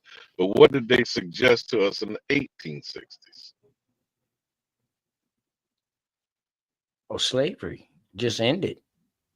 Civil rights. But they want to lay it on the Protestant version of Christianity. You feel me? Not rights movement, my bad. Not civil rights, my bad. Yeah, the Civil War. Yes, the so-called. I mean, but you know, them behind the scene beefs between, you know, Protestant, Catholic, Universalist, Methodist, Martinist, Lutheran. You dig what I'm talking about? They been banging. But they ass would have got hung over there. That's why they ass made such a fucking uproar when they got over here, because now they got free reign. Money rules when you move over this motherfucker. But when you they turned around and did exactly what was being done to them to motherfuckers over here. That's exactly what the fuck they did. And attack a motherfucker spirituality. But those motherfuckers there, man, you know, them Protestants and protesters. You know what I mean? But remember, the complete process was to shit on the bottom rung. And who's always at the bottom rung when they come in each time, stepping on the nigga, correct? Well, at those times they so still their camaraderie is assimilation to pursue the status of whiteness, right? Correct, but we got to remember they was still calling you at that time pagan and heathen. Correct. Because your grandmama wouldn't praise them gods. Yes. So if they was using the book against us, they would describe us as the pagans. And it didn't get and that happened to the people in Mesoamerica and South America. That same shit didn't happen up here. Nah, they found a way to use that motherfucker. But always remember, when you go south of the Mexican border, they're over 90% Catholic. Up here, we got all this Protestant mixing and shit. No matter how many denominations are, you find a nigga in the woodpile, huh? Facts. Right. Facts. And let me shout out my mulatto sister on the screen for breaking this powerful history down, though. I mean, because Alabama salute, man. I don't think she. Hey, hold on. And I tell you, wipe your fucking shoes off before you come in my goddamn house, bro. All right, my black friend, my African friend. How you doing, my African friend? Goddamn decorum. Yeah, my African friend. How you doing? That's why I don't like your mulatto ass. Damn, OTK, he cursed you twice. He called you black and African. How you doing, my damn. African friend? Right, man. I know. A fucking federal agent of ICE. Yes, but the sister on the screen definitely is a mulatto. She broke down her genealogy. She's a foundational mulatto American. So much love to her. I think she has way more. I think she has way more other ancestors. Mulatto, goddamn, man. She is. Matter of fact, if you look at her latest video, this motherfucker mixing the dope, ain't he? Is he mixing the dope, Cosmo? Right. This is her whole story. Her whole thing is to try to prove that she has some nigga in her. Yeah, exactly. She's a mulatto. Yes. She's trying to prove it. She's trying to prove that. That's what she's trying to do, and trying to tell the rest of these motherfuckers, y'all need to quit hiding that shit. Exactly. She's a mulatto. I mean? Proud to be a mulatto. Nah, She's not proud. about the mulatto shit. About that they ancestors that were fucking black, and that they might be looking the way they look now, but they got damn ancestor stocks that look like me. Yeah, they mulattoes. They got some recent listen, what's the root of a mulatto, brother? African. Multiple roots. In order to be a mulatto, what do you got to be? Yeah, let me answer that. You have to have multiple. I'm trying to answer your question. You have to have multiple roots. Stop right there. Stop right there. Go ahead. That means you a hybrid. You a mix. Exactly. Hybrid vigor. So without that right mixture, you're not a mulatto. correct? Exactly. All Exactly. right then. So therefore, without me is no you. Or the white man. See how that work? You see Yes, how and that don't leave the work? white man. Don't leave the white man out neither. Without you is still me. Yes, but and your grandkids will look like me. Checkmate. Your grandkids will be mulattoes like See how me. that Checkmate. work? Hey, listen. You see, I told you about Mulatto really a bird. Go ahead. Yeah. They're not like a real people. It's just like a social construct. Your grandkids will be mulattoos, respectfully. I mean, it's a theory. It's a belief. It's a Oh, likelihood. shit. It's a high likelihood. Mathematically. I mean, that's an assumption. You know Mathematically. what I mean? You would first of all have to reason in, do my children even like white men? You dig what I'm talking about? Yes. I have 5 Yes. grandchildren. Exactly. They aren't mixed. Yes. Keep going. No, I'm listening. What about your grandkids? I have 5 of them. Yes. And what about your great grandkids, brother? Well, I Let's haven't talk met about them yet. it. I haven't met my Exactly. great grandkids yet, but I have grandchildren, and none of them Exactly. are at mixed. So let's have a dialogue. So the question is it likely No, that this you're not about to come over No, here. it's not No. likely. I'm watching the rest of this fucking video. You ain't about to come over here. I don't need no help running my show. You sit back and chill. Yep. There they go. Good word. you got to All right. save them? Yes, you have to save them from the truth. Great. And Nah, you sit back and watch. Let her finish real quick before we Yes, jump let's to any watch my conclusion. mulatto I wanna hear sister. what you Yes, saying their real quick. group. It's kind of just like beautiful mulatto sister. the same Go ahead, play playbook, her. right? Every single time. And it's been interesting to me as I studied my mom's heritage from Louisiana, African American, Hispanic, Native American, like all of these groups that have kind of taken their turns in being the low man, in this hierarchy.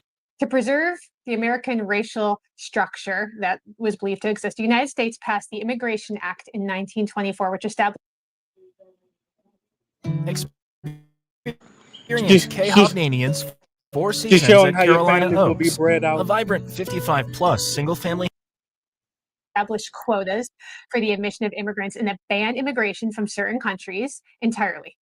While earlier legislation just placed caps on immigration, the 1924 law sought to further restrict immigration of Southern and Eastern Europeans and Africans, and specifically ban the immigration of Arabs and Asians.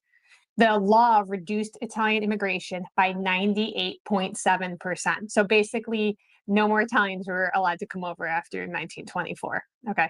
This political cartoon from the era reveals 2 of the act's primary targets, which was the Italians and the Chinese. How did Italians become white? You would think with all this animosity towards this group and these attempts at keeping them from coming over. Oh, GK, mute up. We're trying to it's hit his really information. Hold up. Italians and the but basically no more Italians were allowed to come over after 1924. Okay. This political cartoon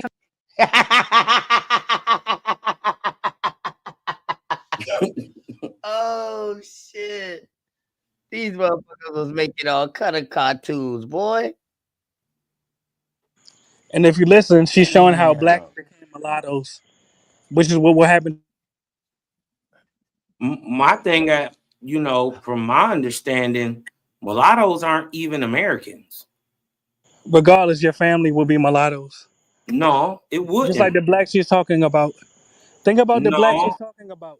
No, because my family is American. They only come from America. And let me respond to that very briefly. She actually saying the Italians and the Sicilians, them are the blacks, right? That's what she started off by saying. And this is how they turn white. And they became mulattoes. No, this is how they turn I mean, white. the etymology of it proves that they are the black people. All kind of Slavic people are really the black people. Yeah, I mean, either way, mulattoes are not Americans. No matter what they come from mixed African. Listen, they come from mixed African and European ancestry only. And Aboriginal American ancestry as well. No, not at all. Not at all. Not at all. You could be That would delusional. be It's all that right. would be they might have classified them as mulatto, but they had other names for them too. But those would not be, Africans. Those would be American Indians mixing Indian with is Europeans. misclassified, right? Right, Yes. mixing with Europeans. And Not even mixing with So Europeans. They don't have to be mixed. They would have just been light skinned, and white yeah, people yeah. would But have I'm looked at saying, them. White we people got would have we looked at them and say, "Oh, you light skinned. You must have some white in you. You got yeah, to but be a we mulatto." got a No, we got a group of people from down this way that went up in the that came into Goose Creek and went into like all the way up as far as to after the war, after the Yamasee War, they went with the the Lumbee, and they went and joined exactly. the Lumbee up there in North Carolina. They was considered as what you would call um Mulatto. Yes. no damn Croatans or Crotons. yeah.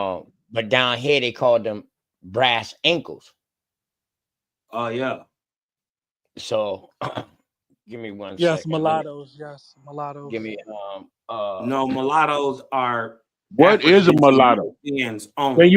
you explain to me what a mulatto is? You keep on throwing that word around like it really means something. Can you explain to me what it really is? Yeah, I can if y'all don't cut me off. Respectfully. You want the answer to that? I can answer that, brother. A mulatto is a person of African, Aboriginal American, and European ancestry. And actually, the sister in the video was describing how Aboriginal Americans used to be pure blooded, but their future generations became mulattoes. That's what's going to happen to your families, respectfully. See, you trying to make a joke, man. I'm being No, I'm serious. not joking, brother. I'm I'm dead asking you serious. what consists of a mulatto? What directly consists of a mulatto? Respectfully, brother, you didn't hear my answer. I'll say it one more time. A mulatto is a person of mixed race ancestry, primarily African, Aboriginal American, and Caucasian descent. Okay, so We what part of African do y'all have? Like, cause it's like Yes, yes. it's it's so many 54 different countries in tribes. Africa. It's Yeah, so let many me answer different that. tribes in Africa. What I can answer directly that. links y'all to an African? Do you want me to answer that, or you going to keep filibustering, brother? Because I can answer that. All right, yes. Now, mulattoes in the U.S. are primarily descended from West and Central Africans, but you also have mulattoes in Africa and in Asia that have East African ancestry. So it varies, but in the You U.S., going around pri- you going I around what beg your I pardon. just said. You I going around what literally I answered just you. said. I said I said which West and that Central is African. different tribes. Wait, hold on. Yes, If you yes. didn't understand me correctly, right? Let me tell you the There tribes. are Let different me tell you the tribes in tribes. Africa. I Can agree. Let me you tell you the tribes name I mix with. directly? Yeah, Can let you me tell you the tribes I mix like with. a Medici? Can Yeah, you say like let me tell you the tribes I Medici mix with. or Yeah, let me tell you what the is tribes I it? mix with, brother.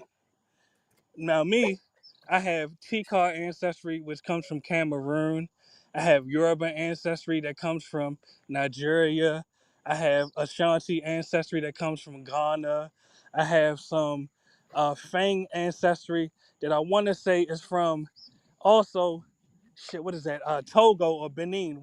The Gambia. Pardon me, from the Gambia. Various different tribes. But what is But your point, brother? Respectfully. the only one that you really actually that name that's not a mixed tribe of people is Ashanti. You know what I'm saying? Well, okay. All the rest of them are mixed with different tribes. You feel me? They come from different like bloodlines that's within Africa. So I'm just saying Yeah, like I'm not disagreeing with that. what But what what is your point? which directly bloodline do you come from to equate that you are and anybody else can have African blood in them? Well, brother, I literally just answered it. What part are you confused about? I'm confused about the part that you can't tell me directly. I mean, like, okay, I just named the different let's just tribes, say, brother. let's just say, right, like, okay, you got in the southern part of Africa, the oldest is the Khorasan, or The Khoisan, but yes, I'm listening. they the oldest. You know what I'm saying? Allegedly. It don't matter. It don't matter because it's really actually three. It's three of them in one that you can really actually describe them in because they all look different. All of them don't. All of them don't look the same. Right. The Yeah, I hear Khoi You you. get and what the I'm saying? San are Make your two point though, different brother. people. I'm listening. What is your point? Exactly. My point is, when you say Africa, you gotta directly pinpoint like what direct tribe they come from. You can't just say you are African, Yeah, did and you you not hear gotta the and you tribes I can't named, say brother? like, You didn't hear the tribes I named, brother? but them is all mixed tribes. Them is all mixed tribes though that you Yes, name except that's for the the Ashanti. origin. Yeah, exactly. Mulattoes are mixed race people. So what part are you confused about? That you confuse. You're projecting, That you brother.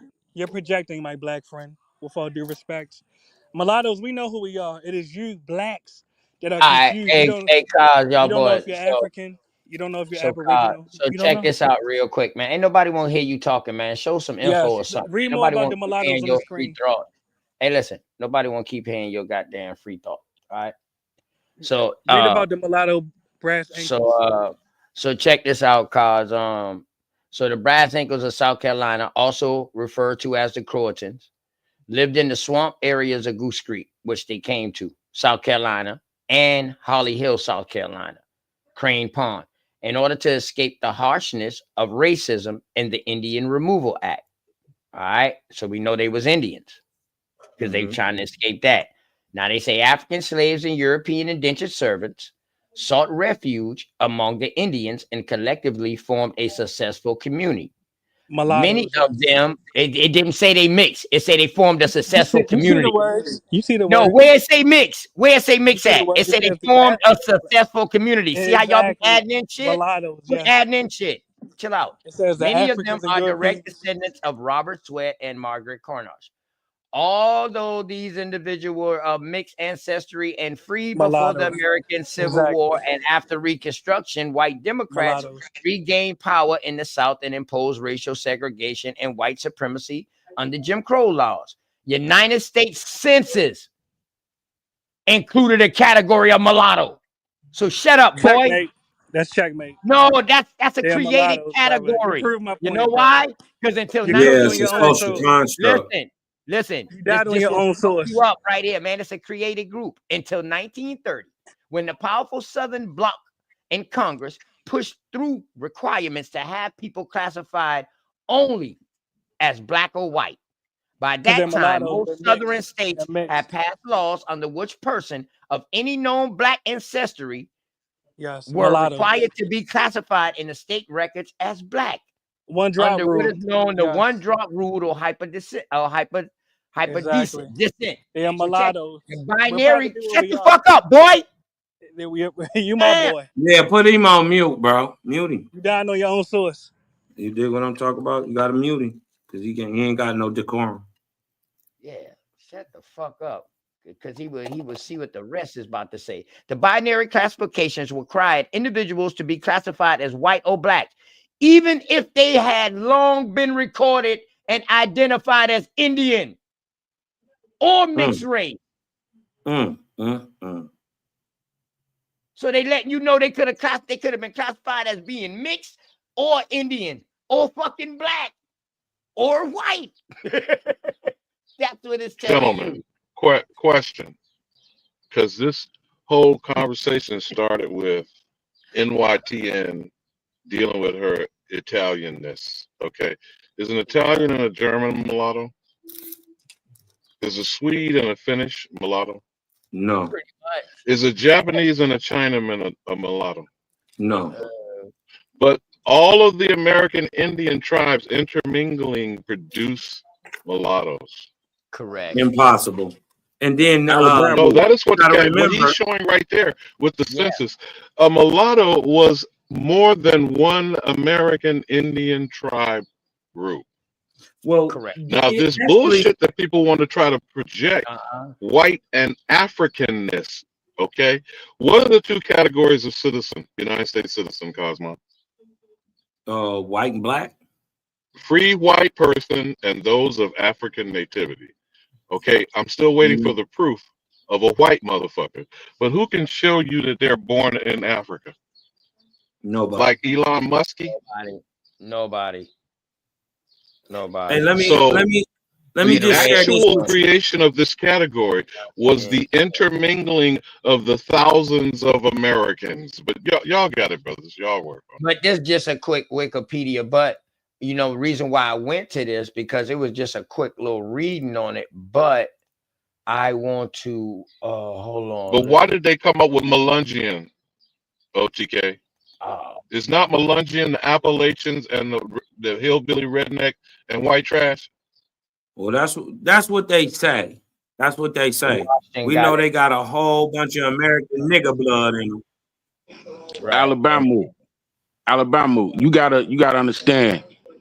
That dude Mulatto, he just like to come in interrupt things, man. Don't get shooken up by his I'm not the least bit motivated by his ignorance and his belligerent nature. What I'm trying to ask whether we're talking this intelligently. All mulatto means is a Latin, Spanish, Portuguese translation of a horse and a donkey. What is a mule? A sterile thing, correct?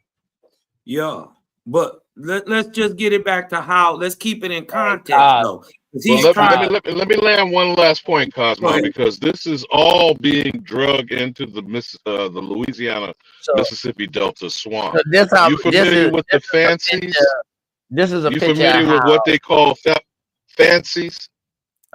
Yeah.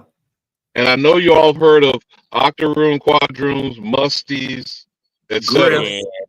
Yeah. Okay, what was this supposed to be a product of? Slave breeding? No, not this is a brass ankle of South Carolina right here, y'all.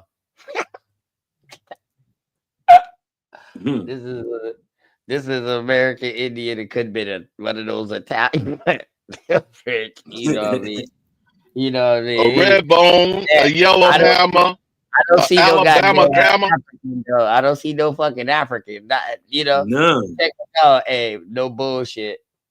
Yeah, I know people who still look like this and hair still slick like this right now to the day that's still in Goose Street. Come on, what did some women say when they were hitting that nap in the kitchen? The cockaburs. Did you see some cockaburs, Cosmo?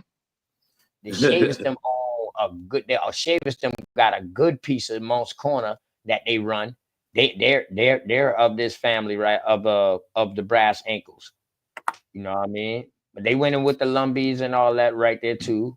And a lot of them stayed right there in Goose Street. You know. Hey, just to put a nail in the coffin. Back into the motherfucking Indians. Them bitch came out with a whole nother different complexion. That shit crazy. Hey, just to put a nail in the coffin on this mulatto talk. Mulatto is a concept that science has shown to be socially constructed and to have no biological basis. Correct. Much of the significance of mulatto identity is grounded in the social, economic, and political consequences of colonialism, slavery, and segregation in the New World of the Western Hemisphere. The connotations of the term mulatto and applications of the notion of mulatto identity have varied between cultures in the United States, Caribbean, and Latin America. But look, today in North America, mulatto is considered to be a dated and offensive term. So Cosmo, what is the point? What is the purpose of a buffer class? To tether. Intermediate. Yeah. It's a Georgia. Mm-hmm. You heard what she said. She said the goddamn Italians, or what they would call mulattoes, if that's what he want to call them, was the in between of a human and an ape. Yeah. The lowest of the low. So the European colonizers used a buffer class to create a racial hierarchy, right? Correct. Yeah, some of the and superior and inferior statuses, right? Correct. Correct. And some Then of they those go data create what is called pseudoscience or Darwinism to justify what fabrication. I think you just went through this, right? race. Social engineering, correct? Right. They Correct. socially engineered race. Correct.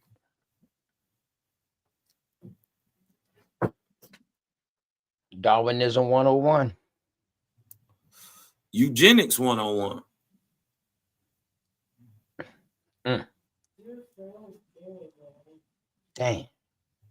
Damn, what happened to my video? Oh, good shit, Cos.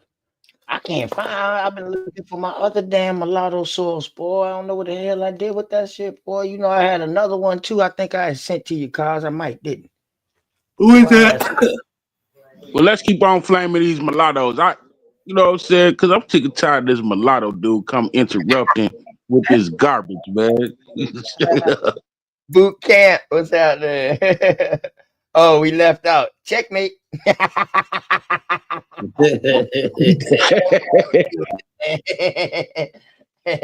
Ain't no worry, man. Ain't crazy. Checkmate. Like from what Wiki said the census made it up. Once you heard it was made up, that's just like black and white, bro. Leave that shit alone. It ain't no mulatto without a fucking Indian color. Oh, and both of them the same motherfucking person. So in South Carolina after 1740, you know what I mean? Before that too, but shit, you know. Let me see if I can find this bitch OTK.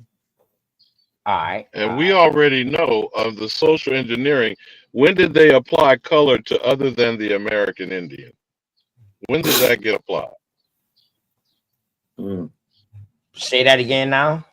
The Racial Integrity Act specifically addressed two distinct populations of people. When did color get applied other than to the American Indian? We'd like to hear people run around with personal color shit today. Or the NAACP from the Niagara movement. What's the date on that? 1909? Yeah. The Niagara Act. So who are these other colored persons? They're certainly not motherfucking reservation dogs or the Native American. So who is the colored person? I mean, this is just simple logic, brother, but y'all cook.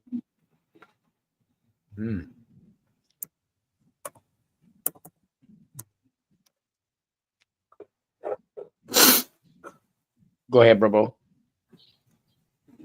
Your screen showing Cass. And Cass shit. Cass must be talking Damn, about you just cursed him with Queen Cass? Oh, goddamn, Cosmo. Pause. You know, I come from that old blood. When you call out a motherfucker name, they talking about you. Word.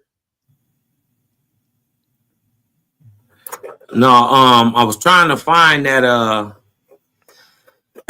know I got it somewhere.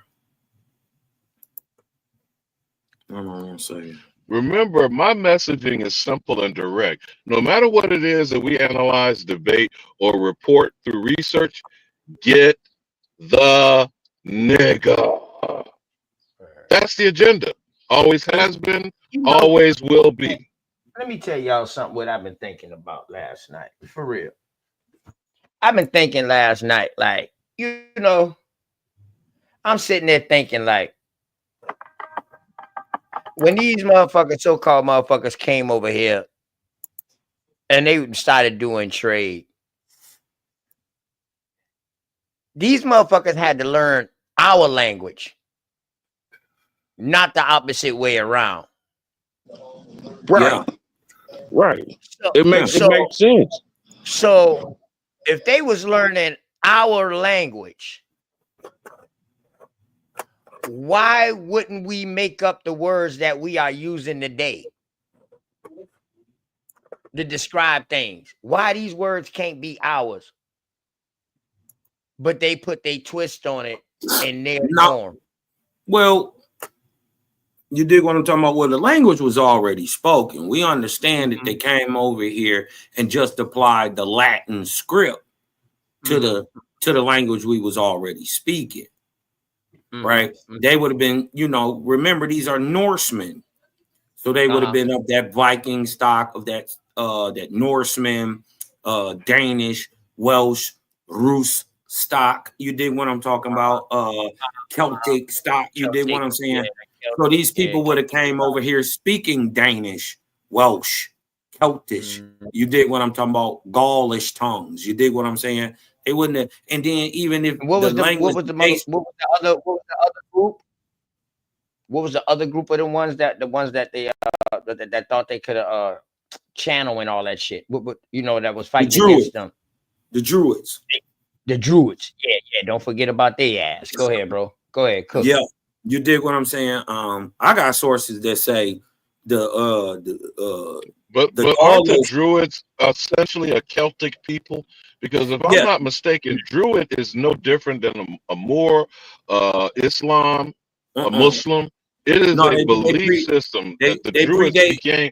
Didn't the Druids begin the so-called witchcraftery that we know of that they're projecting from over there with Stonehenge? Well, I thought Druids were a sect. Yeah, well, they're not just a sect; they were a whole people. You dig what I'm talking about? That's like saying, you got Irish, Scottish, and English, right? But all of those people are British. It's a lot of them up in northern Minnesota with because all they like to do is eat that lutefisk. You ever had some and lutefisk, and they said they got that You ain't never heard no lutefisk? No. Man, that's a nasty. Or if I did, I didn't pay no attention to it. Man, you wouldn't. It ain't nothing for I you heard to a gefilte fish. Yeah, I heard a fish are the small hat motherfuckers. I heard that gefilte fish. Lutefisk is some stuff that they eat. It's like it got a poison on it. They gotta clean it, and then they package it in it's the fish that they try to eat is poisonous anyway. So they got a poison to combat the poison, and they clean it in a tub. I don't know, man. It's some weird stuff, but it's a whole little history about that stuff because them people up in northern Minnesota, the Druids, they all now up you in talking northern about like I was suggesting that the Druids are Celtic. Yeah, that's what I'm talking. That's what I'm talking about. You're talking about the Scandinavians, like Norwegian, Finnish, and whatnot. They seem to have landed up there, Minnesota, Wisconsin, around the Great Lakes. Yeah, but they only up in northern Scandinavians. Minnesota. They only up in northern Minnesota though. They like it's like in the southern part is more like Germans and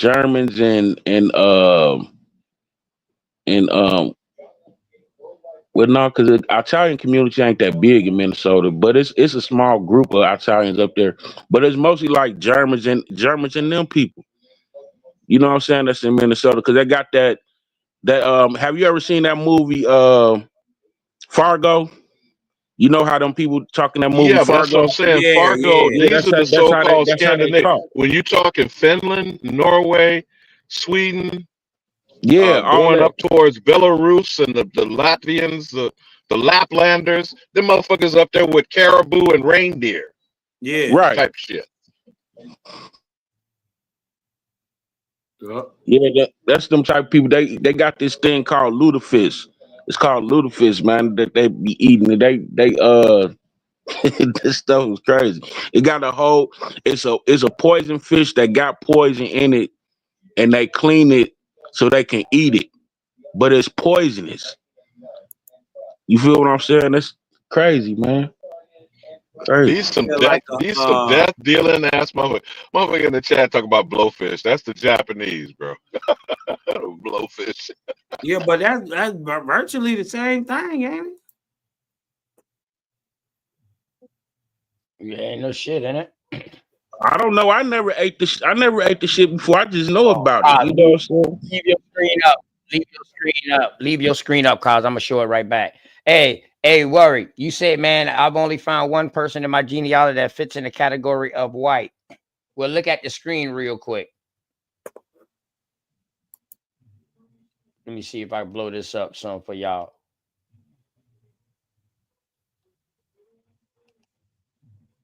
Make it make sense.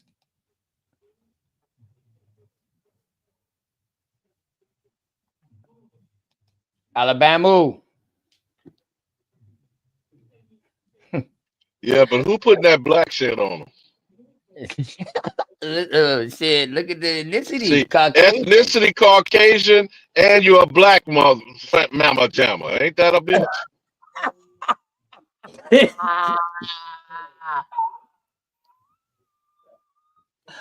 Listen, come on, This just make it motherfucker make sense. Alabama, man. Just make it make sense for us. That's all we want. That's it.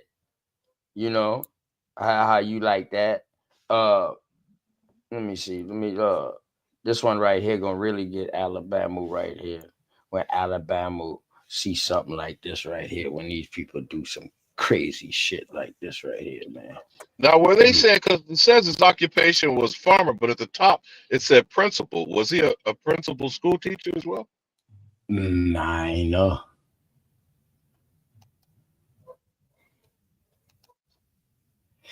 Look at this one. No. See up there it says principal. I think they're just talking about him. I don't think that's his occupation. They just talk about, Well, it said further down, it said he was a farmer as occupation. Yeah. But This one right here is a laborer, though. This is a different person. All they Gotcha. got Joe Brown. They different age. Now, his ethnicity is American. Now, did you find Judge Joe? Since you dragging all these brown niggas out here. Now, I don't want to go Now, check in the ethnicity American. Ain't that a bitch? Right. 1893. He was born now. But his race is colored. You mulatto fool.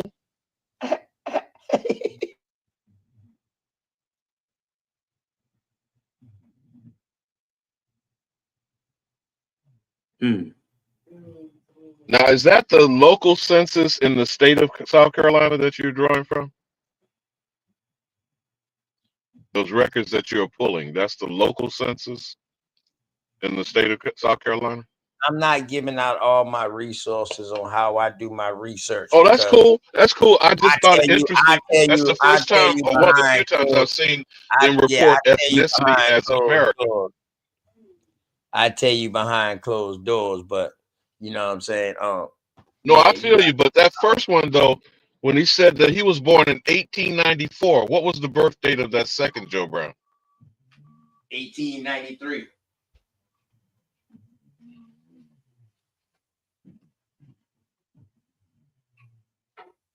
I'm thinking they all the same person. This shit just got switched over time.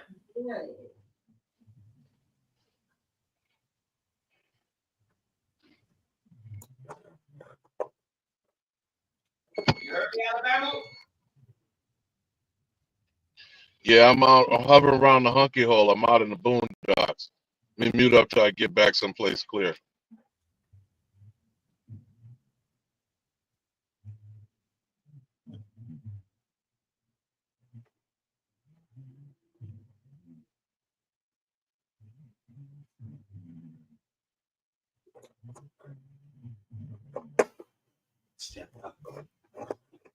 Yeah. So I'm thinking they're the same person, but you know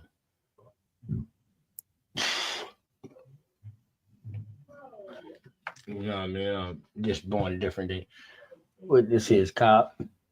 A person of mixed race and black ancestry, especially a person with one white and one black parent. Now I was looking at this. Oh, let me show you what I was looking at. Oh, over there to the right, mulatto is a racial classification referred to people of British and European ancestry only. When speaking and writing about this. Oh. Oh, the white slaves of Africa. Okay. Blow that bitch up a little bit, cook. Did you want to get into it? Oh, they're writing a little small. Nah, this ain't no motherfucking wild story. Don't you start that shit off. We already know it was a million of these motherfuckers. Way over that. That's what they estimating. Yeah. Word. Between 16 and 1800s. Correct. Yeah. That goes that coincide with my shit. During the time over 1.2 million British and European citizens was captured and taken in chains in the great slave markets of North Africa. And where did they end up at? Western Africa, Southern Africa. Yes, they came here. Yep, came here and also went to Australia. Also went to all fucking Australia, cuz you're goddamn right. Yeah. Now, if anybody want to be the scattered tribe of Israel, it would be the fucking There you go. European. There you go. Yeah, that's what I just was reading. In the great slave markets of North Africa. Yep. Examined like livestock. Sold to the highest bidder. White men, women, and children were regarded as white gold. Oh my God. White gold, god damn it. The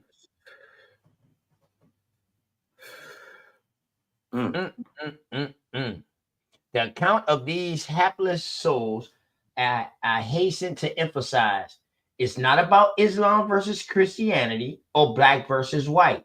It is about what human beings do to each other, irrespective of creed or color, in the name of ideology, power, money, and greed. And white gold. Ooh, I go and get that shit. Oh, I'm going to get that motherfucker there. Yep. Matter of fact, I'm going to order that bitch for my sister Sharice, boy. Because she loved that shit. She loved to talk about the damn white slaves, boy. After she seen that shit, boy, she liked to talk about that shit. I'm going to buy that book for her. White fucking gold. In White Gold, the author Giles Milton gives a vivid account of the white slave trade based on letters and manuscripts that survived from the time, several written by slaves. In one account, Milton describes how in July 1625, listen, 6 years after 1619, a fleet of over 20 ships manned with Barbary pirates arrived in the thick sea mist and headed up the coast of Cornwall. This is in Britain. The flags on their main staffs depicted a human skull on a dark green background, the menacing symbol of a new and terrible enemy.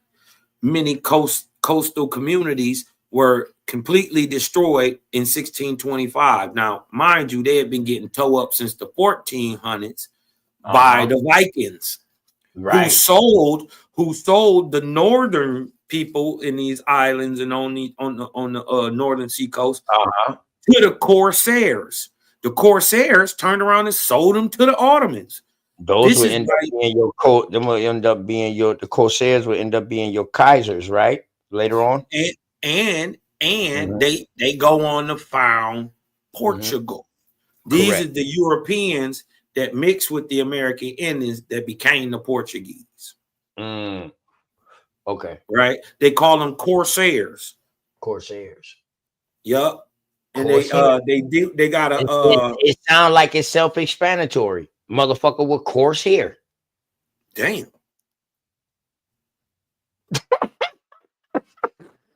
I didn't even think of it like that. God damn. I didn't even think of it like that. You dig what I'm talking about? And I'm talking about since the 1300s, they've been dealing with the Corsairs. Remember, this is during Arab Spring. So the Islamic world is dominating at this time. You dig what I'm talking about? Many coastal communities were completely destroyed in 1625. The mayor of Plymouth estimated that the pirates destroyed 1,000 fishing boats, and a similar number of villagers were carried off into the slavery in one summer alone. Them bitch been pillaging those fucking islands. Now, what y'all got to understand is most times the people that was going up there to get these people in England was your Vikings. Yeah. Your Vikings was doing Cosmo, I just want to interrupt you right quick, man. You know what I'm saying? ahead, I bro. appreciate y'all, OTK, Alabama, Cosmo. But you know what I'm saying? I gotta do my house sleep, you know what I'm saying, get these kids together with the food and stuff, man. So You know what it don't is. feel bad, cuz I'm about to jump off. I'm gonna jump on my phone on this while Cars reading this. After Cars finish reading this shit, I'm gonna still be watching. I'm still be watching. Unless Cars won't keep going, and you know, he can keep the screen share open and shit. He can build and just let me know when to close it out. You know what I mean? But shit, I'm about to go shower. The motherfucking rain caught me right when I was leaving, and yeah, shit, had to get wet. No, we'll chop this up real quick. Nah, go ahead, finish, cuz I'm listening for a second. Go ahead. Yeah, I'm gonna be watching. I'm gonna be watching and keep on standing on that mulatto. Keep on standing on that mulatto neck, man.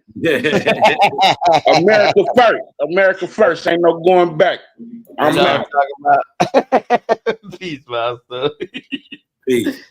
But yeah, this shit. Go ahead, bro. Go ahead. Because I'm glad you doing this, because wherever you stop at, dog, I'm gonna get my shit, and dog, we gonna come. Yeah. Yeah. That's how you're supposed to do it. Amongst the most notorious slave markets at that time was the souk in the walled city of Morocco. Now remember, we got a tribe in the middle in the Midwest called the souk. That's in Illinois, Indiana, Michigan, Wisconsin area. And then we got they also, when they went west, these are some of the Huron people. They predate the Iroquois even coming here. And the Ojibways and the Potawatomis, they predate all of them. They mix with a people called the Fox. So we got a literal people over here in the Midwest called the Sauk, but they spell it S-A-U-K. But you know, I just thought that was interesting. Amongst the most notorious slave markets at the time was Sauk in the walled city of Sale in Morocco. Milton visited Sale, walking the same path trodden by wretched European slaves, men, women, and children whose steps were sold by the weight of their iron chains and shackles. Once sold, most disappeared without a trace, subjected to a living hell, as described by slave Robert Adams, who was captured in 1620 and put to work at a mill like a horse from morning until night. He said the slaves' quarters comprised an underground dungeon with no light except for a small hole where 150 to 200 of them were forced to live in their own excrement. Their daily diet consisted of a piece of bread. That sound like the damn catacombs where they talk about they kept the Africans at, isn't it? Well, we finding out they are the Africans. Yeah, they are the African, but they the whites. They ain't the black motherfucker. Yeah, they over there though. Well, we ain't. Well, let us make sure. Let's correct this, cause for somebody say the wrong thing. Let's just say they're Europeans. We don't want to give them Europeans. Yeah, we just give them Europeans. Y'all, we let y'all decide what color. I don't want to get into that, but they're Yeah, we ain't fucking gonna get into the color. We ain't say nothing about color. You dig what I'm talking about? But they specify white. correct. They do. They Correct. say white European. We ain't say it. It is what it is. It said described as a slave, Robert Adams. Right? He is in Africa, 1620. You dig what I'm talking about? That's them niggas. Ain't got nothing to do with you. But look how he being treated. But this the story they tell that happened to you. How? He over in How? Western. When they was the ones doing it. How could Yeah. the story be about you when you the one doing it?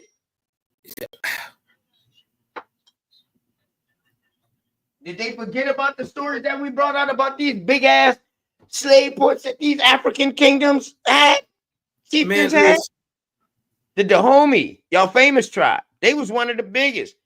Your Uganda tribe. That Yeah, don't motherfucker forget was about selling so much. the Wara, Yeah, the that motherfucker was selling so much. Mandinka. Ghana. That motherfucker All was them selling so niggas. much slaves out there till the French came and say, hold on, the Portuguese and them boys say, hold on, man.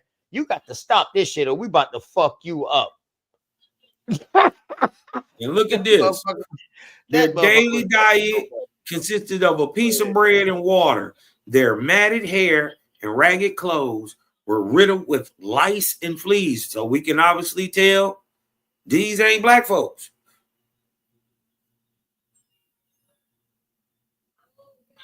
Huh. No, that's dog. That's dog status there. You living around dogs.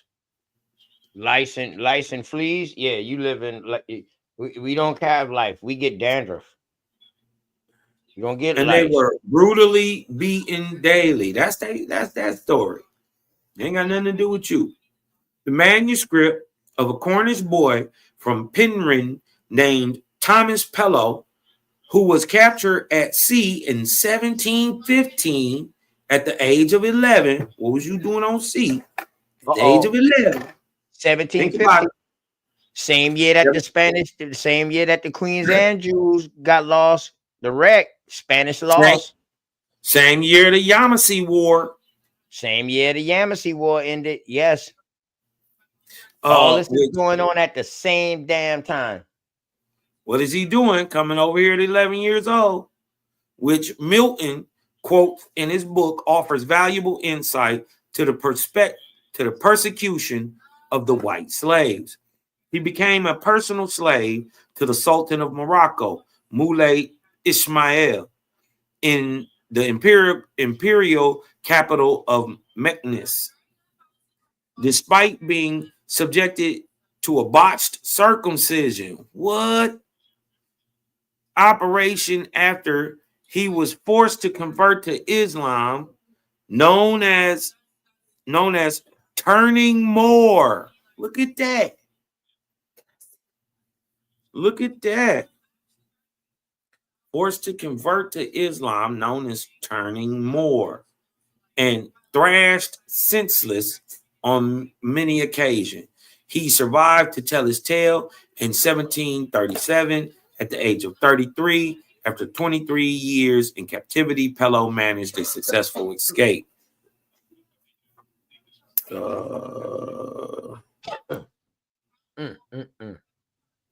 He explained that one of the Sultan's many perverted pastimes was to marry off his slaves.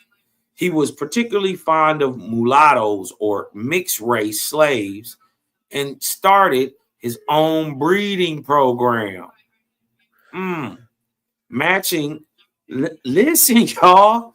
Okay. So they telling you that this happened to you, but that right there is another dagger to mulatto.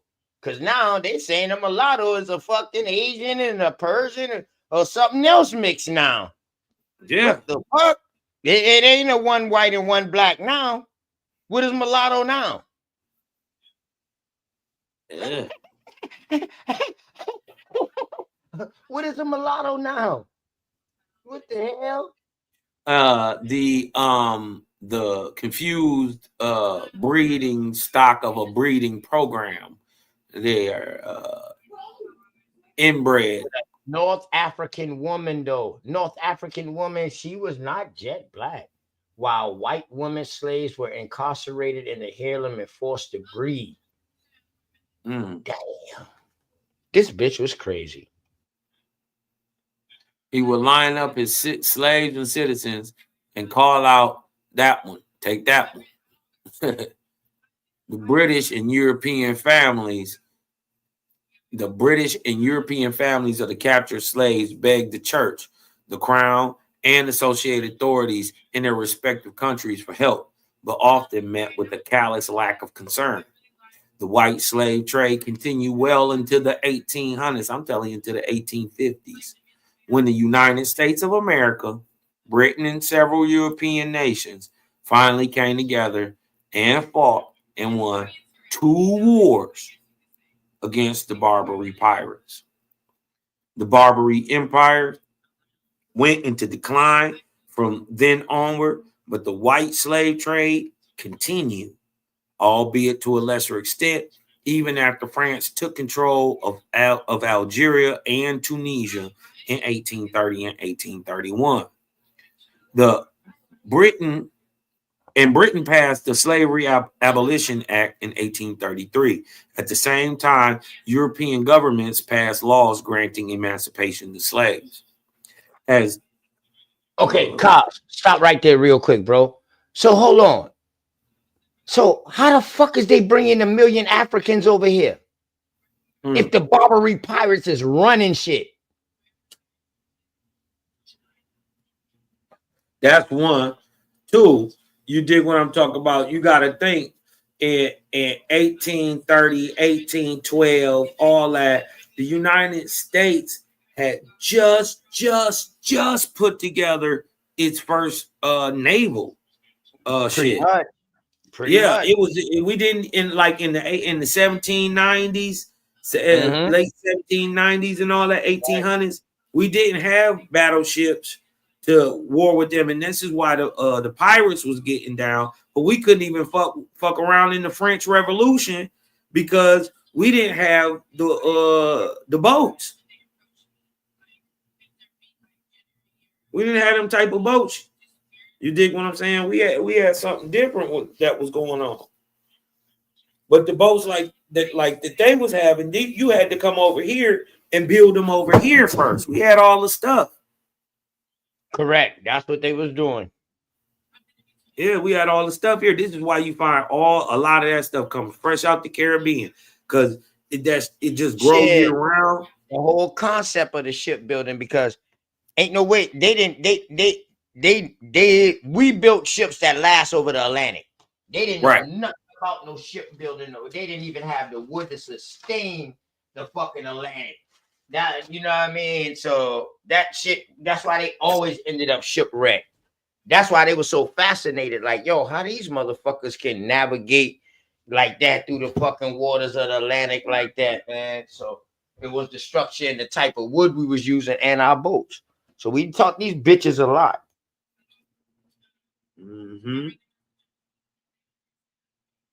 Protectorate of France. The Barbary empires went into decline from then onwards, but the white slave trade continued, albeit to a lesser extent, even after France took control over Algeria and Tunisia in 1830, 1831. Britain passed the Slavery Abolition Act of 1833.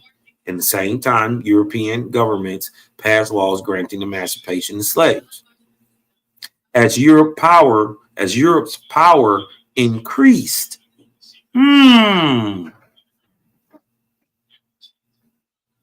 it gradually diminished the power of the sultans, North African merchants, and slave traders. Italy ultimately took control of Libya, or Tripoli, in 1911. From the halls of Montezuma to the shores of Tripoli. Now they saying these motherfuckers who they emancipated, they got to fight for them. And 1 year later, Morocco became a protectorate of France. people in the coastal villages of Britain and Europe could finally live in relative peace, but not for long. Within a few years, another demon had raised his head that led to another era of mass slaughter and brutality, human against human. We called it World War One. So if they was getting out of from up underneath the sultans, so that means they would be Islamic right at this time. And so why are they breaking out of Islamic to become Christians? So these will be your first Moors too. Yeah, they said when you the whole thing when they was people was turning over, the whole point was they called it turning more. Right. These will be your conversos, correct? Yeah. Correct. This will be your conversos. Yeah. Now it's making sense. You dig what I'm saying? Mm-hmm. Mm-hmm. Mm-hmm. And the whole process of doing that, turning Islamic, is called turning more. Right, right. So that means you could be of any skin color. Uh-huh. Just like this dude. Remember, he a white guy. He a white guy from Europe who had a bad circumcision, damn near killed him. Uh-huh. But he a Moor. We got the fucking book, goddammit. White Gold, goddammit. Where he's referencing out of some of his sourcing is coming out of that. Out of that book. I'm gonna get that bitch. I'm gonna see if I can find the PDF so I can share that motherfucker, man. That's how October 3rd, 2014 archive. Okay. Yeah, All right. that's fire. Damn, I wonder if he done wrote up updated article on this shit. Cause I know he done found more shit since then. Right. Word. Check his out. Check his out. Turning Moore is his name. Darwin said Turning Moore is his name, Cosmon. No, his name. No. His name. No. When a person gets forced into Islam, it's called turning Moor. His name wasn't Turning Moor. That's all. And that shit was happening regularly. Whoever overthrew who, that conversion rate was crazy. Yeah, you just crazy. It is what it is. You dig what I'm talking about? The winner tell the tale. Forced migration. Yeah, if you just want to stay in from Egypt, from them boys coming across through Egypt to the West Africa, straight across the Sahara Desert on up, man. Well, shit, we could say the whole Sahara Desert. God damn it, and upwards before they went down first. Shit, all that shit. There was converso nation. They was Islam. They was Christians. They was Catholics. They was Greeks. They turned in. They was what that shit said yesterday. Egyptian Europeans. They was Coptic. They was all kind of shit, yo. Damn, they was all kind of shit. Yeah, they was all kind of shit. Yeah. And then they'll come over here and change the motherfucker to an American Indian. Yeah. Same thing. That's what they did for the native. What book you got, Dawes? He said he got the book. What book you got? Which one? Turning More or the one that he was citing his source from, where he was saying he got his source from? What was that? Yeah. That's it. They was heavy.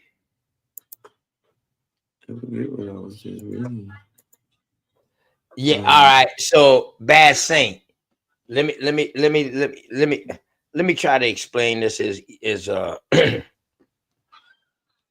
as far as what I've studied about over there. Okay. Wars, holy wars. All the shit is over Holy war. It started over land and famine and shit like that. Then shit turned into goddamn holy wars. No, it started in the heavens first. I'm saying the unseen rule the scene. This is all religious shit. When you get when you get behind the back of all of it's religious. Yeah. I want because she asked this question: are you saying Moor is not a bloodline or color, but a religion, or that is just one definition for Moor, or all of the above can be true? Correct. All right, so you got Moabites who say they are Moors, or they get claimed or classified as Moors, and that's a bloodline. You got Berbers. That's a bloodline. You got Libyans, shit, Moroccans. All of those are bloodline, man, but they are Moors are more like a motherfucker who is a Christian and fuck it. A Moor back then, what they started calling the Moor was I guess it was descriptive, but it was meaning more than the color. It meant their religion too. The motherfucker was converts. They was Islam and they was Christianity. They had free practice to practice both of them or either one. This one said he got forced into Islam. And see, he got forced. Which when the Sultan came through, if you didn't convert to Islam, he chopped your fucking head off. When the Christians them came through, if you didn't convert to Christianity, convert to Catholicism or Greek, whatever the fuck they was practicing, whatever, you know what I mean, during that time, if you didn't convert to that shit, you was getting your head cut off. Look what it says. That's heavily documented in their history. This 1715. They did this shit so much, sis. They did the shit so much, sis, to it started causing disease because so much motherfuckers was dead around that bitch. To that motherfucker started causing disease. And this is what led them into these dark ages. See, people don't never talk about these fucking dark ages that we brought them out of with potatoes and corn. But I leave that for another bill. I do that. And medicine. You know, and medicine. And soap. You know, and soap and toothpaste. Hygiene, period. You know what I mean? We saved them motherfuckers' life. The name of the documentary I'm gonna play again is called South America's Great Gift. America's Great Gift to the World. I think it's South America, might be. And it's potatoes. It's about potatoes. That motherfucker saved them over there in Europe in famine. They was going through famine, diseases. The potato and the yam. Don't forget the yam neither.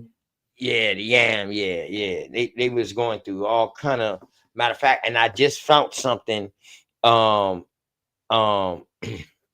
just found something on the goddamn dark ages of Europe. Yeah. So people now look, this is what I wanted to clear up when they slave trading like a motherfucker, but yet they going through famine and all this shit. It ain't possible. This shit ain't adding up.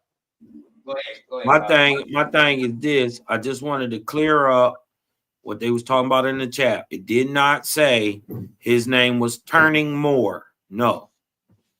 The manuscript is about a Cornish boy. Do y'all know what Cornish means? Huh? That means he's from Northern Europe, from the Isles, right? Named Thomas Pellow in 1715 when he was 11, right? Now look what happened to him. Despite being subjected to a botched circumcision, so they done messed up this boy penal area. You did what I'm talking about? The operation after a circumcision operation, after he was forced to convert to Islam, known as what? When you forced to convert to Islam, it's known as turning Moor. So that whole operation, that whole circumcision operation, and being forced to convert to Islam is called turning Moor. Now remember, he already a Christian. He would have got forced into Islam because he was a slave. He got took from his land. And You But know, see, 104 Mac, I can agree with that somewhat. But if the term Moor was used to separate Muslim from Christian, apparently he was already something else till he had to convert to Islam. right? You see what I'm saying? If he wasn't nothing, it's not converting. He had to already been something. Right. You see what And he I'm was saying? 11 years old when he got snatched up already. Right. So turning Moor is converting these motherfuckers over pretty much from Judaism or Christianity, whatever, Hinduism, whatever they was practicing, and turning their ass into Islamic. Yeah. Yeah. I mean, that's Just clearly what it simple is. right there. So this is before it was being used and applied as a color. Yeah. At this point right here, this is They're not being talking about applied. no color because he white. Right. He a white European. So they're not talking about no color. What a Moor is ain't got nothing to do with color.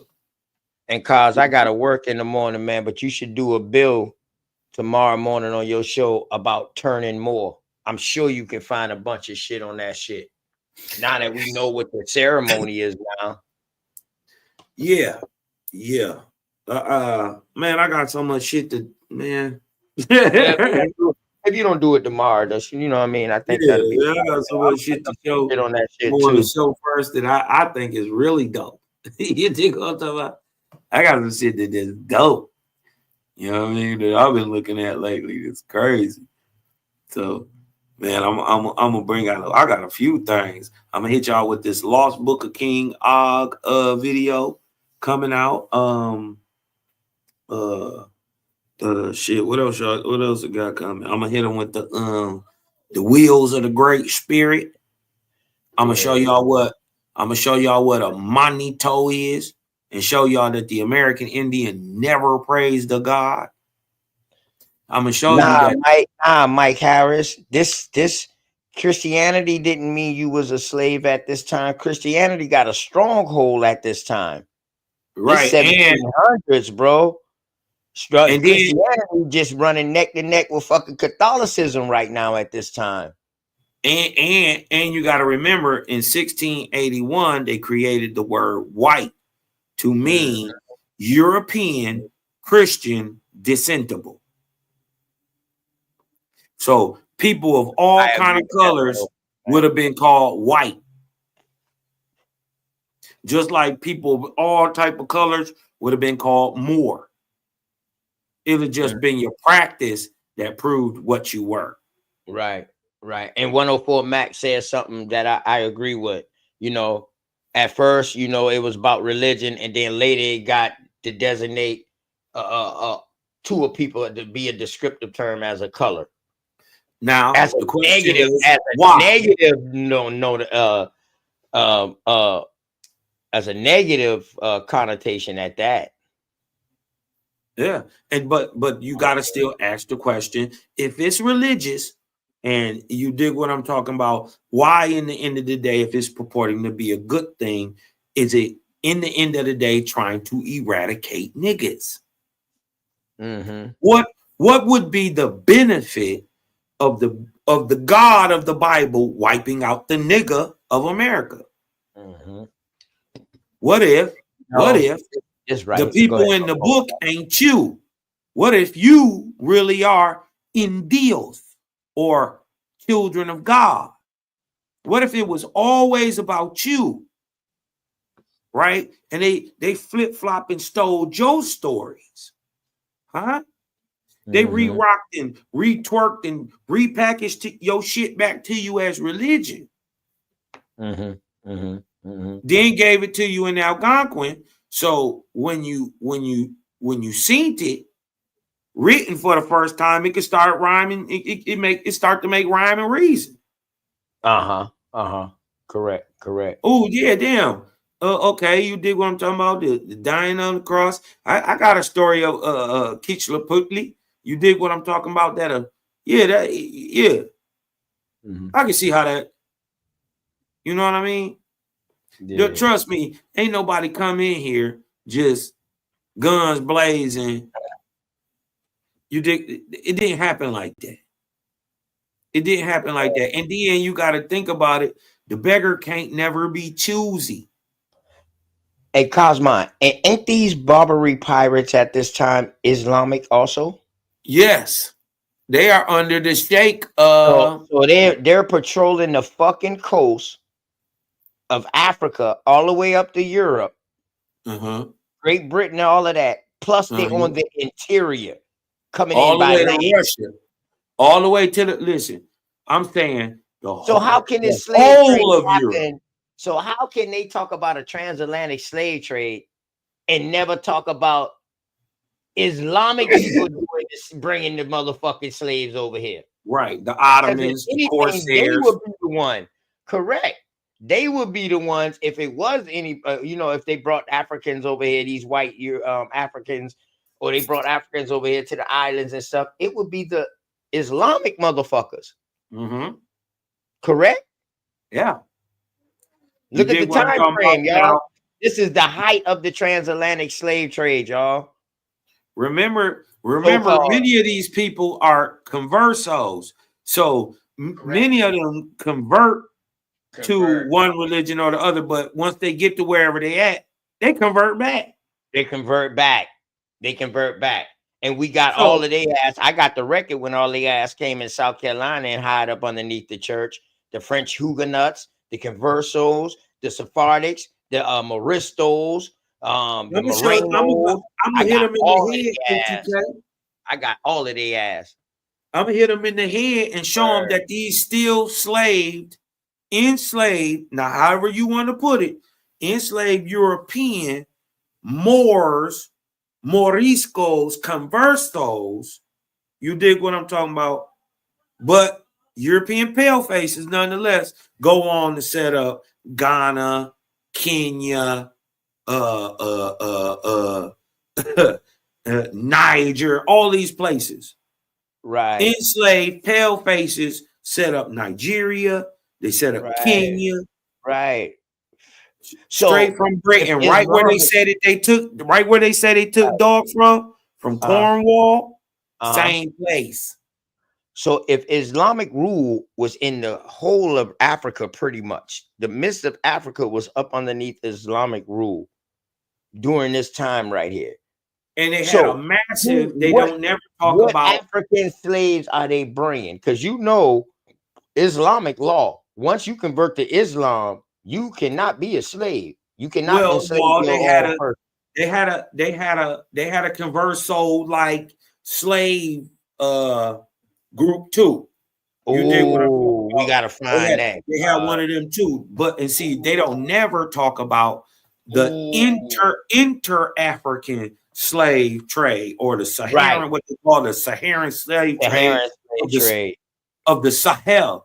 You did what I'm talking about now. Correct. Now they was going all through the north and through the south of taking the the Sahara. bitch for working the shit out them salt mines, wouldn't they? Yeah, and then but look, dog, the slavery going both ways. It's going both ways. It's coming from the east. It's going west to east, east to west.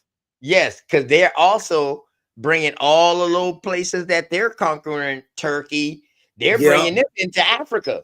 They're bringing them straight into Western Africa. As a matter of fact, they're going Morocco, Tunisia, Nigeria, slave coast. They're going straight to the slave coast. And you know what that caused too, right? That caused another mixture. Yup. Hey, did you see your boy? That caused. Did you see the white dude? That caused another mixture right there, bro. Did you see the white dude? I'm about to fuck you up. Did you see the white dude? Whatchamacallit? His last name Schultz. He a comedian. He was on Club Shay Shay. And Shay Shay thought he was a Jew. So he was like, man, how does it feel being, Jewish and that your people run the industry and all that? He was like, nigga, I'm not Jewish. The white dude. He was like, I'm not Jewish. He was like, you're not Jewish? He was like, no. He was like, I'm African. My My father is Scottish and my mother is from Ghana. He Ghanaian. You dig what I'm talking about? White boy. Keep telling them they still there. Ghana, another country set up by. You hear what that girl just said on her shoulder when she was? Oh no, you missed it. She said that they was calling the fucking Italians guineas. Listen, this is why they call it the Guinea Coast. Right. They was tearing the Mediterranean up. All them niggas. I'm talking about from Greece to Spain. All of them are called Guineas. Look at the smartest chat, God damn it. Look at the smartest chat. Andrew Schultz. Andrew Schultz. Okay, that's his name. Hold on, watch this. Look at the smartest. One of the smartest chat out of this motherfucking Watch this, OTK. Watch what he say. You gonna be like, what the fuck, Cosmo? Andrew Schultz. Watch this. Shannon Sharp. Hold on. Here you go. Hope we don't get no strike. Yeah, hold on. I'll speed it up.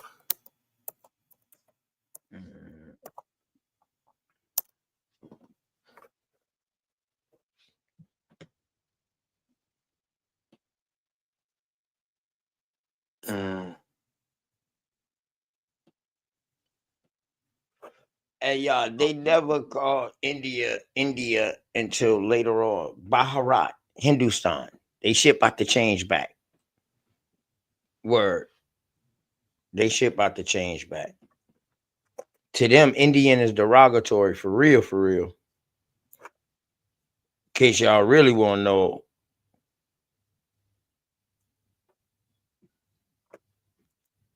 Let me see. Yeah, Bad Saint. Yeah. White people, so-called white people originated in Africa too, sis. Yep. I'm not. You're not Jewish? No. My bad. Everybody thinks that. I'm not offended by it. How do you feel about Jews? Oh, I'm sorry I called you that. No, hold on. Your parents are from Poland, right? No. That we look at as. Now watch. Dog think, Shay Shay think Andrew Schultz is Jewish.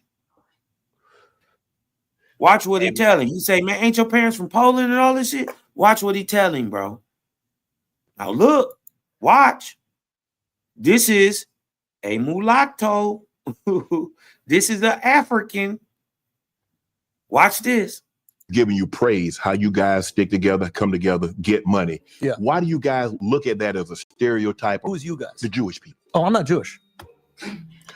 Anyway. I'm not. You're not Jewish? No. My bad. Everybody thinks that. I'm not offended by it.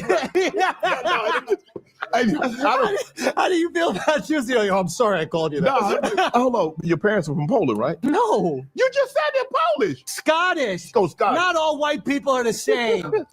They're different countries where different white people live. In Scotland, coast of Poland. I'm half Watch. I'm half white and I'm half Ghanaian. Ghanaian? Yes, from Ghana.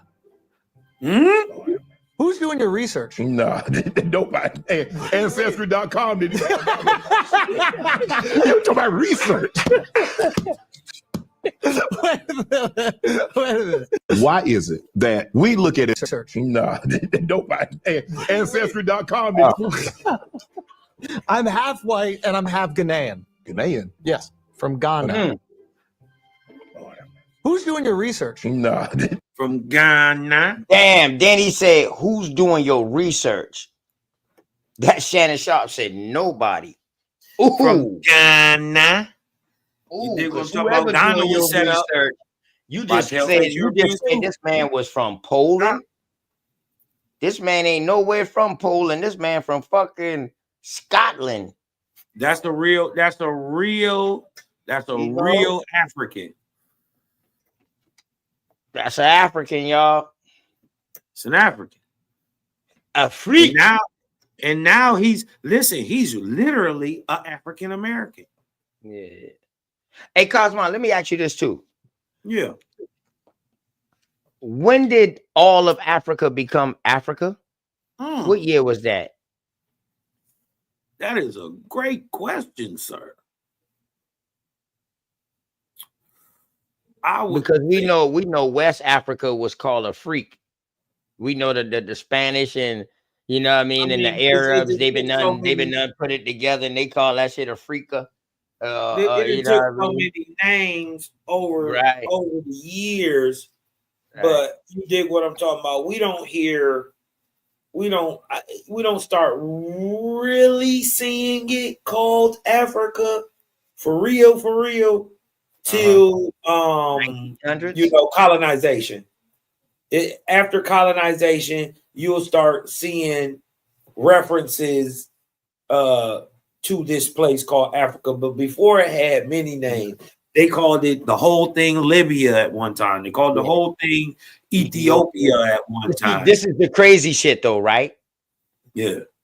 If the Portuguese got the interior, the Spanish so-called got the bottom part, west coast part or whatever, and your Europeans or the French or whatever, or the Dutch or whatever, got the western part, and they don't like each other. I'd be damn if they gonna come together and say that motherfucker's one name. They all gonna be pushing their own name to that country. But you gotta remember, they fighting a common enemy. All of them. All of Europe is fighting a common enemy, the Ottoman Empire that's running Western Africa. Correct. It's dominant. Listen, this is the real Muslim Islamic Caliphate. These niggas is not playing. This is Arab Spring. You dig what I'm talking about? They just came up out of Arab Spring. They didn't rejuvenate it. They didn't went into Europe. Right? Instead of staying on the coast finally, they done went into Europe 400 years, replacing the people. Nigga, you listen, you go and pillage a whole city of people and it's got a whole town there. Nigga, you go back and now you got summer homes. Yeah, you're definitely right. So you're talking about late 17th century. So that'd be late 1600 cars during the European age of exploration and colonism. That's They when was tearing their ass up. They was tearing their ass up from the 1500s to 1850. OTK. Then once they turned down a little bit, now don't sleep on the United States government. See, the thing is, when they was fronting on one end on the Atlantic slave trade, turned down, trying to get under the out from under the yoke of the Ottomans. You dig what I'm talking about?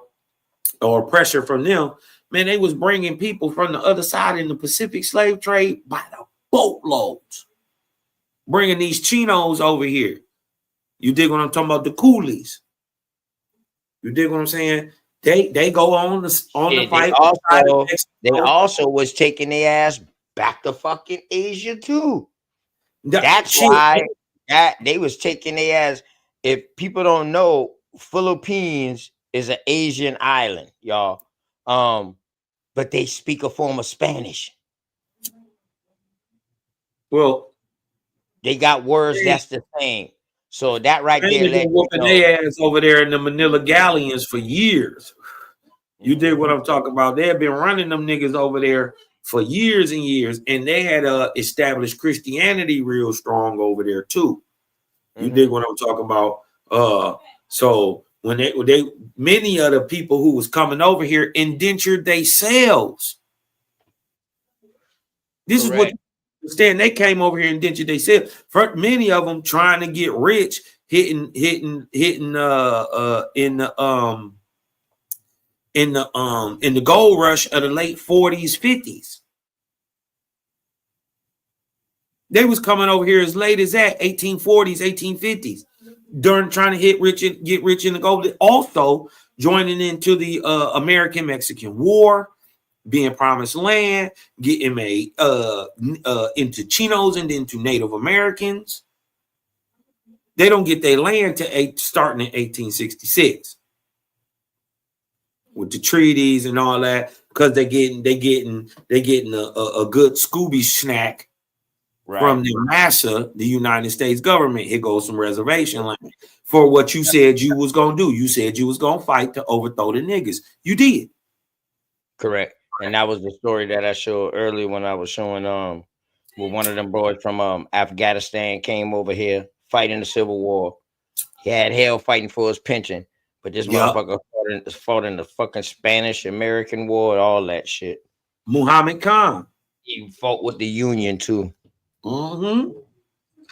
And see, never they lost, was paying them niggas. Never lost his language, neither, y'all. Never lost his language, never lost none of his culture. Or his culture. You dig what I'm talking about? He got made into a Native American, and what did they give him, OTK? They gave him land. He got made into American Indian. He was classified. Yep, that's what I'm saying. Yeah. He got made into American Indian. Did what I say? Yeah, you had to say Native American. My bad. American Indian. He got made into an American Indian. Right. At this time, it would not be no Native Americans of what we got of Native Americans. No, they ain't been made yet. They ain't even been made yet. See, that's another thing too. We all gotta know. We all gotta know that when we talking about timelines and dates, when we saying Native American, look at the timeline of what we're saying and when we're saying it. We know Native American wouldn't apply to them until what? Fucking after the boarding schools, 19 something. What did that article say? Yeah, after 1960s, but yeah, you get see, the Native American Party. Indian schools was to teach them motherfuckers how to become Indian. Remember, I showed you that manuscript cause of what they was teaching them in those schools. They was teaching them how to farm and garden and all that. If you already American Indian off this land, you don't need to know none of that. Correct. But you coming from Siberia. You coming from Siberia. Correct. You coming from you come from East Asia. You just got listen, the Native American is, shout out to my Native American brothers. I love y'all. You dig what I'm talking about? But really, y'all the first sellouts. You dig what y'all is, bro. You the first sellouts. The first you dig what I'm saying? And y'all wear y'all shame on y'all face. Because y'all used to have bad saint. Yeah, bad saint. I just said it. Go ahead, Cos. Talk over me. I'm just talking up underneath you. Go ahead, bro. Go ahead, bro. No. I was just saying they wear their shame on their face because they used to have pretty brown skin tone too. Now they 90% predominantly European Y haplogroup, Y DNA strain. Your father's line is primarily, I'm talking about 80 to 90% European now, not even Eurasian, European with the Q haplogroup. You're a Eurasian people today, but that's because you sold out and you thought you was going to get a better deal, but you didn't. Now your people sick, you dying, and you treating the people who are of us together, because before they got here, many of us was mixing. Y'all got that blood in there too, and y'all got and some of y'all got Aboriginal blood in y'all, but you turn them people away when you know they the real. They know that the nigga is the real Indian. They know that. You dig what I'm talking about? And this is why they don't want to do blood quantums. This is why they always use NAGPRA to hide the bones. This is why they do it all that. Because in the end of the day, they go, listen, what they don't know is it don't matter. It don't matter. Because wherever you dig, you're going to pull up a nigga. You can't go to Siberia and not pull up a nigga. Huh? Even the very first Anglo-Saxons and Germans and Europeans is niggas. Huh? Don't matter how far you go back. You dig what I'm saying? So the deeper they dig, the darker shit get. Don't matter. You dig what I'm talking about? It's just about that claim that's already being made over here in America, man. You dig what I'm talking about? I'm telling you, y'all boys special. Y'all boys special. I'm gonna show y'all why y'all special. Show y'all the 10 kings, the 10 great kings over here. I'm gonna show y'all that y'all made, you niggas in the crowd, in the chat, you sisters in the chat, literally carved the Mississippi. Huh? The Rio Grande, the Snake, the Columbia, the Ohio, the Tennessee. Huh? The Chattahoochee. Did you know that all the people of Southeast are called Huchika? All of them. Don't matter what you talking about. It's a northern Mississippi tribe and a southern Mississippian tribe. Mound builder style. Huh? Where you think that Chattahoochee and all that come from? That Huchikan, Chatan, Chalan, Alan, all that shit come from. Here you go, Bad Saint. Check this out real quick. It get into it real quick too, Bad Saint. Check this out. 19, but this is a portrait of a man brought to America to work as a slave. His name was Mamadou Yaro, and he was a Muslim. He was painted in 1819 by the famous Revolutionary War portrait artist Charles Wilson Peale. This man who painted presidents decided he wanted to paint a picture of Yaro. To pay that kind of attention to a formerly enslaved Black man, this is unheard of. When I first heard about an enslaved Muslim or an emancipated Muslim, I was like, what do you mean? Like, I didn't think that, Muslims were in the US until later. Even though we have a lot of evidence, the story.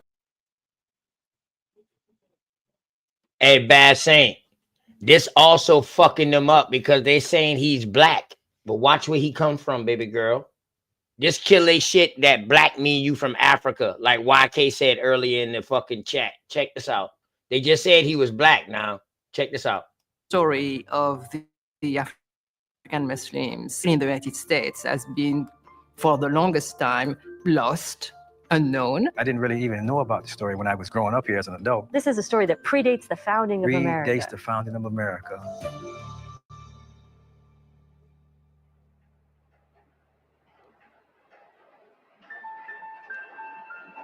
Much of Mamadou Yaro's story takes place in and around Washington, D.C., a city that's been my home for several years. As a Muslim born and raised in the United States, I've always been. And when I drop this bombshell right here, I'm gonna let Cars close out or either let Cars run the rest of the show. And I'm gonna jump on my phone and go. Yeah, we just hold on, go Cars. ahead and close out.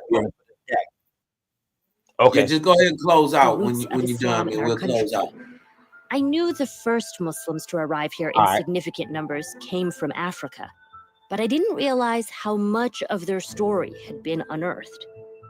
It appears as if between 10 to 15%, some say even 30% of the enslaved Africans came from Muslim parts of West Africa. Thousands of Muslims were enslaved in the Americas, including what became the United States. They were part of the social and cultural and economic development of the Americas for half a millennium. We now know that some African Muslims. African Muslims. Dodge the hijack. Dodge the hijack, though. You see what I'm talking about? This nigga ain't from Africa. No, he ain't. Keep watching, y'all. Keep watching. Remember, they keep talking about all this African Muslim. Watch where he from. Right. Mm-hmm. Right. Let's go.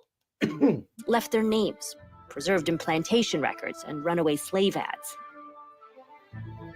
Others left their writings. A few left their image. Among them was Mamadou Yaro, also known as Yaro Mahmoud. He was painted not once, but twice. It's one of the things that makes him stand out. He gives us a story of what it was like to gain freedom and then live after that and practice as a free person. Uh-oh, Bad I Saint. don't I think hope you we got have any your other story popcorn like for that. real.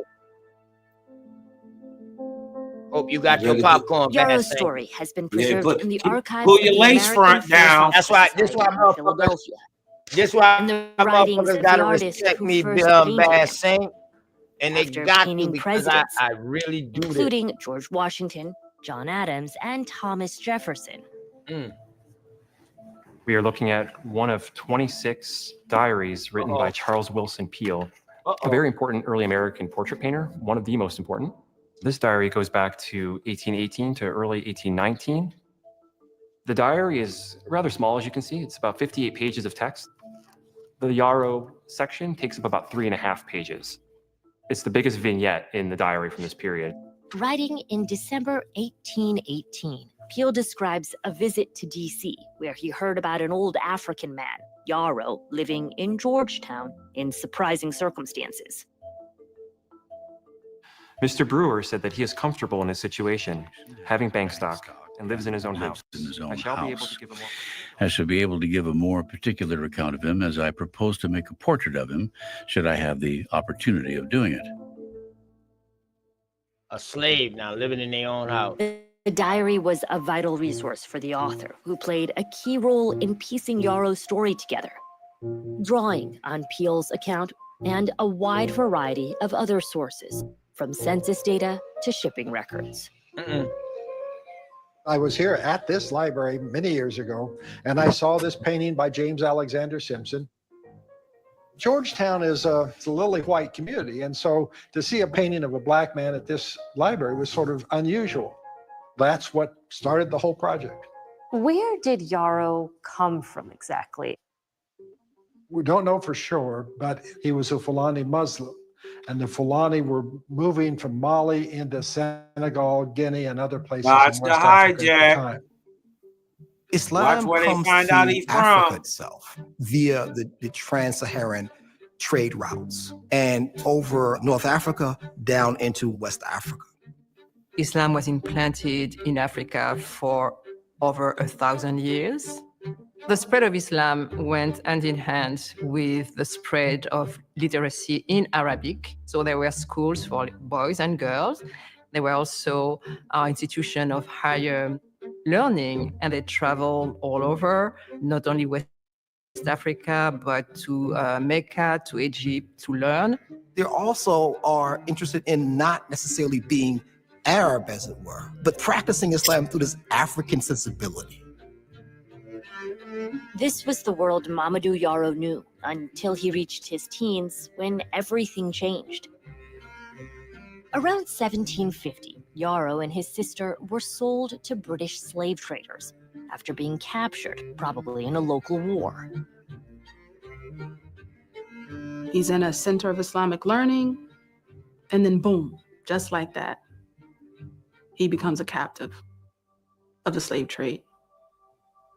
And he becomes one of the estimated 12.5 million people that from 1525 to about 1867 were taken from Africa to the New World. Now, funny, that number, we just seen that number with the decimal Yaro and move. his sister survived. Remember, we just seen that number with the decimal moved. You dig what I'm talking about?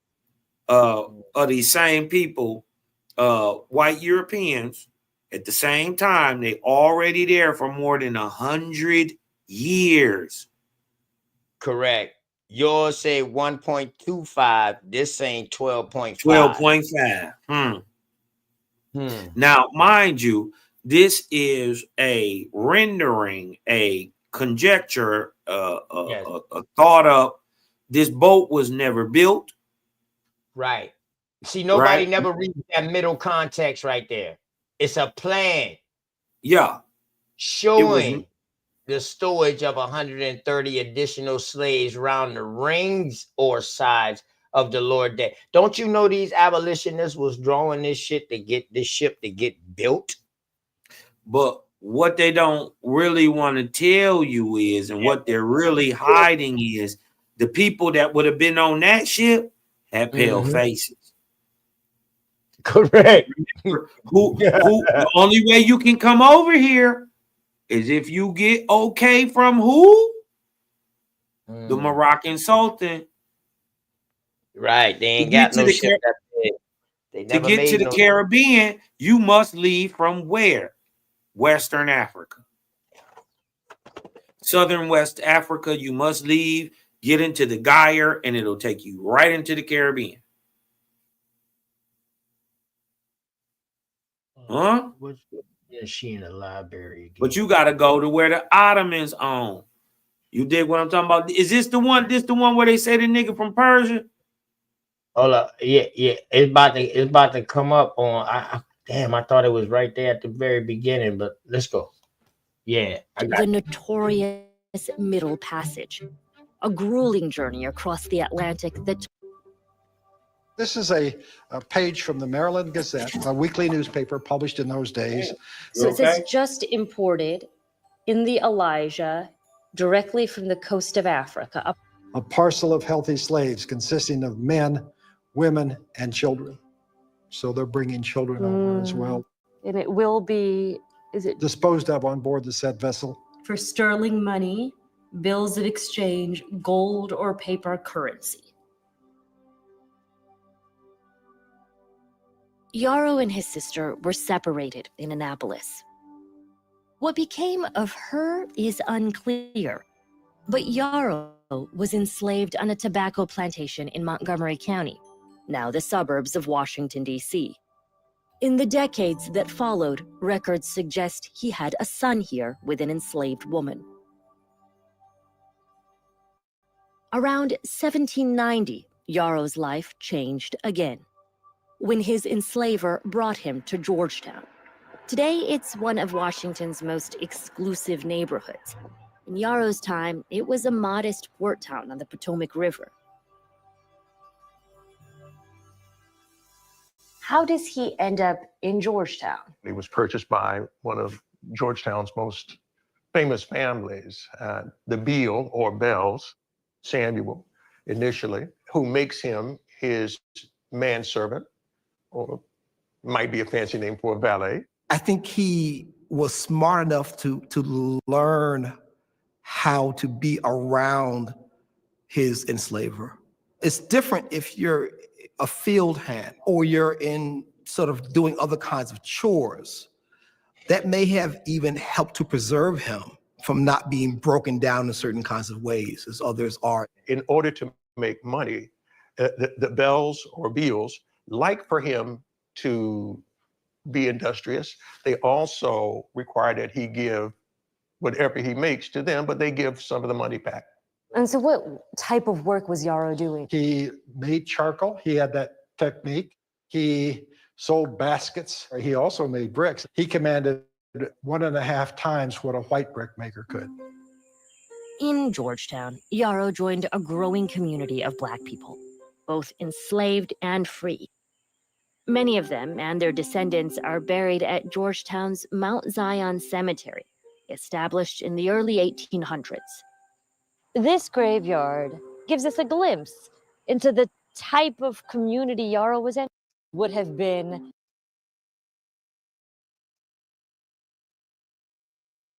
working in Georgetown for his enslaver's son, Brooke, while around him the newly formed nation took shape, and Washington, D.C. was established on the farmland next door. What happened to Yarrow next is recorded in Peel's diary. When Charles Wilson Peele came to paint his portrait in 1819, he was so intrigued.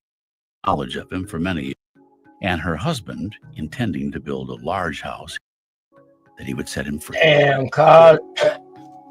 The widow told you. What part that he would have shit was been that? what age at this point? He was, Hold up. So Yarrow becomes a free man in.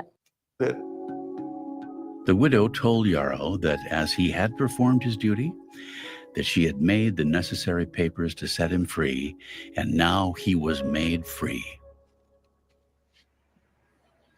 So Yarrow becomes a free man in August of 1796? That's correct. And he would have been what age at this point? He was 60 years old. 60 years old. He becomes a free You're a slave man. until you're 60. And his life started anew then. After Yarrow obtained his freedom, he worked hard and saved his money until he got $100, which he put into an old gentleman's hand to keep for him. That person died, and Yarrow lost his money. However, he still worked as, and he was amongst the first who contributed to that bank. With his money, Yarrow bought a plot of land on what was then the.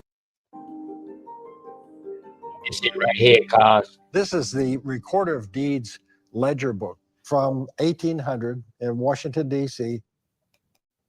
Very old book. And it's all in this beautiful script. And this is his deed of Yarrow's house. 10th day of January, Yes. 1800. Wow, okay. And do you see Yarrow's name here? Oh, here it is. You see his name, Yes. Yarrow. And it gives him a half lot in Georgetown. That was a piece of property 35 feet wide and 150 feet deep. So it was a big piece of property. What did having this land allow him to do personally? He brought his son in to live with him, brought his wife in to live with him. So he was able to have a family in a way that Yes. so many slaves were often separated from That's their correct. families. That's and correct. Families were broken apart. In Georgetown, Yarrow became well known as a freedman owning property. He was also known for his faith, for being a Mohammedan, the term sometimes used for Muslims back then. Yarrow has been noted. Thank you. I said that one time. I was telling them boys about Mohammedans that they was Mohammedanism before, you know, they was calling them Islamic. It was Mohammedanism, and they was practicing it. They was Muslims, but they was reading out a Mohammedan Bible. For sobriety and cheerful conduct. He is very bad. They continue to. Yarrow says it is no good to eat hog, and drink whiskey is very bad. Enslaved Africans did not lose their customs. Hey, Bass Saint, check this out. Enslaved Africans did not lose their customs. All right. Their religions, their culture. Or their religions or their culture. Isn't this the story that the trans-Africans saying? They didn't lose nothing. They continue to, as much as they could in the confine of enslavement, to be true to who they were. In the picture, it seems that he kept the tradition of wearing the beard, which is something distinctive to Muslim men. He has his head covered. So that's also something that's distinctive to Islamic practice. It's kind of a knitted thing, not necessarily fully Islamic, as it were. But I think there's a kind of intentionality there. That's what's so powerful about it. At the time, was his faith considered strange to people? How was Islam interpreted? Do we know at that time? It depended on your level. Islamic holidays, refusing pork and you would be able to reach an old age. History reflects this apparent familiarity with Muslims in early America. What stands out to Peel, all who knew him, that he was industrious, honest, and moral. Washington County, Maryland. Here, Aquila's wife worked as a midwife. And Yeah, man. I you know what I mean? Y'all go check that out, man. That's that one, but with Islam coming from there. And then I got another one. I thought that was the one, but it wasn't. Bad Saint. Right at the beginning with my other one I gotta find it. Where it said that the dude, they brought him over here to fight in the Civil War. And when they going to try to find him, he was classified as Indian. I damn sure drop it. So just stay close. Stay tuned. I would damn sure drop it. Bad Saint for you. And it's on PBS too, so you can look it up. Or you can probably find it when they was bringing Africans across here to fight and with the Union up top. You know what I mean? Muhammad Khan. Yeah. But man, Cos, you still here, bro? Or you done gone? I'm still here, man. But I'm about to shoot up out of here, man. Go ahead, man. Close on out real quick, man. Hey, look, man. Y'all go to Cosmon Cal TV, sub, like, share, man. Y'all breathe in and let that light in. Cause I'm Cosmon and I'm out, y'all. Hey, OTK, holla at your boy. You already know, man. Hey, Cos. Yo. Make sure you tell somebody that you love them, man. You know what I'm That's talking right. about? I love your boy and I love y'all too in the chat, man. You dig You what I'm already talking about? Cosmon out, man. Peace. You already know. Yeah, man. Make sure y'all tell somebody that y'all love them, man. And in case y'all didn't know, your boy OTK. Yeah, go look on PBS. I guarantee you I show you. I showed it one time already, Bass Sync. You know what I mean? Me and Cosmon was up here. He saw it. I showed it one time before he was classified as Indian. Trust me. And I think, if I'm not mistaken, I think he's the same one that when he got buried along with the white troops and not with the colored troops or something like that. But yeah, man, peace out and love to y'all boys, man. You know what I mean? It was a good build. You know what I mean? Appreciate y'all for coming through, man. And make sure y'all tell somebody that y'all love them for real, man. And in case nobody ain't tell y'all, just know your boy OpenToKnowledge love y'all, man. Peace.